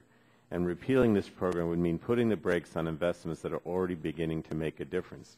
Now, you said, how can the money be spent? Well, I'll use my own state, in New Jersey. Many of my constituents have benefited, and I should also say add Congressman Lance, have benefited from over $15 million in prevention and public health grants for HIV prevention, tobacco cessation, mental health care, critical public health infrastructure improvements, as well as support for primary care training and workforce development. Those are all examples. You asked how the money can be spent. In your own state, in your state, Chairman Pitts and Representative Murphy's home state of Pennsylvania, there have been $22.5 million in grants dispersed through the Prevention and Public Health Fund. Everything, again, from community and clinical prevention, public health infrastructure, workforce development, the list goes on. Now, you also asked, Mr. Chairman, or suggested that Congress doesn't have any control over the fund. Contrary to what our Republicans have suggested, the mandatory spending nature of the fund does not disempower appropriators if Congress does its job in a timely fashion. Under Section 4002D of the Affordable Care Act, House and Senate Appropriations Committees have the explicit authority to allocate the fund at their discretion through the appropriations process. In fact, the Senate and the House appropriators attempted to allocate the 2011 omnibus bill under the 2011 omnibus bill, but that legislation was ultimately not enacted. And only under circumstances such as this, when Congress fails to pass a labor, health, and human services, education, related agencies appropriations bill, does the Secretary of HHS have the authority to allocate the prevention fund. So, in fact, Congress should allocate the fund. Congress has the authority to allocate the fund. The Secretary only does it if the Congress doesn't act. Now, I want to just use my last 2.5 minutes talking about how prevention saves money, because I really think that part of the problem on the other side of the aisle is a lot of my Republican colleagues really don't think that prevention saves money. And it's simply not true. It does save money. It's true that it's one of the prevention fund is one of the most cost-effective uses of our health care dollars. 75% of the $2 trillion in health care costs are spent on treatment of chronic diseases, many of which can be prevented. Obesity alone costs us $147 billion each year. Chronic diseases cost an additional $1 trillion each year in lost productivity. It's not surprising that prevention can save money. It's truly bending the cost curve. According to researchers at the New York Academy of Medicine, an investment of $10 per person per year in proven community-based interventions to increase physical activity, improve nutrition, and prevent smoking can save the country more than $16 billion each year. That's a return of $5.60 for every dollar invested. The Urban Institute estimates that certain proven community-based diabetes prevention programs can save as much as $191 billion over 10 years. Many immunizations save money. According to the CDC, for every dollar spent on diphtheria, tetanus, pertussis vaccine, we save $27. Other vaccines save between $5 and $26. Childhood injury prevention saves money. According to the Pacific Institute for Research and Evaluation, for every $46 spent on child safety seats, we save $900 in medical costs. Now, I know I really think that part of the problem here is that many of my Republican colleagues don't believe that prevention saves money. We're trying to save money here. That's what this is all about. My friends on the other side can say as often as they want that prevention isn't going to save money. In fact, it does. It's the most effective way to use our health care dollars. And it just, to me, it's just so strange that you want to eliminate this prevention fund, because I don't think there's anything that we could have done in this health care reform or the Affordable Care Act that does more to save money, save lives, prolong lives, increase productivity, all the positive things that I think all of us feel very strongly about. And I just think it's very sad that, you know, we focused on this as one of the 5 bills today, because this is something that I think all of us should support, and therefore I do oppose the amendment. I mean the bill that's before us. Chair thanks the gentleman. Are there any amendments to the bill? The gentlelady from California, Ms. Matsui, is recognized to offer an amendment. Thank you, Mr. Chairman. Mr. Chairman, I'm adamant. The clerk will report the amendment. Ahead of myself. An amendment offered by Ms. Matsui. Without objection, the reading of the amendment is dispensed with, and the gentlelady is recognized for 5 minutes in support of her amendment. Thank you, Mr. Chairman. I am adamantly opposed to this legislation. This bill would prevent much-needed and long overdue guaranteed funding to bolster primary and preventive care in this country. We spent $2.5 trillion, that's trillion with a T, on health care as a country in 2009. 70% of that was spent on managing chronic conditions and to treat preventable diseases. Yet, we spend only 3 cents on prevention for every health care dollar spent. Federal funding for prevention has been erratic, which means that prevention priorities often go unfunded on an annual basis. That is why this dedicated funding is so important to the future health of our country. The Affordable Care Act refocuses much of our health system on the delivery of care to prevent disease and promote healthier living through incentives for patients to utilize primary care, as opposed to treating people until after they get sick. By refocusing on disease prevention, as a health reform law does, our healthcare system will be more effective for patients, more efficient for providers, and more affordable for Americans. This fund will invest at the state, local, and community level in effective prevention efforts such as childhood obesity prevention, tobacco cessation, and cancer awareness. Chronic diseases like cancer account for 7 in 10 deaths in this country. The costs associated with treating people with chronic diseases in California reached nearly $27 billion recently. Many of these cases could have potentially been prevented or managed better had adequate primary care programs and funding been in place. California has received over $40 million in grants from the Prevention and Public Health Fund to enhance the public health infrastructure, expand the primary care workforce, and to bolster community prevention programs such as cancer awareness and tobacco cessation.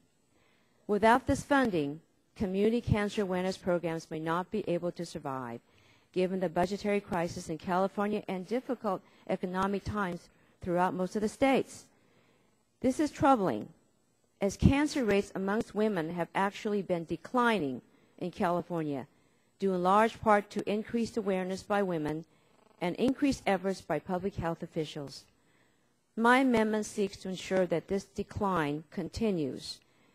It would ensure that increased numbers of women receive cancer screenings and consultations with their doctors. Short of a cure, prevention and awareness are two of our best tools in the fight against cancer. By providing adequate funding to primary care, especially at the local level, we can help ensure that women are more aware of the risk factors and signs for cancer. I urge my colleagues to vote for this amendment. I yield back the balance of my time. Is there further discussion on the amendment? The chair recognizes the gentleman from Illinois, Mr. Shimkus, for 5 minutes. Thank you, Mr. Chairman. To respectfully speak out against the amendment, I think that the best way to ensure that cancer screening and testing occur is to pass a law signed by the president, and then you fight through the appropriation process. Everything that my colleague mentioned that might be funded or could be funded, we have no idea whether it will be funded because it is at the discretion of the secretary. We have empowered her to make these decisions upward to $17.75 billion. That's why it's a slush fund. There's no intervention. There's no decision by us, the public policy. We had this debate last fall, and I mentioned it earlier, when we brought 20 public health bills through the committee. Why? Because we were unsure whether the secretary would fund these programs. And so even though we had the health care law, we still felt, and this was when the Democrats were in the majority, that we needed to pass these provisions in law to ensure that they were done. So $17.75 billion, that means we'll borrow $7.45 billion. I mean, remember, we're borrowing 42 cents on every dollar. And the other thing about this fund is that it's $2 billion in perpetuity, which means forever.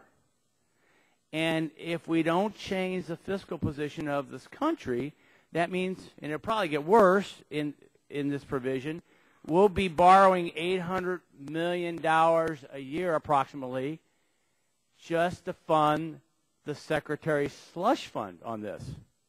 Now,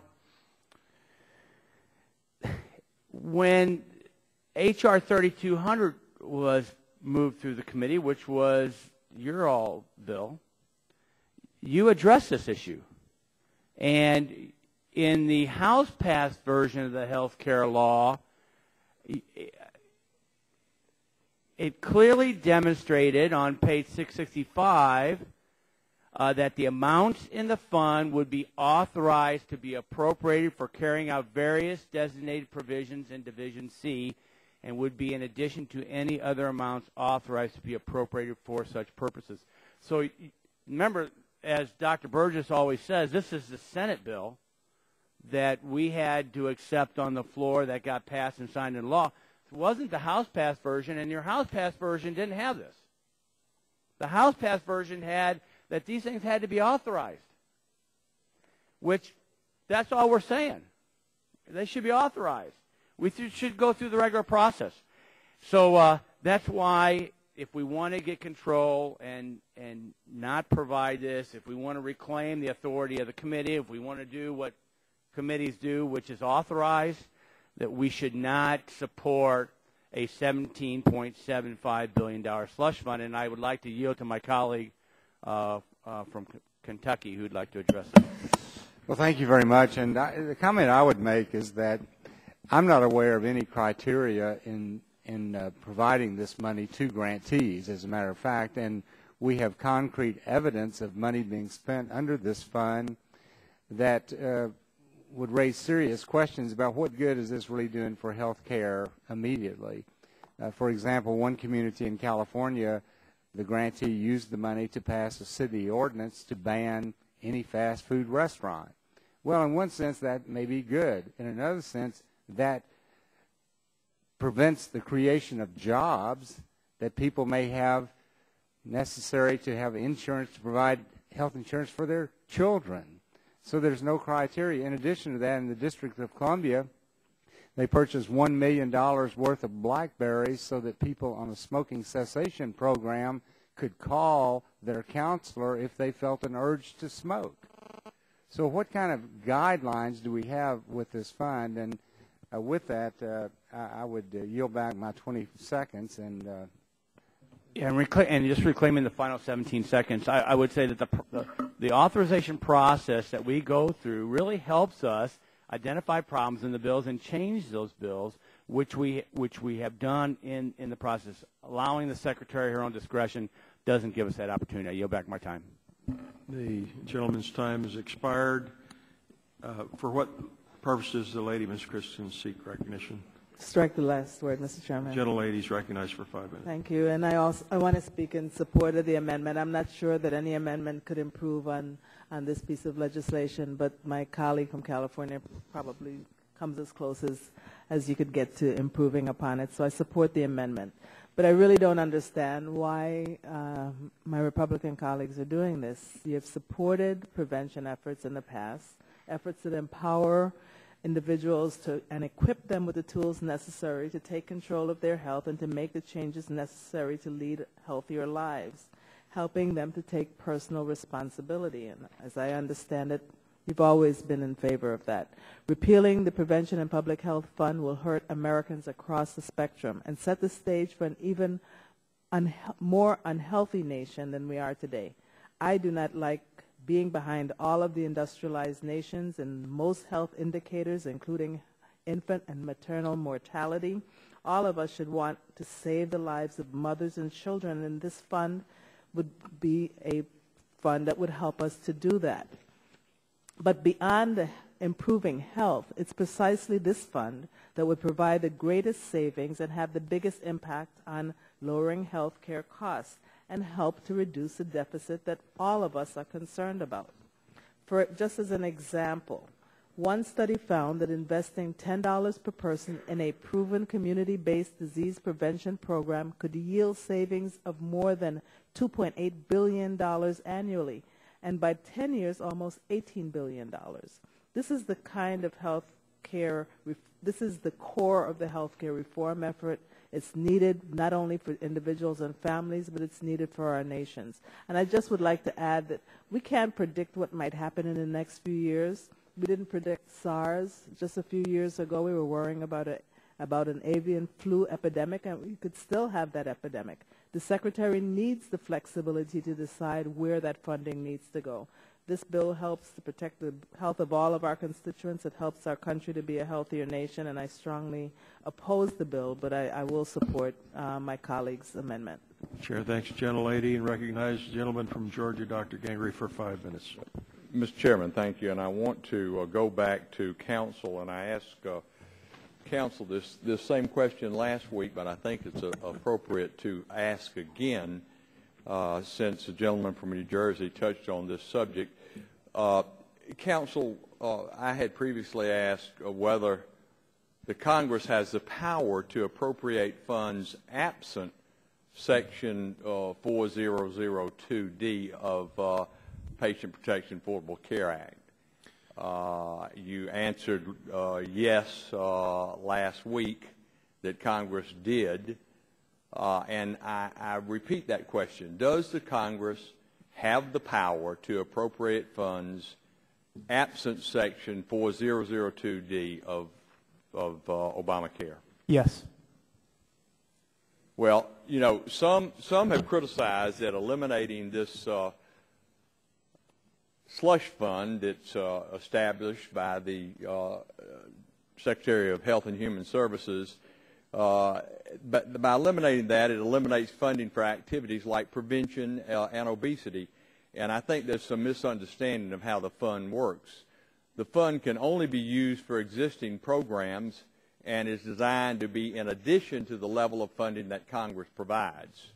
And I will note that House health care bill did contain a public health fund. However, the authors of the House bill made that fund subject to future appropriations. Even though every member of the other side claims this fund must be mandatory, not one offered an amendment to the House health bill marked up in this committee that would have converted that discretionary fund to mandatory spending at that time. Every member who supports this fund because it provides additional money for a project they deem worthy should understand that no one knows where this money will be spent. If you support increased smoking cessation programs, the only way to guarantee that that funding goes to those programs is to repeal this slush fund, as this bill calls for, and appropriate the money through the regular appropriations process. Could this be used for jungle gyms and bike paths? And the answer, as silly as that sounds, is yes. So for every program that supporters cite, there is an equal probability that the funds will be used for something entirely different with which they may very well disagree with. For that reason, I am very much opposed to the amendment, Mr. Chairman, and I yield back my time. Gentleman yields back his time. Are there other members wishing to speak on the amendment? Lady from California is recognized for 5 minutes. Thank you, Mr. Chairman. I do want to associate myself strongly with this amendment by our colleague, Ms. Matsui. And I do want to also speak in opposition to the underlying Bill 1217, a bill that would defund a really strategic investment into our nation's long-term health, and that is the Prevention and Public Health Fund. This fund is the critical piece to making our nation healthier, changing from a sickness-based system, very costly, actually way too costly, into a wellness-based, prevention and education-based, primary care-based healthcare system. The attempts by the leadership of this committee to repeal this a section of the healthcare law is not only misguided, but it's really foolish. Before the Affordable Care Act became law, we had numerous bipartisan discussions of how the status quo was not working. We lived in a nation, as I said, focused only on sick care and ignoring the monetary and quality of life savings that can come with prevention. And the cost to our healthcare system from preventable disease highlights the imbalance in the system as we have known it in the past. Just a few weeks ago, this committee heard from the governors of Michigan and Mississippi about the tough financial times they are facing and how Medicaid spending is impacting their budgets. One of the key drivers in these costs is preventable chronic disease, and that's what makes this bill so short-sighted. The Prevention and Public Health Fund helps defray the growth of both public and private health care costs by preventing the chronic diseases and delaying their onset that drive so much of the entitlement spending, all the while improving the lives of the people that are afflicted by it. And states and counties all over the country are realizing this. As I mentioned last week, in my home state of California, we're putting these kinds of funds to work by investing in programs to promote tobacco control, to implement tobacco cessation services and campaigns, to build up our state and local capacity to prevent and detect and respond to infectious disease outbreaks, and to take steps to slow the alarming rise in obesity rates. And there's been a big objection in this underlying legislation on prevention funds and public health funds to the fact that there is no mandate for them, that they are flexible. And I would say that's exactly the strength of the legislation, is that it gives flexibility to local jurisdictions who know exactly what effective programs are needed because they know the populations and the kind of programs that they will respond to in terms of changing behaviors. It's one of the most difficult challenges you face in any community, and to have those dictated from on high goes cross-purpose to the grassroots efforts that are springing up across this nation to deal with some of our epidemics like obesity. We're also using these funds to support and train our current and next generation of public health professionals to build our health care workforces so we can assure Americans have access to quality preventive care. And this is at a time when counties have laid off thousands of staff, struggle to maintain essential public health services through our downturn times in the recession, so the program becomes even more critical. It's a sound investment. Reports have shown that an investment of $10 per person per year in a proven community-based program to increase physical activity, improve nutrition, prevent smoking or other tobacco use could save the country more than $16 billion annually within 5 years. That's a return of $5 for every $1 spent, not to mention the quality of life improvements for the people who are enjoying the health benefits of this effort. That's why so many national groups, so many local governments are so opposed to this dangerous bill. So I want to join with them and urge a yes vote on the Matsui amendment and a no vote on the underlying bill. And I yield back the balance of my time. Gentlelady yields back her time. Are there further amendment or further members wishing to speak? The gentleman is recognized for 5 minutes. I have a question for the author. Why would not California fund this? The state of California. Well, we do have some funding, but as you know, just like all states, we're having some difficulties in the budget. But I must say, we're talking here about this Affordable Health Care Act, which is law here, nationwide law. Reclaiming my time. I think there's a relationship you just acknowledged about the fiscal health of a government entity and the ability to sustain even good programs. Now, maybe where we differ is that apparently if it's federal money, it's okay to borrow 43% of it. But if it's state money, you can't. And so I agree these are great programs, many of them, not all of them. But maybe our disagreement is whether or not when we go into it, we should have a plan to be able to fiscally sustain.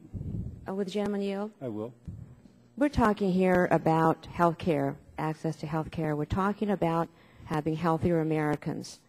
And quite frankly, I think most people here truly believe that prevention is probably the best way to do this. It's the best way to use our federal dollars in order to ensure that we have healthier Americans so they won't have chronic diseases. Reclaiming my time without going into the argument of the value of preventive medicine, which I strongly believe in many aspects of preventive medicine.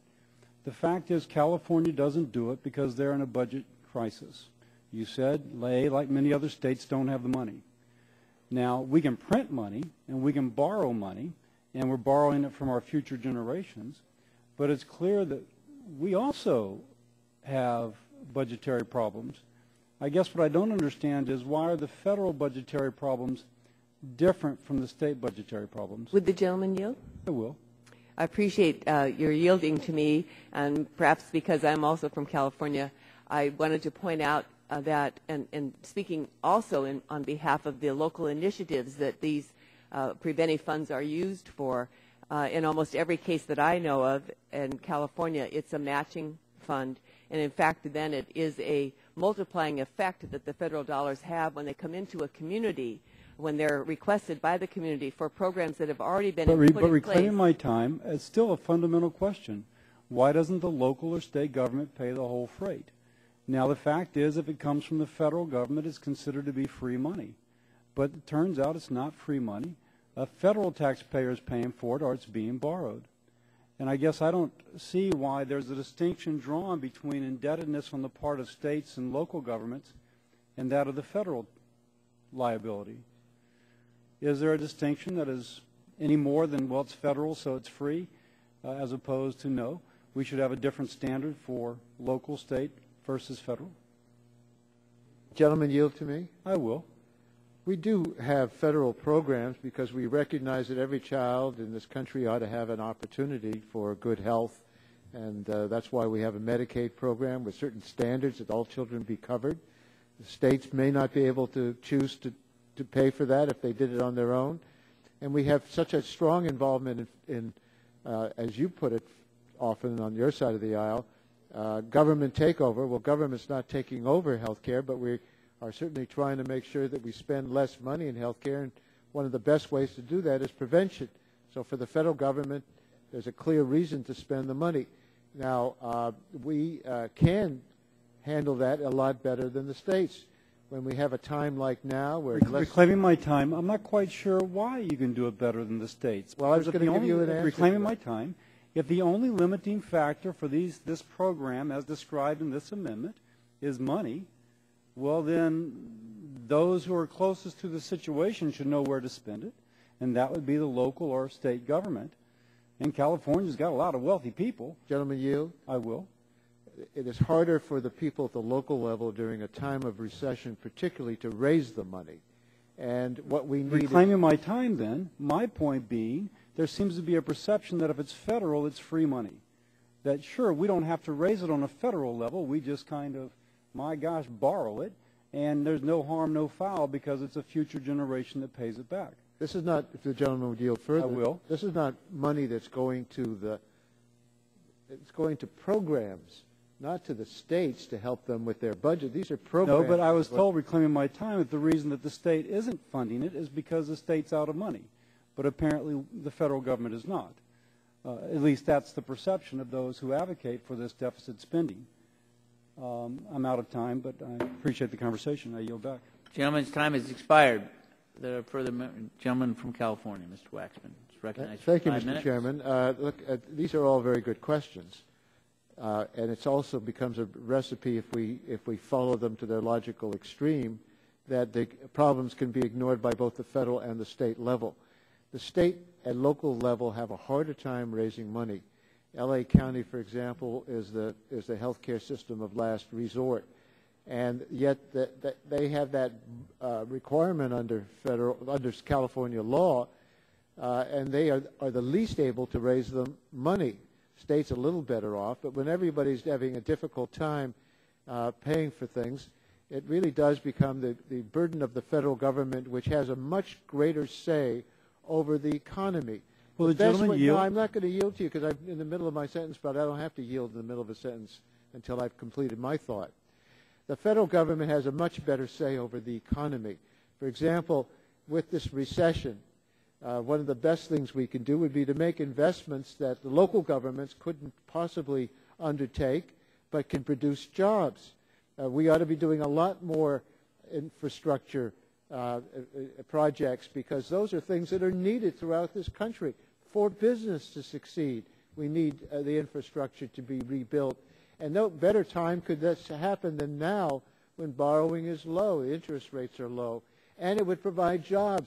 The thing that we have a disagreement on, I think, on a party line basis, is that I speak for myself, and I know many Democrats, but I don't want to be so presumptuous to speak for others, that if we make investments, it produces jobs. When people work, it produces income for them, and it produces more income for local and federal government coffers.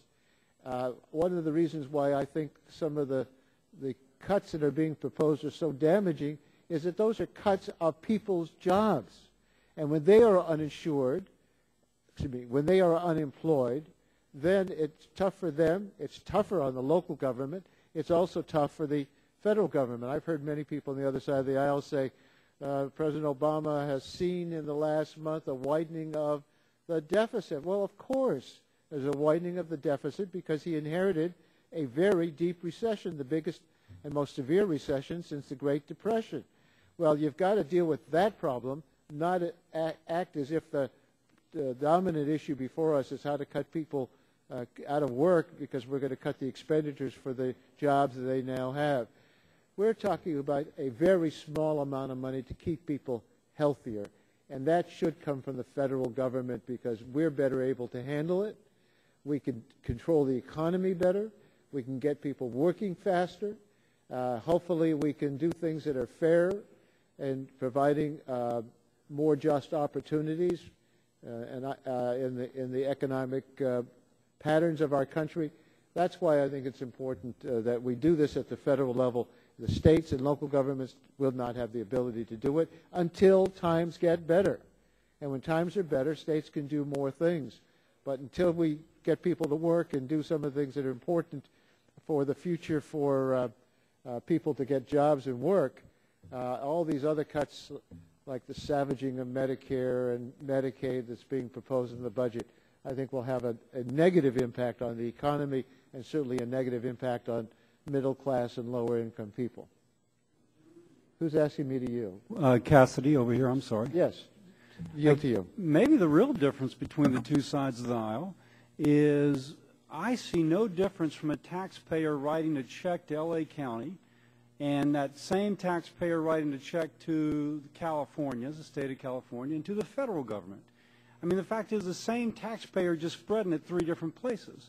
Now, there's again a perception that the check going to the federal government is an expandable check, that somehow there's no reason it has to be based into the income of the nation, but rather it's just free money. Now, well, let me reclaim lots of wealth. I'm sorry. Reclaiming my time, I don't agree with that. I know you've stated that it's free money if it's coming from Washington, but I don't agree with that. A taxpayer, we have a broader base of federal taxpayers to do things in the federal and the national interest. We ought not to take on everything because we do have a system of government where we have local governments as well as the federal government. This is a responsibility, I believe, for the national government, especially since we're spending so much money in the health care services area. Medicaid and Medicare and other public health things come from Washington, and we ought to continue, and we'll let the states and local governments do other things, but this is already a clear responsibility, and I think we are better able to handle it. Gentleman's time has expired.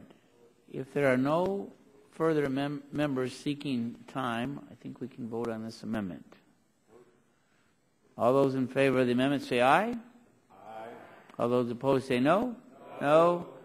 Noes appear to have it. The noes have it. The amendment is not adopted. Are there further amendments to the bill? If not, the question now is on passage of H.R. 1217. All those in favor say aye. Aye. All those opposed say no. Mr. Chairman, would ask for a roll. Roll call is asked. The clerk will read the names. Mr. Barton. Aye. Mr. Barton, aye. Mr. Stearns. Mr. Whitfield. Mr. Shimkus. Yes. Mr. Shimkus, aye. Mr. Pitts. Mr. Pitts, aye. Mrs. Bono Mack. Mr. Walden. Aye. Mr. Walden, aye. Mr. Terry.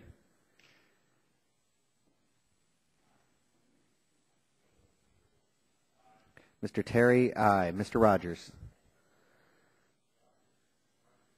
Mr. Rogers, aye. Mrs. Myrick. Mr. Sullivan. Mr. Sullivan, aye. Mr. Murphy. Mr. Murphy, aye. Mr. Burgess. Mrs. Blackburn. Mrs. Blackburn, aye. Mr. Bilbray. Mr. Bass. Mr. Bass, aye. Mr. Gingrey. Mr. Gingrey, aye. Mr. Scalise. Mr. Scalise, aye. Mr. Latta. Mr. Latta, aye. Mrs. McMorris Rogers. Mr. Harper. Mr. Harper, aye. Mr. Lance. Mr. Lance, aye. Mr. Cassidy. Mr. Cassidy, aye. Mr. Guthrie. Mr. Guthrie, aye. Mr. Olson. Mr. Olson, aye. Mr. McKinley. Mr. Gardner. Mr. Gardner, aye. Mr. Pompeo. Mr. Pompeo, aye. Mr. Kinzinger. Mr. Kinzinger, aye. Mr. Griffith. Aye. Mr. Griffith, aye. Mr. Waxman. No. Mr. Waxman, no. Mr. Dingell. Mr. Markey. Mr. Towns. Mr. Pallone. Mr. Pallone, no. Mr. Rush. Ms. Eshoo. Ms. Eshoo, no. Mr. Engel. Mr. Green? Mr. Green, no. Ms. DeGette? Ms. DeGette, no. Mrs. Capps? Mrs. Capps, no. Mr. Doyle? Ms. Schakowsky? Ms. Schakowsky, no. Mr. Gonzalez? Mr. Inslee? Mr. Inslee, no. Ms. Baldwin? Ms. Baldwin, no. Mr. Ross? Mr. Ross, no. Mr. Weiner? Mr. Weiner, no. Mr. Matheson? Mr. Butterfield? Mr. Butterfield, no. Mr. Barrow? Mr. Barrow, no. Ms. Matsui? Ms. Matsui, no. Ms. Christensen? Ms. Christensen, no. Mr. Upton? Mr. Upton, aye. Mr. Stearns, aye. Matheson? Mr. Matheson, no. Mr. Pompeo, have you voted? Are there other members wishing to cast a vote? If not, the clerk.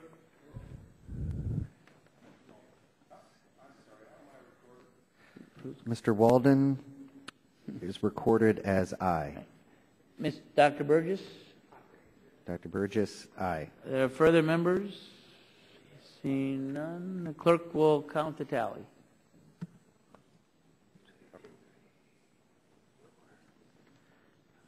So that's finished.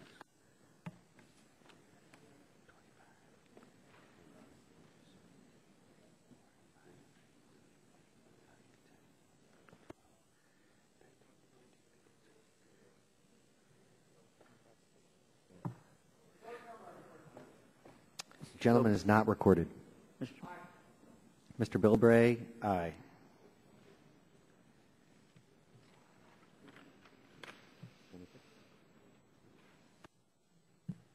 Ready. On that, there are 26 ayes, 16 nays. 26 ayes, 16 nays. The bill H.R. 1217 is passed and adopted. So the next order of business is H.R. 1216, a bill to amend the Public Health Service Act to convert funding for graduate medical education and qualified teaching health centers from direct appropriation to an authorization. So I call that bill up and ask the clerk to report. H.R. 1216. Without objection, the first reading of the bill is dispensed with, so ordered, and would look to Mr. Green to offer an amendment. I have an amendment at the desk, Mr. Chairman. Clerk will report the title of the amendment. Which number, Mr. Green? Mr. Chairman, I ask unanimous consent to amendment. Oh, which number? Amendment number 2.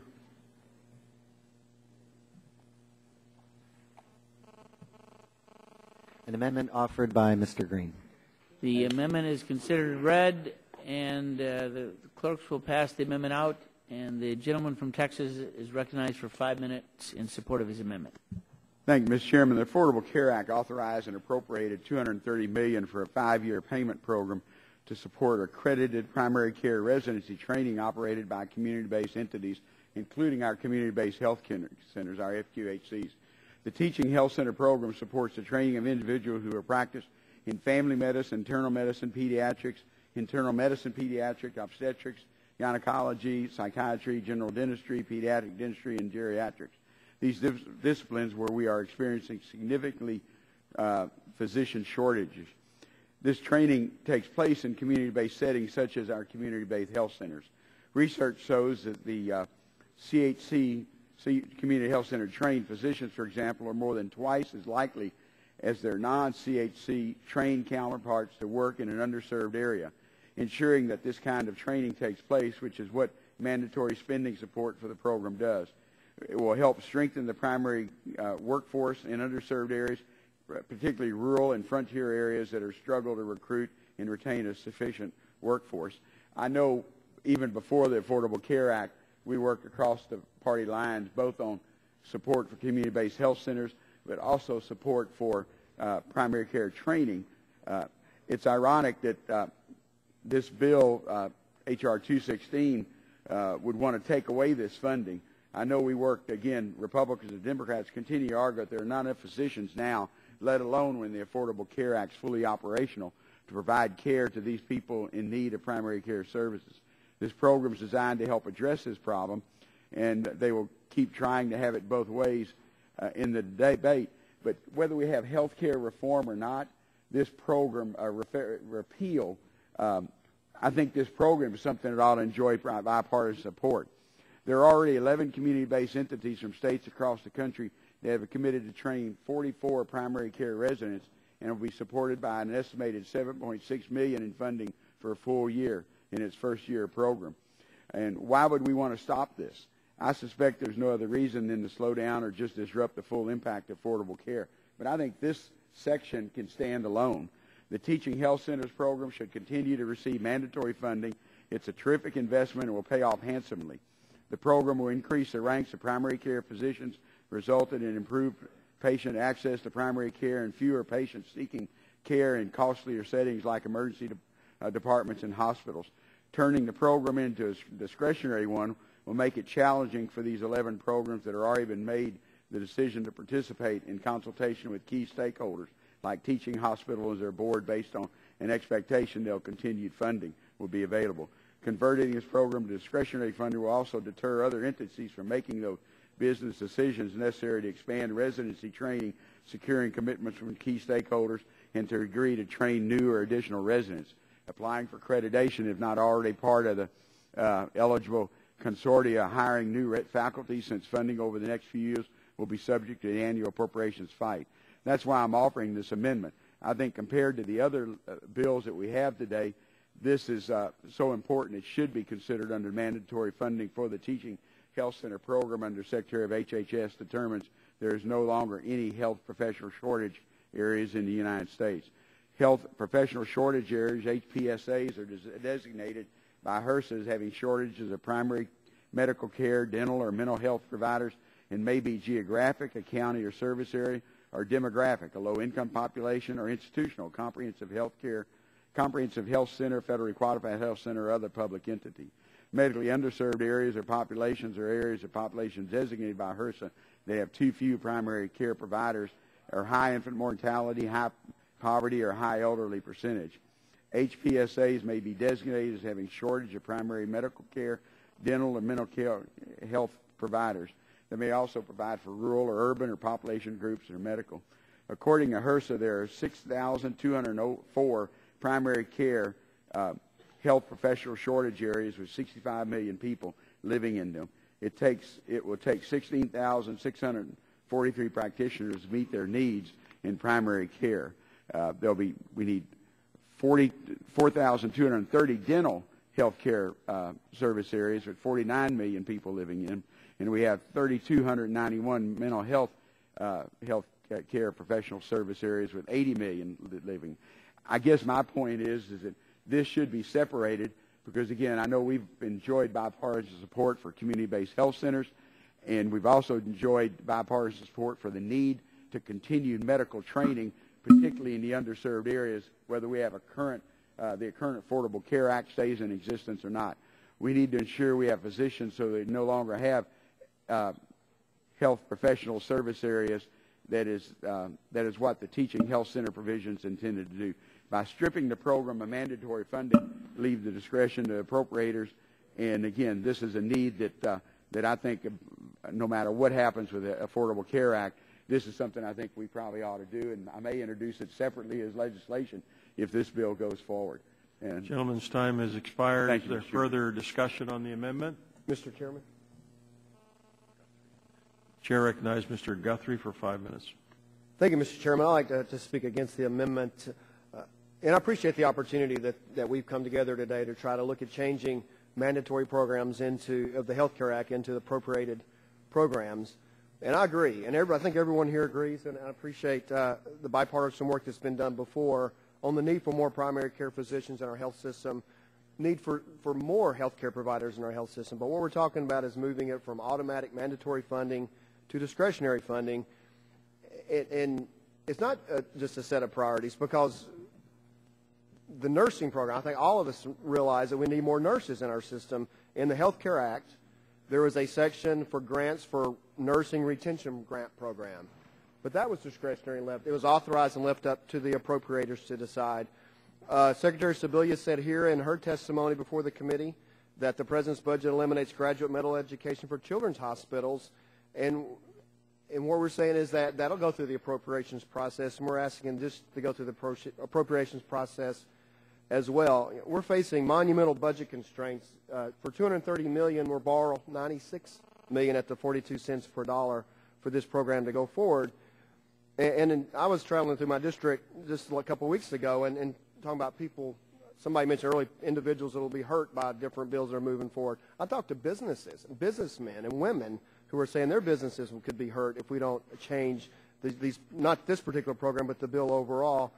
And as you showed a pie chart of 2011 spending, you look at a pie chart and you see non-defense discretionary and defense was in the discretionary side, and greater than half is in the mandatory spending, Social Security, Medicare, Medicaid, interest on the debt. And there's a subject on the pie chart called other mandatory spending, and it's over $400 billion. And all we're saying is we need the opportunity for our Appropriations Committee, if it's on an annual basis, that's been before. I know there are other things in the discretionary side that people say we'd like to have it mandatory because it's longer and you can plan better. But we have an annual appropriations process, and all we're saying, like the nurses are going to have to do, the rural health services is authorized at $45 million. It should be fully funded, but we're creating a new program that's mandatory, takes the discretion away from the appropriators, and so I oppose the amendment and I support the bill.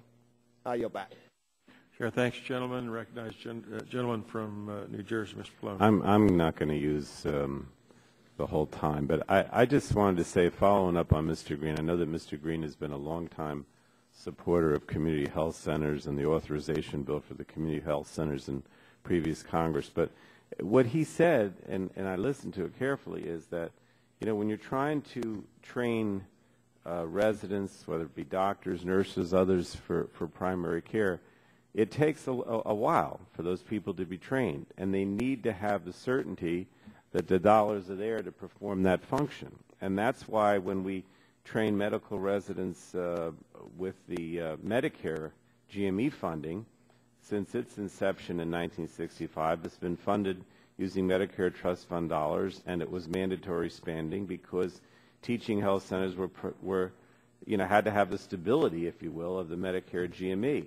So what we've done here is very similar.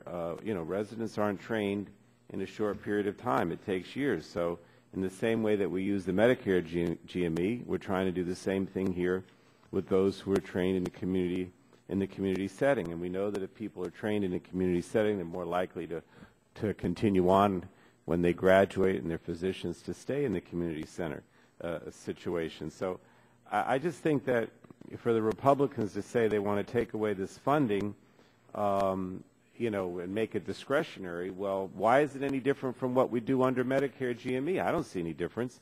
Bottom line is you have to have some kind of stability, and you're only going to have that if you have the mandatory funding. So as Mr. Green said, this is a perfect example of why you need mandatory funding rather than the discretionary funding. It makes perfect sense in this context. And I would yield back. Sure. Thanks, gentlemen. Is there further discussion? The gentlelady from California is recognized for 5 minutes. Thank you, Mr. Chairman. I want to speak in support of Mr. Green's amendment.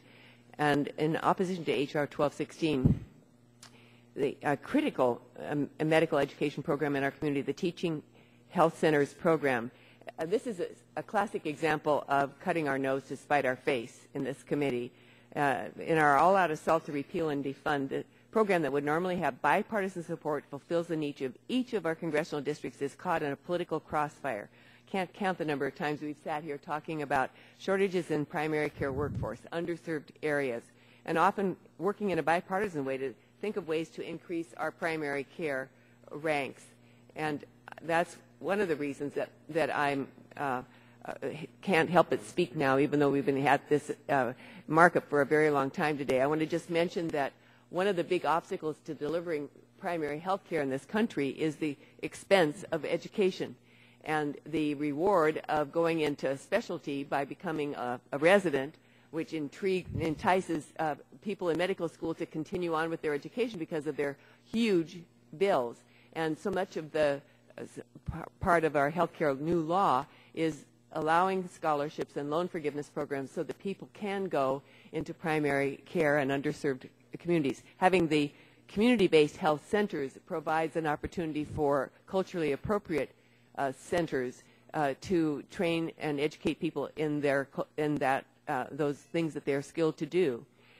These programs expand primary care services to the very people who need them most and trains new providers with expertise needed to serve these populations.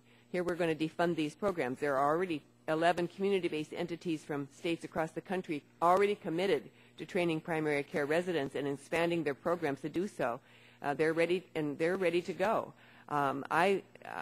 Just last week in this subcommittee, members on the other side of the aisle warned of a shortage of medical professionals and that the Affordable Care Act would permit too many Americans access to primary care, and we don't have enough providers. Well, this is the exact part of the legislation that allows for the training of people to do this kind of work. So we have to make a choice here. Defunding the teaching healthcare centers would only occur under this amendment once we eliminate the shortage areas in our nation. That makes sense to me. We know we have a need for the centers now and for the funding for them. So let's take care of the underfunding, underprepared field that we have, and then when that reaches its maximum and we no longer have people waiting in line, then we can cease to fund this program. And with that, I want to yield the balance of my time to the author of the legislation, Mr. Green, the amendment. Thank you, and thank my California colleague. Let me just ask you to wait a minute and let's talk about it, because this is part of the Affordable Care Act, and I know my Republican colleagues want just to eliminate it all, but this is actually passed on a voice vote, this program, because just like my colleague from New Jersey said, Medicare has graduate medical education that's mandatory, and if we're going to ever get a handle on how we can serve the underserved in our country, federally qualified health centers are the solution. I know I share that with a lot of my Republican colleagues. We worked for years to try and expand them. President Bush, every year, up his budget for federally qualified health centers. So it's something we do enjoy across party lines. But the whole goal is to get those healthcare professionals in that underserved area. Most of the district I represent is underserved. I have physicians, though, who practice in my area, and they support our expansion of our FQHCs so much because they don't have enough time in their day to see the people who show up at their offices. So the medical community actually supports it, and that's why the mandatory is needed, so we will have a continuity so they will know that over a period of 3 years and a fellowship, you will actually have, and the success of the program shows that they will come back into these harder to serve communities instead of the regular graduate if they are in these FQHCs. And that's why it's so important. And again, federally qualified health centers, community centers has enjoyed bipartisan support no matter who's in charge and no matter who's the president. And this just adds to that. And I can't say too much that it was passed in our committee in one of our late night votes on a voice vote because of support on both sides of the aisle. So that's why I'm disappointed to see this here, because it's one of the great things that we did in there in the in the Affordable Care Act. And with that, Mr. Chairman, I yield back my time. Is there further discussion on the amendment? The gentlelady, Ms. Christensen, is recognized for 5 minutes on the amendment. Thank you, and I won't take all of the 5 minutes. I also wanted to speak in support of the amendment and against the bill itself. I think, like several of the other amendments that have been offered, this is a really good approach. It makes no sense to stop the training while there's still health professional shortage areas. We've heard over and over again today that we need more providers. This amendment ensures that we keep the funding to train those providers. And it is true that the centers, those 11 centers and any other centers that are going to participate in this program need certainty. They can't depend on a year-to-year appropriation. Yes, we need nurses, but we need all the providers, community health workers, physician assistants, dentists, and doctors. In my training, I had the opportunity to do part of it in a community health center. I think it made me a better physician. And so I just want to, again, support this amendment and oppose the underlying bill.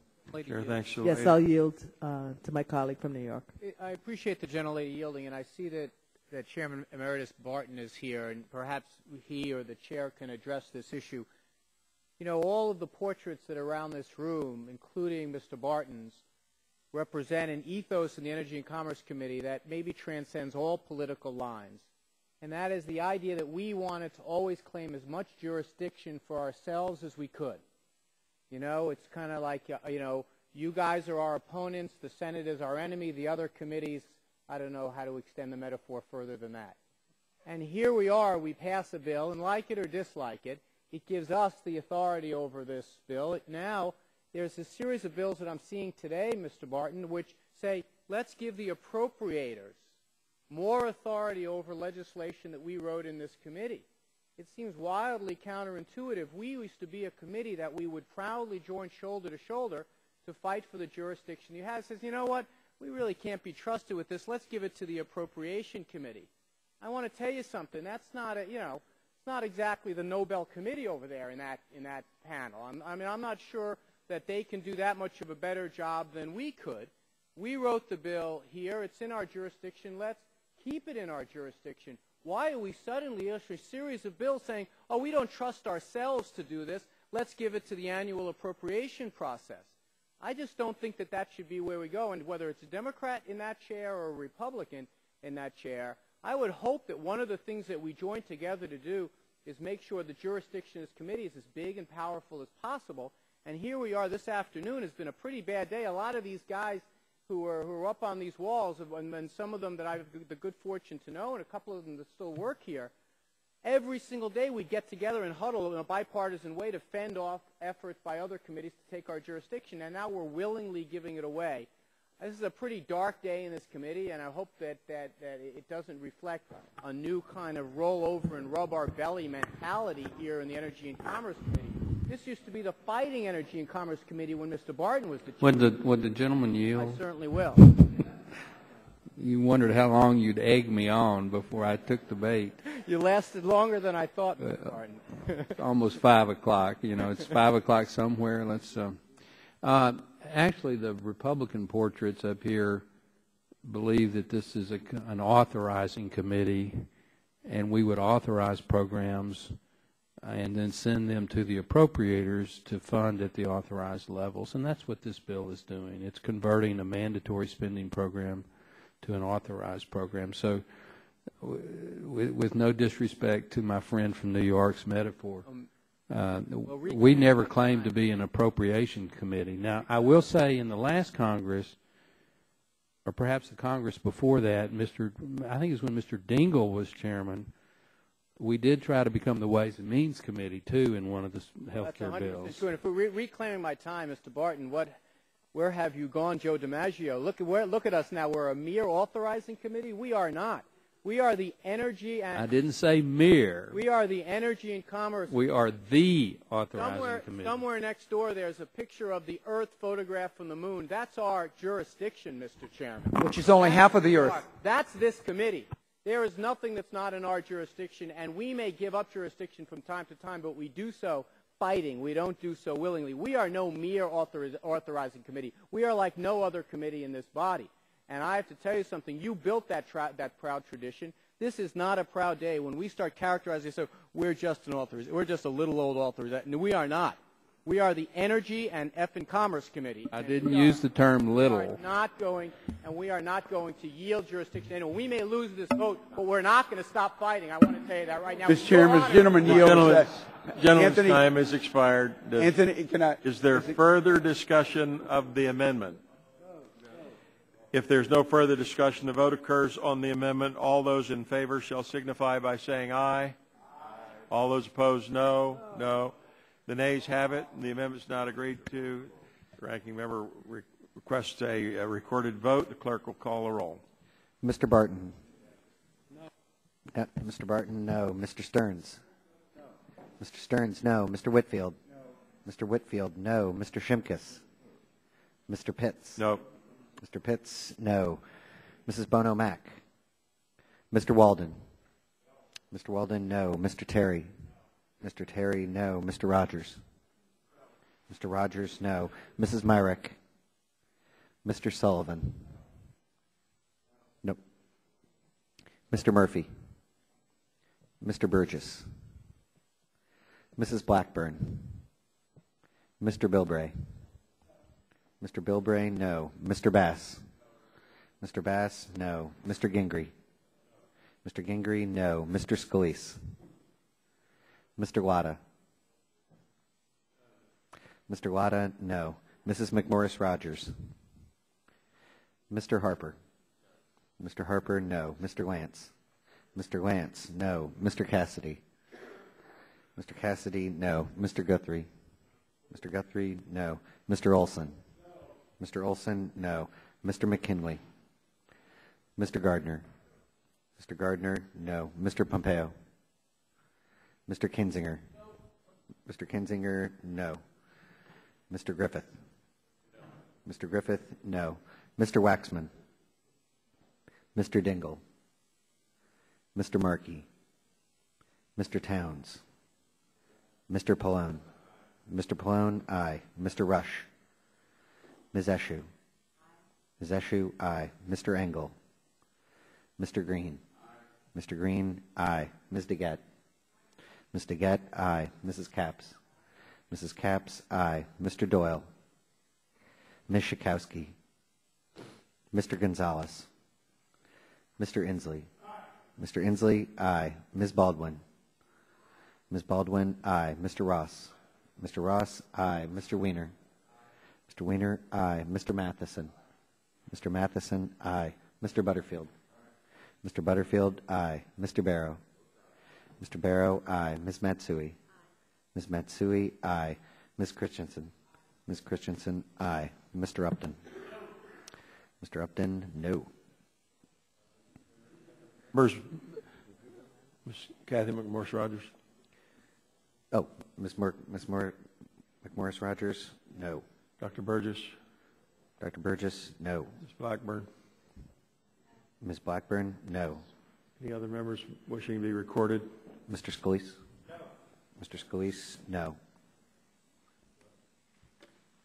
Clerk will report the result.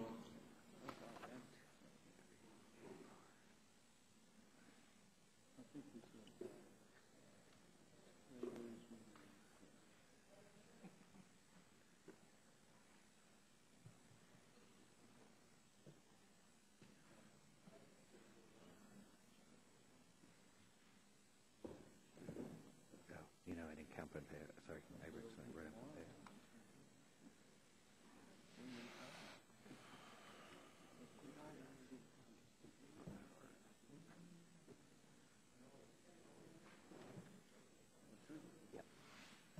Mr. Chairman, on that there are 14 ayes, 25 nays.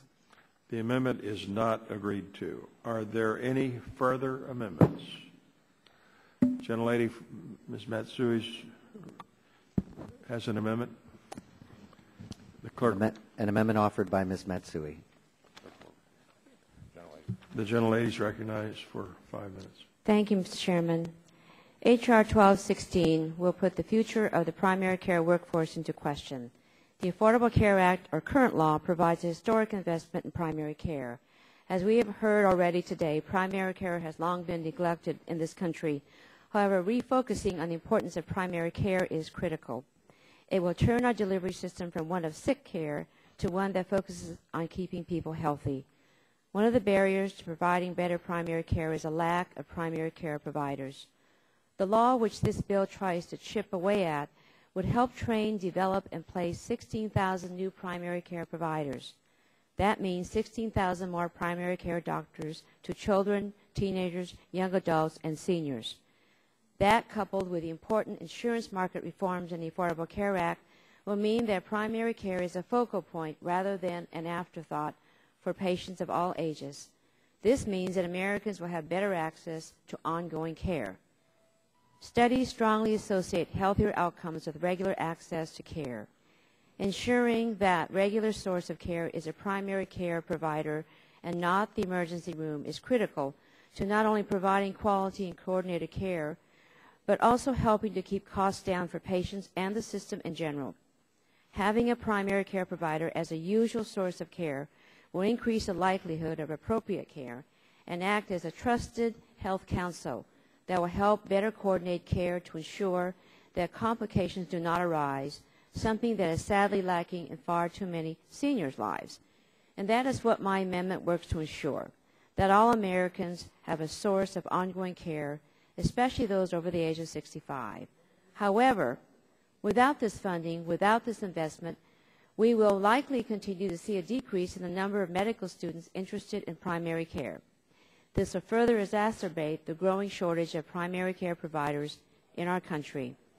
This will in turn further continue the sick care model as opposed to working to keep people healthy. This is something of which I'm immensely concerned.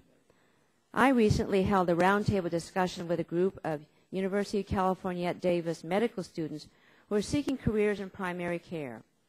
I was elated to hear of their enthusiasm for not only primary care, but also the new incentives in current law for primary care providers. However, as I said a moment ago, should this funding come into question, we threaten the future of primary care in our country and the futures of these medical students seeking a career in primary care. Primary care as the main ongoing source of care is critical to a healthier America. For seniors, it means a trusted source of consultation, someone to help coordinate care to better ensure that proper care is administered. I urge my colleagues to vote for my amendment, which again would help ensure that children, teenagers, young adults, and seniors really receive the care they need and deserve. And I yield back the balance of my time. Madam Chair, thanks the gentlelady, and recognize the gentleman from Georgia, Dr. Gingrich, for 5 minutes.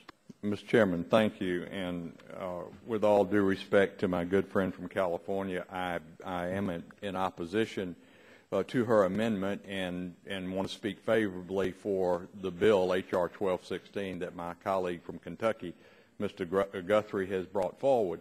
Healthy People 2020 is an office within HHS that develops objectives to improve the level of health care in a decade, in 10 years. The objectives are determined even when there's no or insufficient national data available. So some of these objectives are still evolving. They're developmental and should not be used to make specific decisions on health policy and programs until there is sufficient data. Today, the debate is about whether or not my Democratic colleagues should have voted to appropriate $230 million without going through regular order. If you look at Section 5508 of Patient Protection and Affordable Care Act, it provides $230 million direct appropriation for teaching health centers residency programs. H.R. 1216, Mr. Guthrie's bill, would convert the direct appropriations into an authorization of appropriations. The legislation allows for teaching health centers to receive funding through the normal appropriations process. If you look at Section 5301 of PPACA, that allows hospitals, and I'm talking about accredited public and nonprofit, to receive funds for training in family medicine, general internal medicine, general pediatrics, and physician assistantships. Section 5301 is authorized and it's subject to appropriations, whereas Section 5508 of PPACA provides automatic funds for these teaching health centers. Many members of this committee have supported graduate medical education for children's hospitals like Children's Healthcare Center of Atlanta. In her testimony before the committee, Secretary Sebelius stated that the President's FY 2012 budget eliminates duplication, and then specifically she said eliminating spending on children's hospitals' graduate medical education. By providing mandatory funds to these teaching health centers, this section of PPACA actually disadvantages children's hospitals like the Children's Healthcare Center of Atlanta, who must go through the normal appropriations process to receive funding. Some have advocated the need to move away from hospital-based medical education. That may or may not be the appropriate, correct policy. I have my bias, But if we need to have a discussion on the most appropriate sites for medical education or changing the mix of where providers are trained, let's have that discussion. But we should not have this hodgepodge set of policies where some facilities get mandatory funding while others have to go through the normal appropriations process. Really, that's what this is all about. That's what this is all about in all 5 of these bills. And I'm just amazed that my colleagues on the other side can't seem to understand that. But for that reason, I respectfully oppose Mrs. Matsui's amendment and continue to be very supportive of 2016, the bill that the gentleman from Kentucky has presented today. And, Mr. Chairman, I'll yield back my time. Chair, thanks, gentlemen. Is there further discussion of the amendment? If there's no further discussion, the vote occurs on the amendment. All those in favor shall signify by saying aye. Aye. All those opposed, no. No. The nays have it, and the amendment's not agreed to. Are there further amendments on the bill? If there's no further discussion, the question now occurs on favorably reporting the bill. All those in favor say aye. Aye. All those opposed say no. No. I'd ask for a roll call, Mr. Chairman. Roll call votes. We won? The clerk will call the roll. Did we win? Mr. Barton. This is final passage? It's reporting the bill, yeah. Reporting the bill. Aye. Mr. Barton, aye. Mr. Stearns. Mr. Whitfield. Mr. Shimkus. Mr. Pitts. Aye. Mr. Pitts, aye. Mrs. Bono Mack. Mr. Walden. Mr. Walden, aye. Mr. Terry. Mr. Terry, aye. Mr. Rogers. Ms. Myrick. Mr. Sullivan. Mr. Sullivan, aye. Mr. Murphy. Mr. Burgess. Mr. Burgess, aye. Mrs. Blackburn. Mrs. Blackburn, aye. Mr. Bilbray. Mr. Bilbray, aye. Mr. Bass. Mr. Bass, aye. Mr. Gingrey. Mr. Gingrey, aye. Mr. Scalise. Mr. Latta. Mr. Latta, aye. Mrs. McMorris Rogers. Mrs. McMorris Rogers, aye. Mr. Harper. Mr. Harper, aye. Mr. Lance. Mr. Lance, aye. Mr. Cassidy. Mr. Cassidy, aye. Mr. Guthrie. Mr. Guthrie, aye. Mr. Olson. Mr. Olson, aye. Mr. McKinley. Mr. Gardner. Mr. Gardner, aye. Mr. Pompeo. Mr. Kinzinger. Mr. Griffith. Mr. Griffith, aye. Mr. Waxman.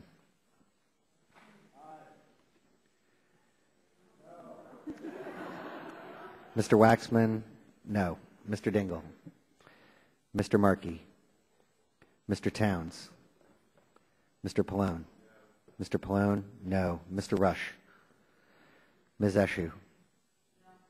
Ms. Eshoo, no. Mr. Engel. Mr. Green. Mr. Green, no. Ms. DeGette. Mrs. Capps. Mrs. Capps, no. Mr. Doyle. Ms. Schakowsky. Mr. Gonzalez. Mr. Gonzalez, no. Mr. Inslee. Mr. Inslee, no. Ms. Baldwin. Ms. Baldwin, no. Mr. Ross. Mr. Ross, no. Mr. Weiner. Mr. Weiner, no. Mr. Matheson. Mr. Matheson, no. Mr. Butterfield. Mr. Barrow. Mr. Barrow votes no. Ms. Matsui. Ms. Matsui, no. Ms. Christensen. Ms. Christensen, no. Mr. Upton. Are there further members wishing to be recorded? Mr. Rogers. Mr. Rogers. Aye. Mr. Rogers, aye. Mr. Scalise. Mr. Scalise. Mr. Scalise, aye.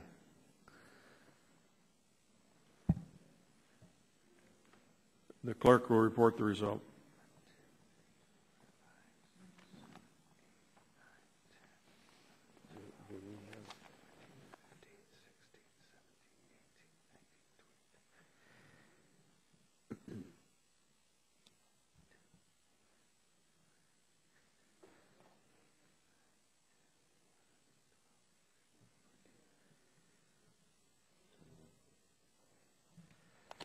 Mr. Chairman, on that there are 21 ayes, 14 nays. The ayes have it, and the bill is favorably reported. Chair calls up H.R. 1215 and asks the clerk to report. H.R. 1215. Without objection, the first reading of the bill is dispensed with. So ordered. Are there any amendments to the bill? The gentlelady, Ms. Baldwin, is recognized to offer an amendment. Mr. Chairman, I move to strike the last word. I do indeed have an amendment, but I wanted to ask Council a couple of questions before offering it. The gentlelady is recognized for 5 minutes. Thank you. Council, I have a couple of questions related to both the Personal Responsibility Education Program known as PREP and also Section 2954 of the Affordable Care Act, that section that restores mandatory funding for the abstinence-only education program under the Social Security Act.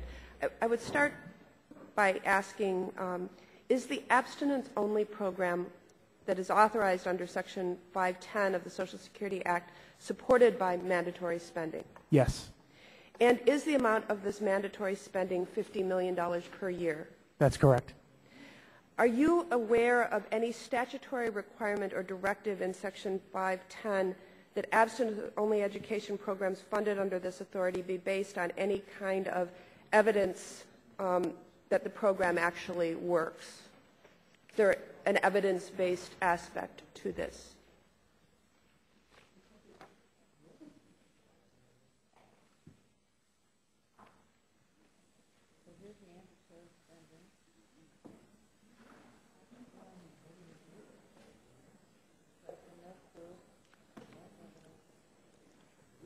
To the best of my knowledge, no. Okay, and this is very different from the statutory requirements of the Personal Responsibility Education Program, which state that an education program must, I quote, replicate evidence-based effective programs, end quote, and be, quote, medically accurate. Isn't that correct? That's correct.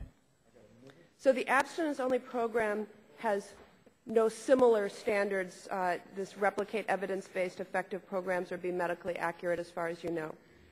That's correct. Okay. And just to be clear, Section 2954 of the Affordable Care Act restores $50 million in mandatory spending per year for the next 5 years to the abstinence-only program, correct? Correct. All right. Well, it's the end of my questions, but I have to say I'm really confused by what we're doing today with this bill. We're about to end mandatory funding for PrEP, which must be evidence-based and requires substantial emphasis on both contraception and abstinence for the prevention of teen pregnancy. But we're leaving intact $250 million of mandatory spending over 5 years that evidence clearly indicates does not work. I wanted to ask the Chairman unanimous consent to submit a letter from the Sex Education Coalition. I have previously given it to the majority to review and would ask unanimous consent at this point in time. Without objection, so ordered. Okay. And, Mr. Chairman, if appropriate, I would now yield back my debate time and seek recognition to offer an amendment. The chair recognizes the lady to offer an amendment. Thank you, Mr. Chairman. I have an amendment at the desk. Clerk will report the amendment. Amendment number 6. Just so they know. It's amendment number 6. Amendment to H.R. 1215 offered by Ms. Baldwin. Without objection, the reading amendment is dispensed with. The gentlelady is recognized for 5 minutes in support of her amendment. Thank you, Mr. Chairman. The measure that we're considering at present would repeal the mandatory funding for the Personal Responsibility Education Program, or PrEP, and make funding for this program discretionary. I've heard my colleagues on the other side of the aisle assert time and time again that this shift is necessary because as members of Congress, we should have the ultimate say over how much funding each program gets each year. If my colleagues accept that premise, then it would logically follow that mandatory funding for the Title V abstinence-only program should also be subject to annual spending decisions by members. However, as we've just heard from Council, the bills we are considering today will not impact the mandatory funding for the Title V abstinence-only program. My amendment is simple. It states that the bill to repeal the funding cannot take effect until the Title V abstinence-only program is repealed. I would assume that my colleagues who are supportive of H.R. 1215 would also be supportive of this amendment. And while I would like to give Congressman Latta and his colleagues the benefit of the doubt and assume that the decision to threaten the funding for the PrEP program but not the abstinence-only program was inadvertent, I am skeptical that this was indeed the case. However, if I am incorrect, I welcome my colleagues to help accept this amendment. I think that members on both sides of the aisle would agree that abstaining from sex is certainly the safest and most effective way to prevent unintended pregnancies and most sexually transmitted diseases. This is precisely why abstinence is a key component of comprehensive sex education offered through the PrEP program. But unlike the Title V abstinence-only program, PrEP must be evidence-based and must also provide information on contraception and sexually transmitted diseases. 43 states have applied for PrEP funding, including Congressman Latta's home state of Ohio and my own home state of Wisconsin. Notably, of those 43 states, 16 have only applied for PrEP funding and not for abstinence-only funding, including Ohio and Wisconsin. This demonstrates that our cash-strapped states understand the cost is too high to accept abstinence-only funding at the exclusion of comprehensive sex education. Wisconsin will receive $4.7 million over the next 5 years through PrEP. Upon receipt of this grant funding, former Secretary of the Wisconsin Department of Health Services, Karen Timberlake, praised another critical benefit of PrEP funding. The program will lead to cost savings in other areas of our health care system. Secretary Timberlake said, for each child making a healthier choice for themselves, we also realize cost savings in Wisconsin's Medicaid program and other programs as well. Mr. Chairman, I fail to see how endangering funding for this critical program will lead to an overall reduction in health care spending. I fail to see how endangering this funding for this critical program is fiscally responsible. I also fail to see how endangering funding for a program that will improve the health of young people is morally or socially responsible. Furthermore, I would like to point out that supporting abstinence only at the exclusion of comprehensive sex education is yet another example of the very disappointing attack we have seen lately on women, and this time especially on young women. I remind my colleagues that we should see this in the greater context of what has been the agenda of the majority so far this Congress. The first hearing and markup of this committee was on legislation to take away women's abilities to make their own important life decisions about their reproductive health. Since then, Republicans have taken to the floor in support of measures to block women's access to reproductive health care and especially family planning.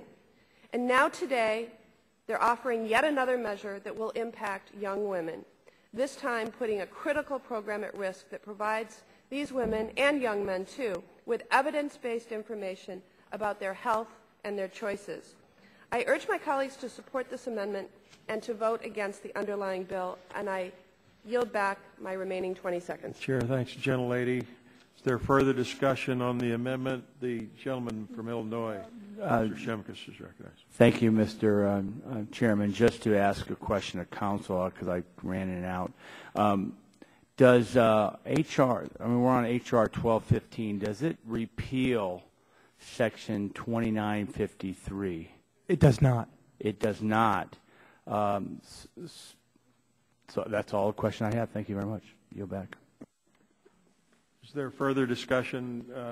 The gentlelady from Illinois had her hand. No, the gentlelady from California is recognized for 5 minutes. Thank you, Mr. Chairman. I just wanted to ask the majority if there is anyone that wishes to respond on the questions that were raised by Ms. Baldwin about this program being mandatory spending, the points that were raised in other bills that the majority used as the foundation for their objections to amendments that were being offered. Does anyone care to answer that? Would the gentlelady yield? I would just, that's part of my question, because the 1215 does not repeal Section 2953. It just makes it deal with annual authorization process. Is that correct, Counsel? That is correct. So, I mean, that's why So I you're have. repealing? That's why it doesn't repeal I'm just section. taking back my It does time. not repeal section. Mr. Shimkus, I'm reclaiming my time. Okay, you can. It's your time. This is repealing the mandatory part of the legislation? The mandatory funding? The underlying legislation gets rid of the mandatory funding of the program and rescinds any unobligated funds.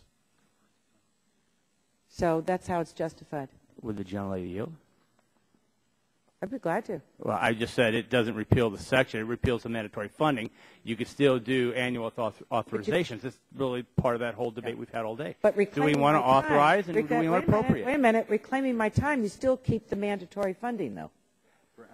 For abstinence. So you still have mandatory funding. You know, I mean, that's why I said what I said earlier. This is like pretend.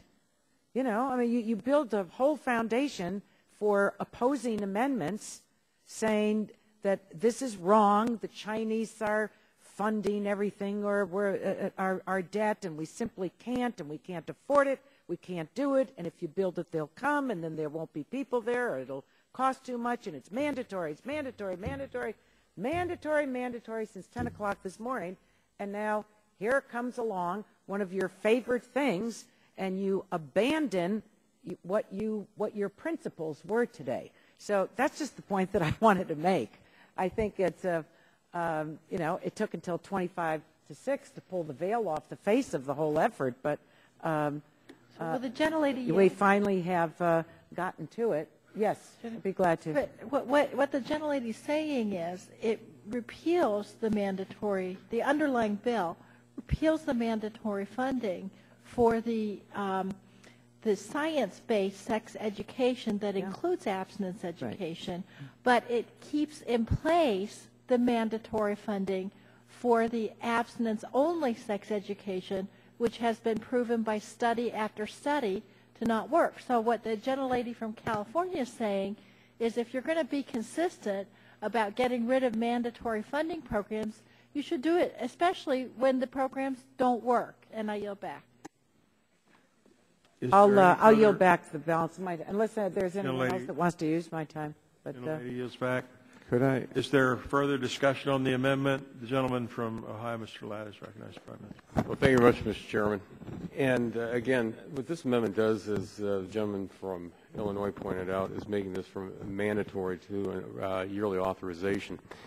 Let's just point out a few things that when we're talking about duplicative when we're talking in the what this amendment would do, or what the amendment do, or what the bill would do on 1215. Under the fiscal year 2012 request for teenage pregnancy prevention, right now we're talking $22,300,000. HIV school health, $40 million. Successful, safe, and healthy students, $365 million. Promised neighborhoods, $150 million. Again, these are fiscal 2012 requests, and that's in the Department of Ed.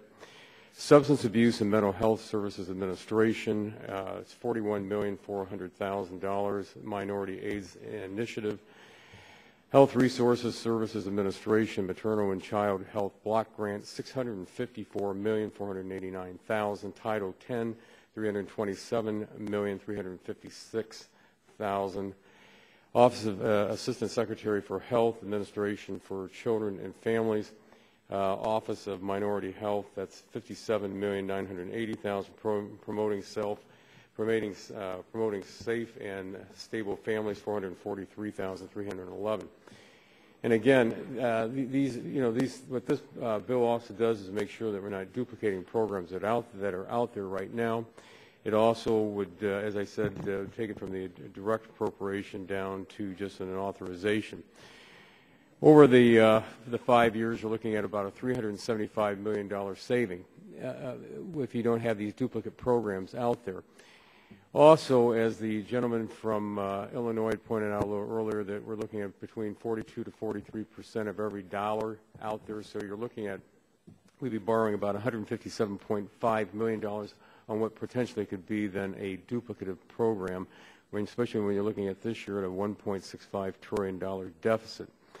So, you know, what we, again, what the bill does is to make sure that we're not duplicating, to make sure that the Congress can look at these each year, because you're looking at well over $1 billion right here, and that could be duplicated in all these other different programs that I listed for the fiscal year 2012. We want to make sure that Congress has the ability to look at that during the authorization process, and that these are not made direct. And you're absolutely correct. You know, when you're talking about what we're borrowing out there, if you look at the January major holdings from foreign holdings of the Treasury, mainland China right now has $1.54.7 trillion of U.S. security. Japan has $885.9.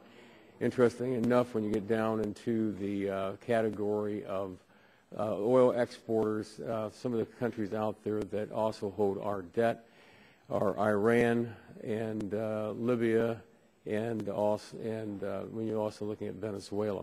So again, we want to make sure that we don't have this duplication out there, so we don't have to borrow those dollars. And with that, Mr. Chairman, Mr. Chair, can I ask the gentleman to yield? Mr. Latta? I'm not sure I understood. I think you were talking about the debt again. Was that accurate? About the debt? Yeah, reclaiming my time. What we're looking at is, has been talked about a little bit earlier, is that when, you know, if you're duplicating programs at $375 million, when, as Mr. Shimkus had pointed out, that you're looking at $375 million, it would be approximately about $157.5 million that we'd have to borrow of that 375, again, which would go to, you know, we'd have to go out into the market to borrow those dollars. And again, when you, as I just mentioned, that when you're looking at who's holding the majority of our debt today, of that $4.4 trillion, it's $1.15.47 trillion for mainland China, Japan $885.9 billion. And as I said, the oil exporters, we owe them $215.5 billion. Just for a quick question? With my time remaining, I'll yield. Thank you very much. My question is, why one and not the other? Well, reclaiming my time with 13 seconds left, again, as I read through all these other programs that are out there in the fiscal year 2012 request, you're looking at well over $1 billion that would be duplicated by the $375 million that's under the Section 2953. And with that, I see my time's expired, and I yield back. Gentleman yields back. For what purposes?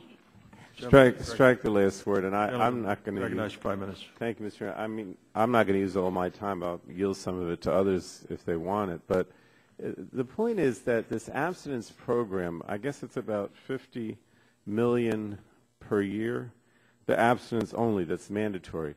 Well, we've had discussions, as Ms. Esches said, all day about different programs in these 5 bills that were, you know, comparable to that $50 million annually. The PrEP program is, I think, the teaching program that we just had on the previous bill. I forget how much.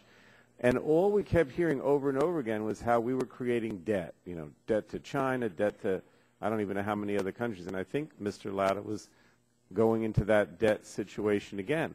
Our only point on this side of the aisle is if your whole premise today was that mandatory spending was bad because somehow it was creating all this debt, why is it any different for the abstinence-only program? And no one on the other side of the aisle seems to be willing to answer the question. So I'll just repeat Ms. Esch's question again and say, how do you justify the mandatory spending on abstinence only, but say that we shouldn't use it for other things? That's my question. I'll ask Mr. Latta, if the gentleman would respond.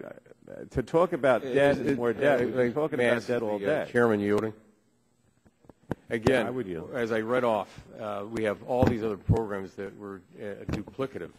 And again, as I said, but if I could reclaim my time, abstinence only is only abstinence. We in the PrEP program include abstinence. Seems to me that you go for the program that has more comprehensive. But in any case, it doesn't matter because the bottom line is you've been saying that mandatory spending is wrong because it creates debt. So there's no difference. I don't know if anybody else on. Will the gentleman yield? Yeah, I yield to the gentlewoman from Colorado. Well, it's true there are a lot of other programs, as Mr. Latta said, but those aren't programs that provide comprehensive sex education.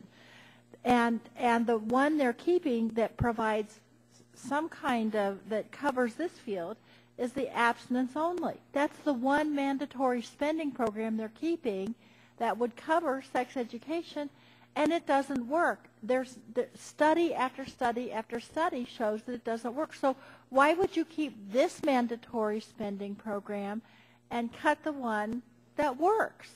And I mean, that's the question that we're trying to ask, and we're not getting an answer. Would my friend from Colorado yield? I don't control the time. I yield to Mr. Schmidt.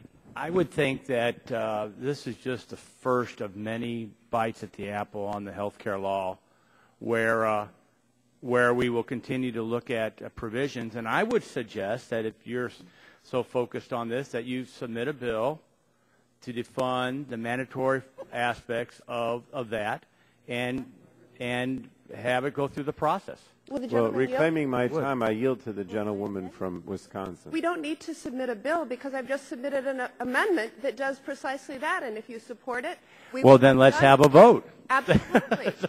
Then we're ready to vote. Process. But we have a program that is evidence-based, medically accurate, that is going from mandatory to discretion in the underlying bill.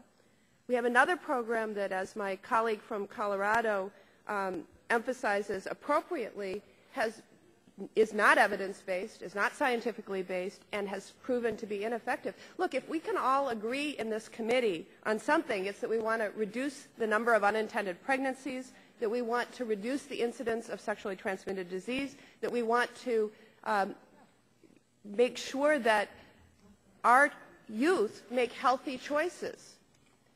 Let us adopt this amendment and focus on evidence-based, successful efforts at doing that. That's something I hope we can all agree on.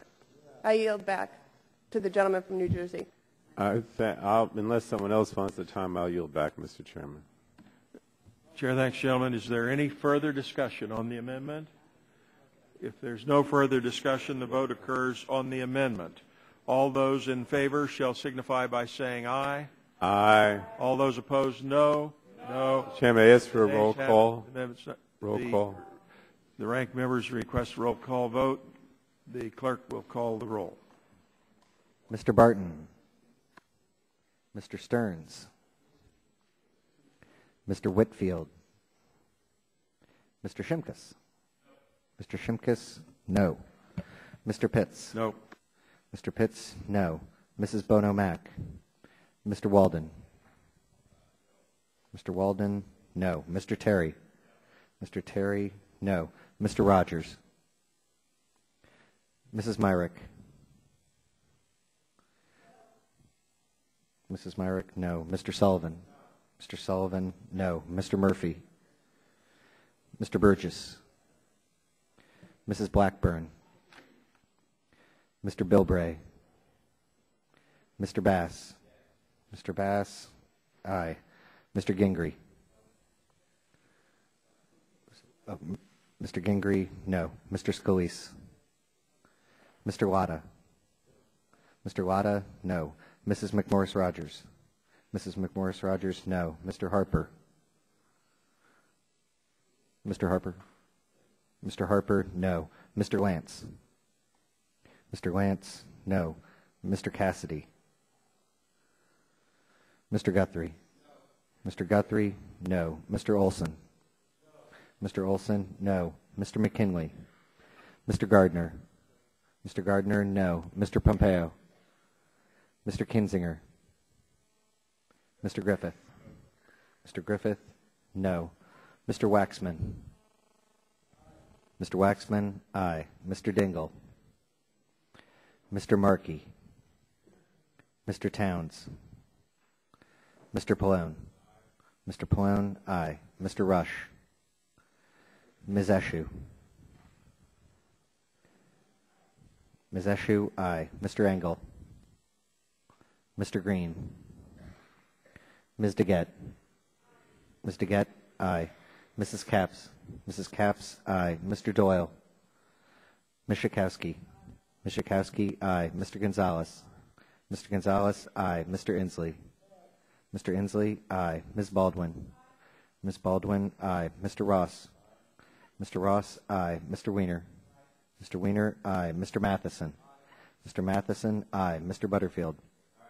Mr. Butterfield, aye. Mr. Barrow. Mr. Barrow, aye. Ms. Matsui. Ms. Matsui, aye. Ms. Christensen. Ms. Christensen, aye. Mr. Upton. Votes no. Mr. Upton, no. Other members wishing to cast a vote. Mr. Rogers from Michigan. Mr. Rogers, no. Dr. Burgess. Dr. Burgess. Dr. Burgess, no. Other members wishing to cast. Mr. Scalise is not recorded. Mr. Scalise, no. Other members wishing to cast a vote. Mr. Barton. Mr. Barton, no. If no other members wish to cast a vote, ask the clerk to report the tally.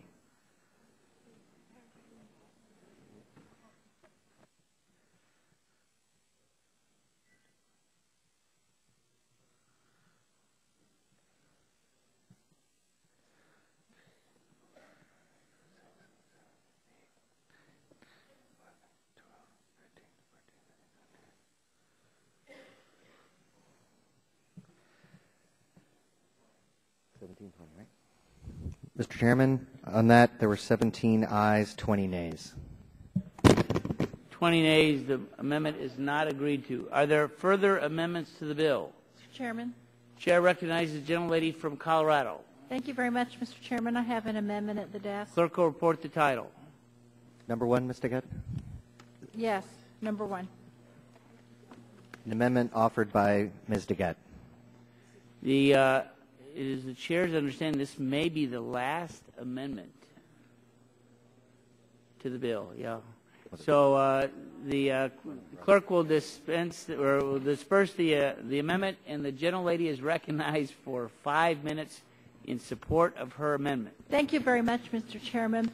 Mr. Chairman, this is an amendment that follows up what I was talking about with the Baldwin amendment, which is if you're going to have mandatory funding for abstinence-only sex education programs, which this underlying bill apparently retains, you should also have mandatory funding for sex education that actually works.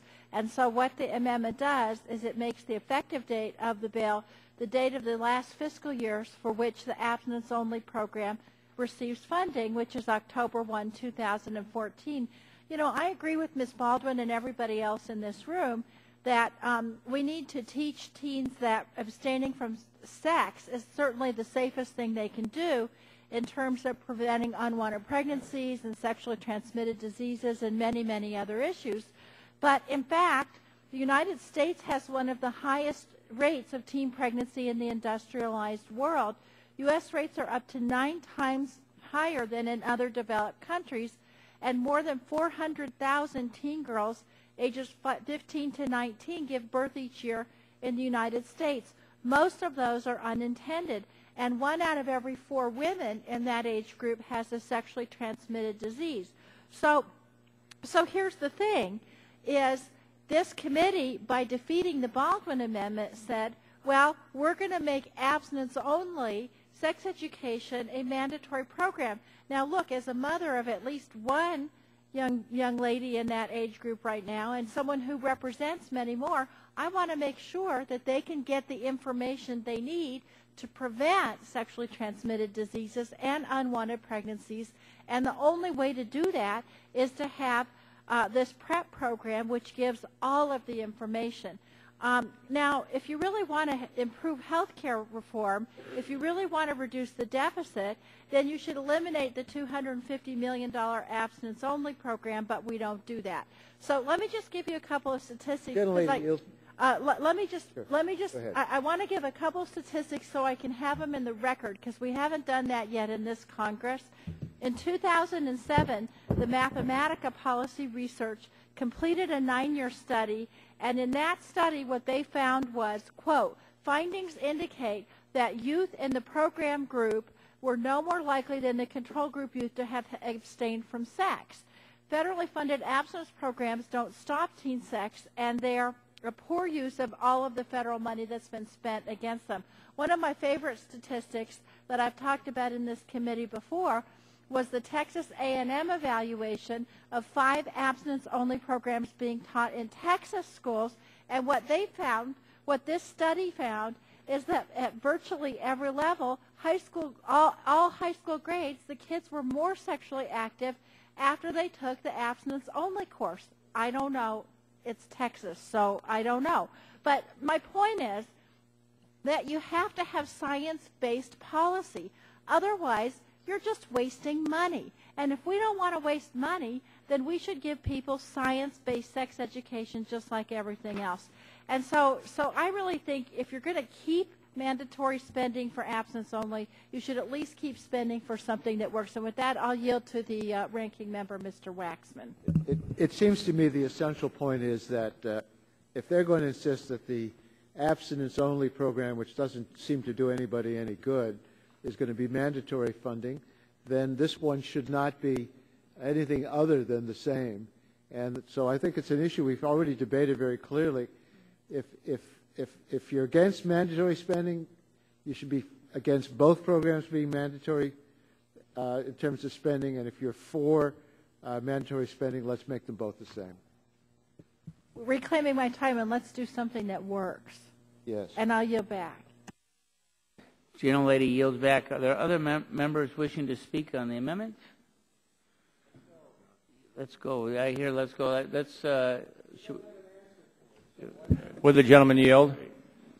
Gentleman from Illinois. I think I'm glad he encouraged me to speak out. I would just say that of all the attacks on abstinence education, it was in the bill that you all passed. And I would assume you passed it for a reason. Well, will the that gentleman yield? I'm just making a point that it is in the bill that you passed, or that the Senate passed, that we eventually accepted. You all did, and was signed into law. So the president signed the law. So I guess he must have assumed abstinence education. Yes, sir. Both programs in the bill we passed are mandatory spending. The proposal before... Yeah, and you must have thought it was a good idea to have abstinence education as mandatory funding. Gentlemen, we yield further. I would yield. So let's treat them alike. Either make neither one mandatory or mandatory. Reclaiming my time, I don't know if you were in the room. There's nothing that prohibits you all from dropping a bill that addresses this same issue. There is. And now's not the time. Let's drop a bill. Give it the... Will the gentleman yield? I would be happy to yield. Good news. There is a bill sponsored by Representative Lee. You can co-sponsor it tomorrow. I'm not sure I'll be co-sponsoring. And I'll yield back my time. Are there other members wishing to speak on the amendment? Gentlelady from Illinois. First, Mr. Chairman, I'd like to ask unanimous consent to submit for the record a letter of support for the Personal Responsibility Education Program led by youth advocates and signed by 120 national, state, and local organizations, including the AIDS Foundation of Chicago, Illinois Caucus for Adolescent Health, Illinois Maternal and Child Health Coalition. Without objection. In just a second, you know, if our goal is to reduce teen pregnancies, if it's to reduce HIV/AIDS and other STDs, if it's to reduce if it's to delay the onset of sexual intercourse and to reduce the number of sexual partners, then what we want to do is have both programs. I support abstinence programs, but it is the combination of abstinence and a comprehensive sex education that does those things.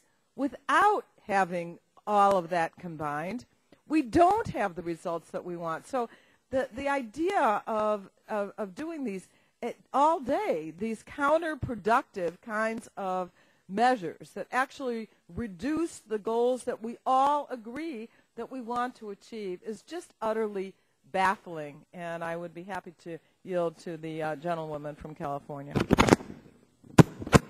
respecting the fact that the hour is late, I want to, and the points have been made, but I think this piece of legislation highlights the hypocrisy of the debate that we've been having today over mandatory versus discretionary.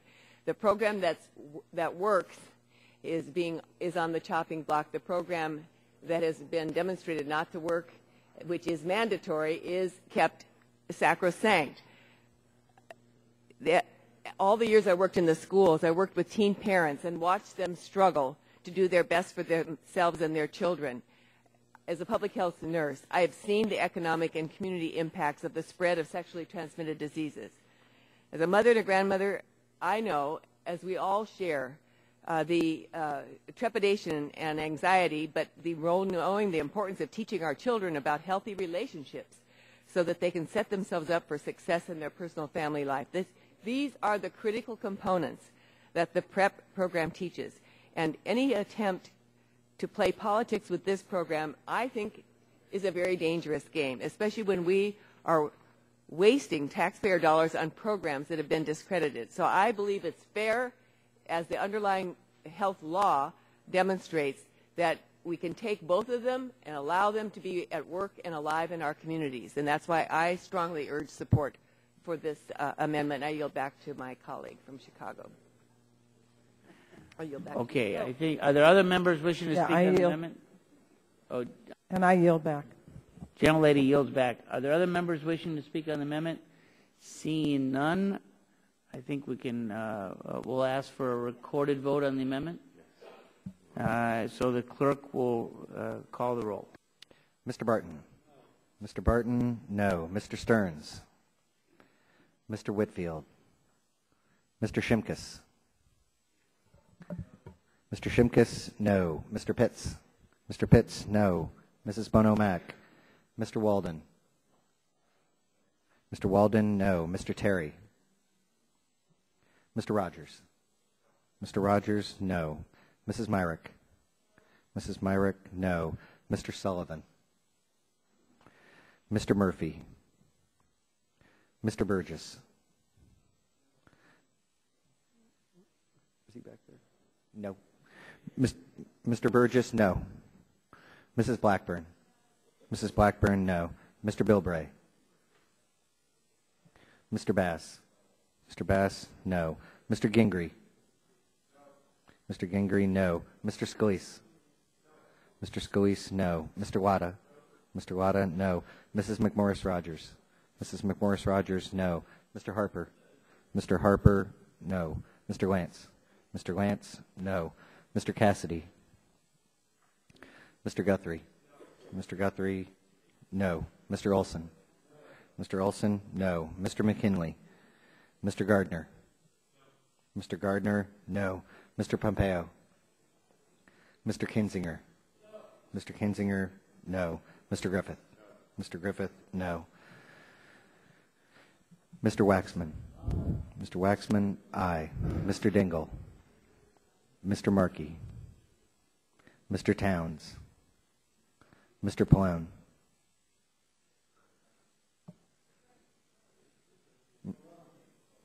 Mr. Pallone, aye. Mr. Rush. Ms. Eshu. Ms. Eshu, aye. Mr. Engel. Mr. Green. Mr. Green, aye. Ms. DeGette. Ms. DeGette, aye. Mrs. Capps. Mrs. Capps, aye. Mr. Doyle. Ms. Schakowsky. Ms. Schakowsky, aye. Mr. Gonzalez. Mr. Inslee. Mr. Inslee, aye. Ms. Baldwin. Ms. Baldwin, aye. Mr. Ross. Mr. Ross, aye. Mr. Weiner. Mr. Weiner, aye. Mr. Matheson. Mr. Matheson, aye. Mr. Butterfield. Mr. Butterfield, aye. Mr. Barrow. Mr. Barrow, aye. Ms. Matsui. Ms. Matsui, aye. Ms. Christensen. Ms. Christensen, aye. Mr. Upton. Votes no.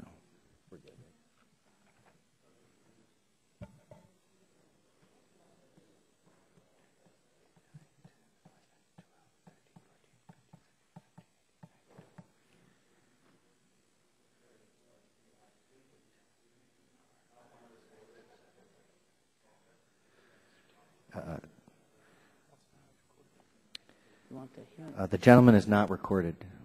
I'm sorry. Mr. Terry, no. Are there other members wishing to cast a vote? Mr. Sullivan?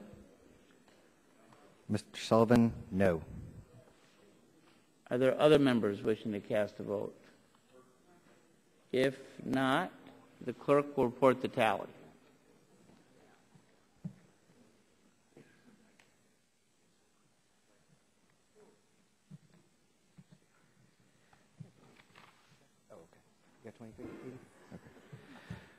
Mr. Chairman, on that, there are 16 ayes, 23 nays. 16 ayes, 23 nays. The amendment is not agreed to.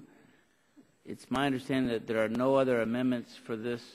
Gentleman, for what purpose is the gentleman? Just to strike the last word for the purpose of asking the chair a question. Gentleman is recognized. Mr. Chairman, can I just kind of get a handle on the schedule of the committee? We're most of the way through. We are done. No, I understand that.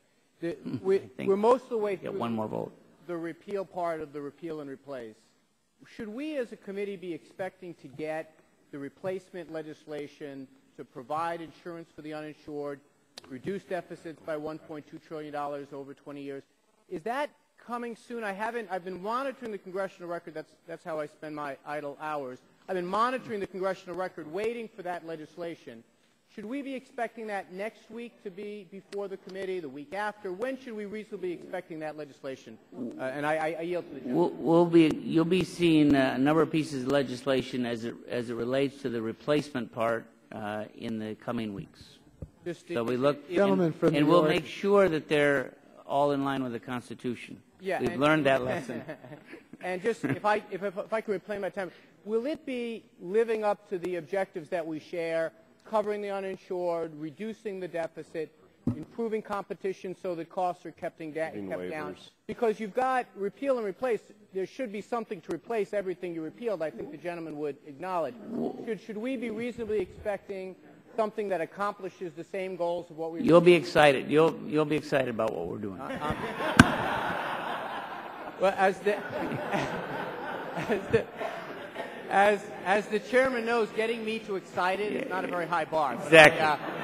I yield. Would the gentleman yield? We'll even make a mistake and put your name as a co-sponsor and object when you ask unanimous consent to remove your name. Would the gentleman yield? Gentleman from New York has the time. Certainly would. The gentleman yields to me when he's. Well, let me just yield to. Didn't the gentleman just recently get married? Well, it's kind of old news now, but if you're. I would hope that if I forgot to send you a thank you note for your gift, I apologize for that. Apparently, I have a year for that kind of thing. I just thought maybe there'd be more productive uses of your idle time than reading the congressional record. Well, I appreciate it, but Mr. Barton, unlike some members of this committee, I have no marketable skills. I don't really have anything else to kind of go and do. This is kind of my gig, but I appreciate it. But while I have your attention, Mr. Barton, will you be sponsoring the replace portion of this bill? I mean, reclaim some of the jurisdictions? I'm very judicious about what I sponsor, but I will certainly coordinate my sponsorship with the gentleman from New York. I look forward to that day in hell. I yield to the gentleman from California. Well, I thank you for yielding to me. I think we found out today some of the things they want to add to replace our bill, rather than cover more Americans, 30 million as we do in the health care bill, hold down costs. Their way is to shift onto the elderly the cost for Medicare. If they make a voucher plan, it would say, this is how much money you have. You go out and buy some private insurance policy. And that's how they want to replace the Medicare program. If I could reclaim my time, and also $750 billion in cost cuts for Medicaid, which are going to be transferred to the states. And to the poor people who will be dropped from the program. Like you've got to, as I'm sure you understand, Mr. Waxman, that simply because you cut money from Medicaid doesn't do anything to reduce the cost of health care or the number of people. Gentleman's absolutely right. The gentleman yield. Gentleman controls the time. Would the gentleman yield? I don't. We'll get more time on this because this is a very good debate at this time of the evening. But it is clear sign of what they think is a good replacement for the health care bill. Well, I would also say this, and then I'll yield to Jennifer Morgan. I certainly hope one of the things we should do in this committee is take that piece of Swiss cheese that Mr. Ryan produced today and put it through the rigors of a hearing in this committee. Let's see what it means when you eliminate Medicare. Let's see what it means when you move Medicaid costs entirely to the states. We should have an examination of what that. We should try to reclaim some of that jurisdiction.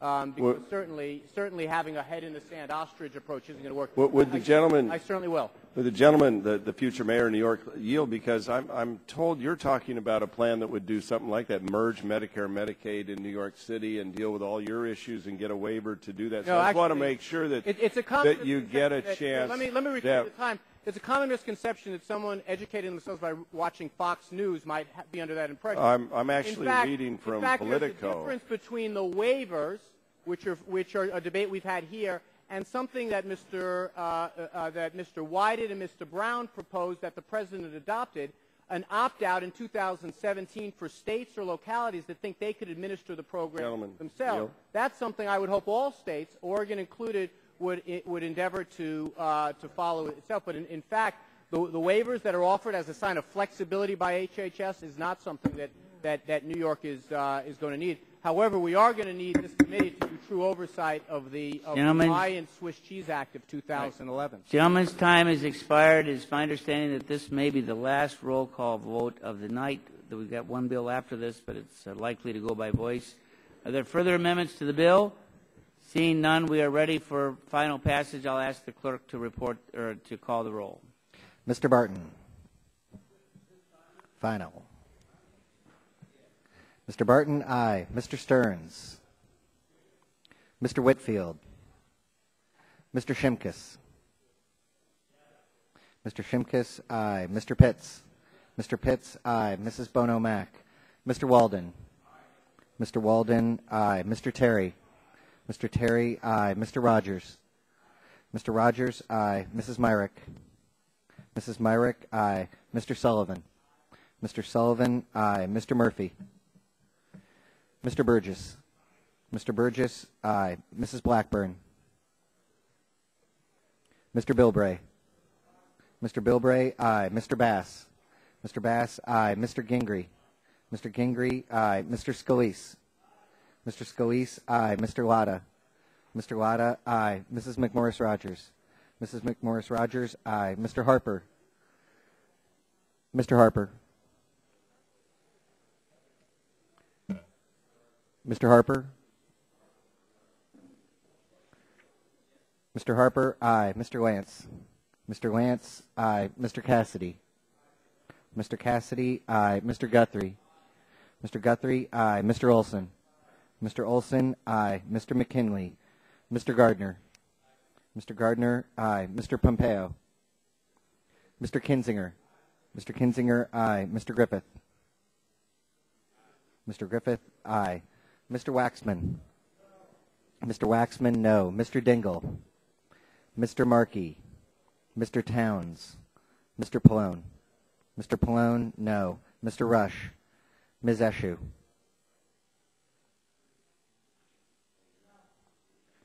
Ms. Eshu, no. Mr. Engel. Mr. Green. Mr. Green, no. Ms. DeGette. Ms. DeGette, no. Mrs. Capps. Mrs. Capps, no. Mr. Doyle. Ms. Schakowsky. Ms. Schakowsky, no. Mr. Gonzalez. Mr. Inslee. Mr. Inslee, no. Ms. Baldwin. Ms. Baldwin, no. Mr. Ross. Mr. Ross, no. Mr. Weiner. Mr. Weiner, no. Mr. Matheson. Mr. Matheson, no. Mr. Butterfield. Mr. Butterfield, no. Mr. Barrow. Mr. Barrow, no. Ms. Matsui. Ms. Matsui, no. Ms. Christensen. Ms. Christensen, no. Mr. Upton. Mr. Upton, aye. Are there other members wishing to cast a vote? Mr. Towns. Mr. Towns, no. Other members wishing to cast a vote? No. Mr. Terry, the gentleman has recorded aye. How's Mrs. Blackburn? Mrs. Blackburn. Mrs. Blackburn, aye. Are there other members wishing to cast a vote? Seeing none, the clerk will report the tally.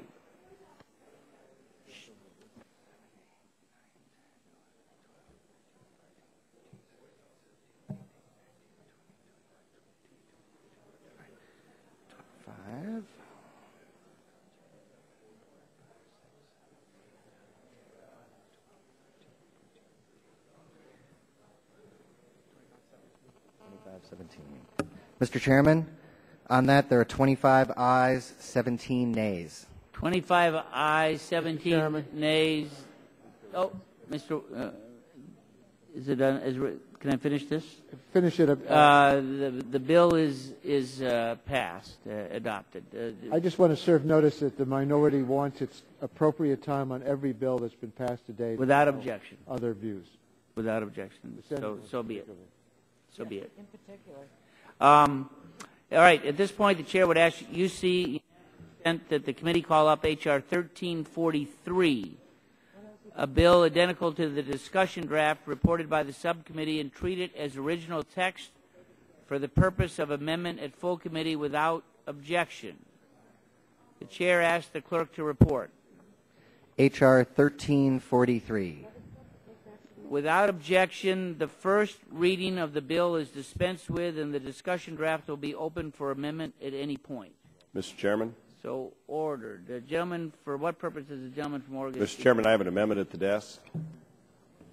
The gentleman is recognized for 5 minutes in support. Oh, the clerk will report the title of the amendment.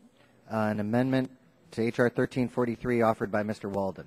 The staff will disperse the amendment, and the gentleman from Oregon is recognized for 5 minutes in support of his amendment.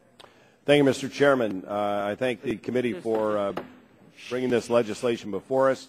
At your subcommittee on communications and technologies first hearing, the Commerce and Agriculture Inspectors General expressed some concerns that the $7 million in broadband stimulus programs are high risk, as they call it. They also said it would be helpful if Congress would fix some ambiguities between the broadband stimulus language and the Dodd-Frank legislation, as well as improve oversight. The administrators of these two agencies testified before the subcommittee last week, and they agreed that the language of the Recovery Act is discretionary. We make it mandatory. We have worked with the Inspectors General, the NTIA, the RUS, and the staff of the ranking member. We marked up this legislation in subcommittee last week unanimously and worked together between subcommittee and here to refine some of the concerns that had been brought to us. We agreed to make additional clarifications sought by the agencies for today's full committee consideration, which we will consider in the amendment that I've offered here. Now, this is a modest housekeeping but helpful piece of legislation that will provide additional tools to ensure someone's looking after the taxpayer dollars. American people deserve to know whether their $7 billion is being spent appropriately. Now, understand $7 billion has been obligated, all $7 billion. Only $400 million has gone out the door so far. So we've got a long way to go with this program. We want to make sure the money would be returned to the taxpayers and not held up at the agencies. They have that flexibility now under the existing law where they can choose whether or not to deobligate. In addition to removing ambiguities, the legislation includes notification requirements to keep the Congress, regardless who's in charge, informed of problem awards. These will improve our understanding of how the program's functioning. I want to thank Mr. Bass for leading on this issue. I want to thank my colleagues on the other side of the aisle for working with us on this issue, and I would yield to Mr. Waxman first. Thank you for yielding. I support the manager's amendment before us today. At the subcommittee markup of the underlying discussion draft, members agreed to work together to incorporate suggested changes from NTIA and RUS to ensure that the legislation considered today fulfills the intended purpose and does not unintentionally hinder the ability of the agencies to oversee these programs. In summary, the changes incorporated in the amendment ensure that the agencies will not run into unidentified difficulties when they recover monies, allow flexibility to keep information confidential to avoid disrupting fraud investigations, and permit the agencies to address frivolous or erroneous complaints fairly. This amendment reflects bipartisan collaboration and consultation with the administration and is an improvement upon the earlier version of the bill. Although this amendment improves the bill significantly, there may be additional issues that should be addressed. We've agreed to continue to work together to fine-tune this measure before it's considered by the House. I'd like to thank Chairman Upton and Chairman Walden for their collaborative approach on this legislation and hope that this is a sign of things to come. I thank the gentleman for his comments. I would yield to the gentlelady, the ranking member of the subcommittee, Ms. Eshoo. Thank you, Mr. Chairman. I associate myself with the comments that you've made and Mr. Waxman has made. We're glad to cooperate on this. I think it's an important restatement that's being made here, and that is that that there be accountability for the $7.2 billion for broadband. We still have a ways to go in broadband in our country. Those that are from rural districts know that especially well. And I shouldn't say but. However, as I said, it's a restatement of what Dodd-Frank did. And I'm very pleased that we were able to work on what RUS and NTIA had pointed out about some of the ambiguities that might exist with what was being proposed, so that they don't end up on the ropes if, in fact, there isn't any fraud that needs to be investigated by the OIG or the DOJ. So with that, as Mr. Waxman said, it's a very good sign. We hope it's a sign of things to come so that we can work together. This Energy and Commerce Committee has a tradition of having done that, so we'll look forward to it after you get rid of all these repeals. How's that? Okay? Thank you. Yield back. Reclaiming my time, I appreciate the gentlewoman's comments, and indeed we have major work to do on the subcommittee and the full committee. Great jobs in America and improve technology and innovation. And with 10 seconds left, I would yield back the balance of my time. Gentleman yields back his time. Are there other members wishing to speak on the manager's amendment? If not, the vote is on the amendment. All those in favor say aye. Aye. Those opposed say no. The ayes have it. The ayes have it. The amendment is adopted. Are there further amendments to the bill? If not, vote will be on final passage. Those in favor say aye. Aye. Those opposed say no. Without a doubt, the ayes have it. The ayes have it. And the bill is adopted. Without objection, the staff is authorized to make technical and conforming changes to the bill approved by the committee today. Hearing no objection, so ordered. Chair thanks all members and staff. We are now adjourned.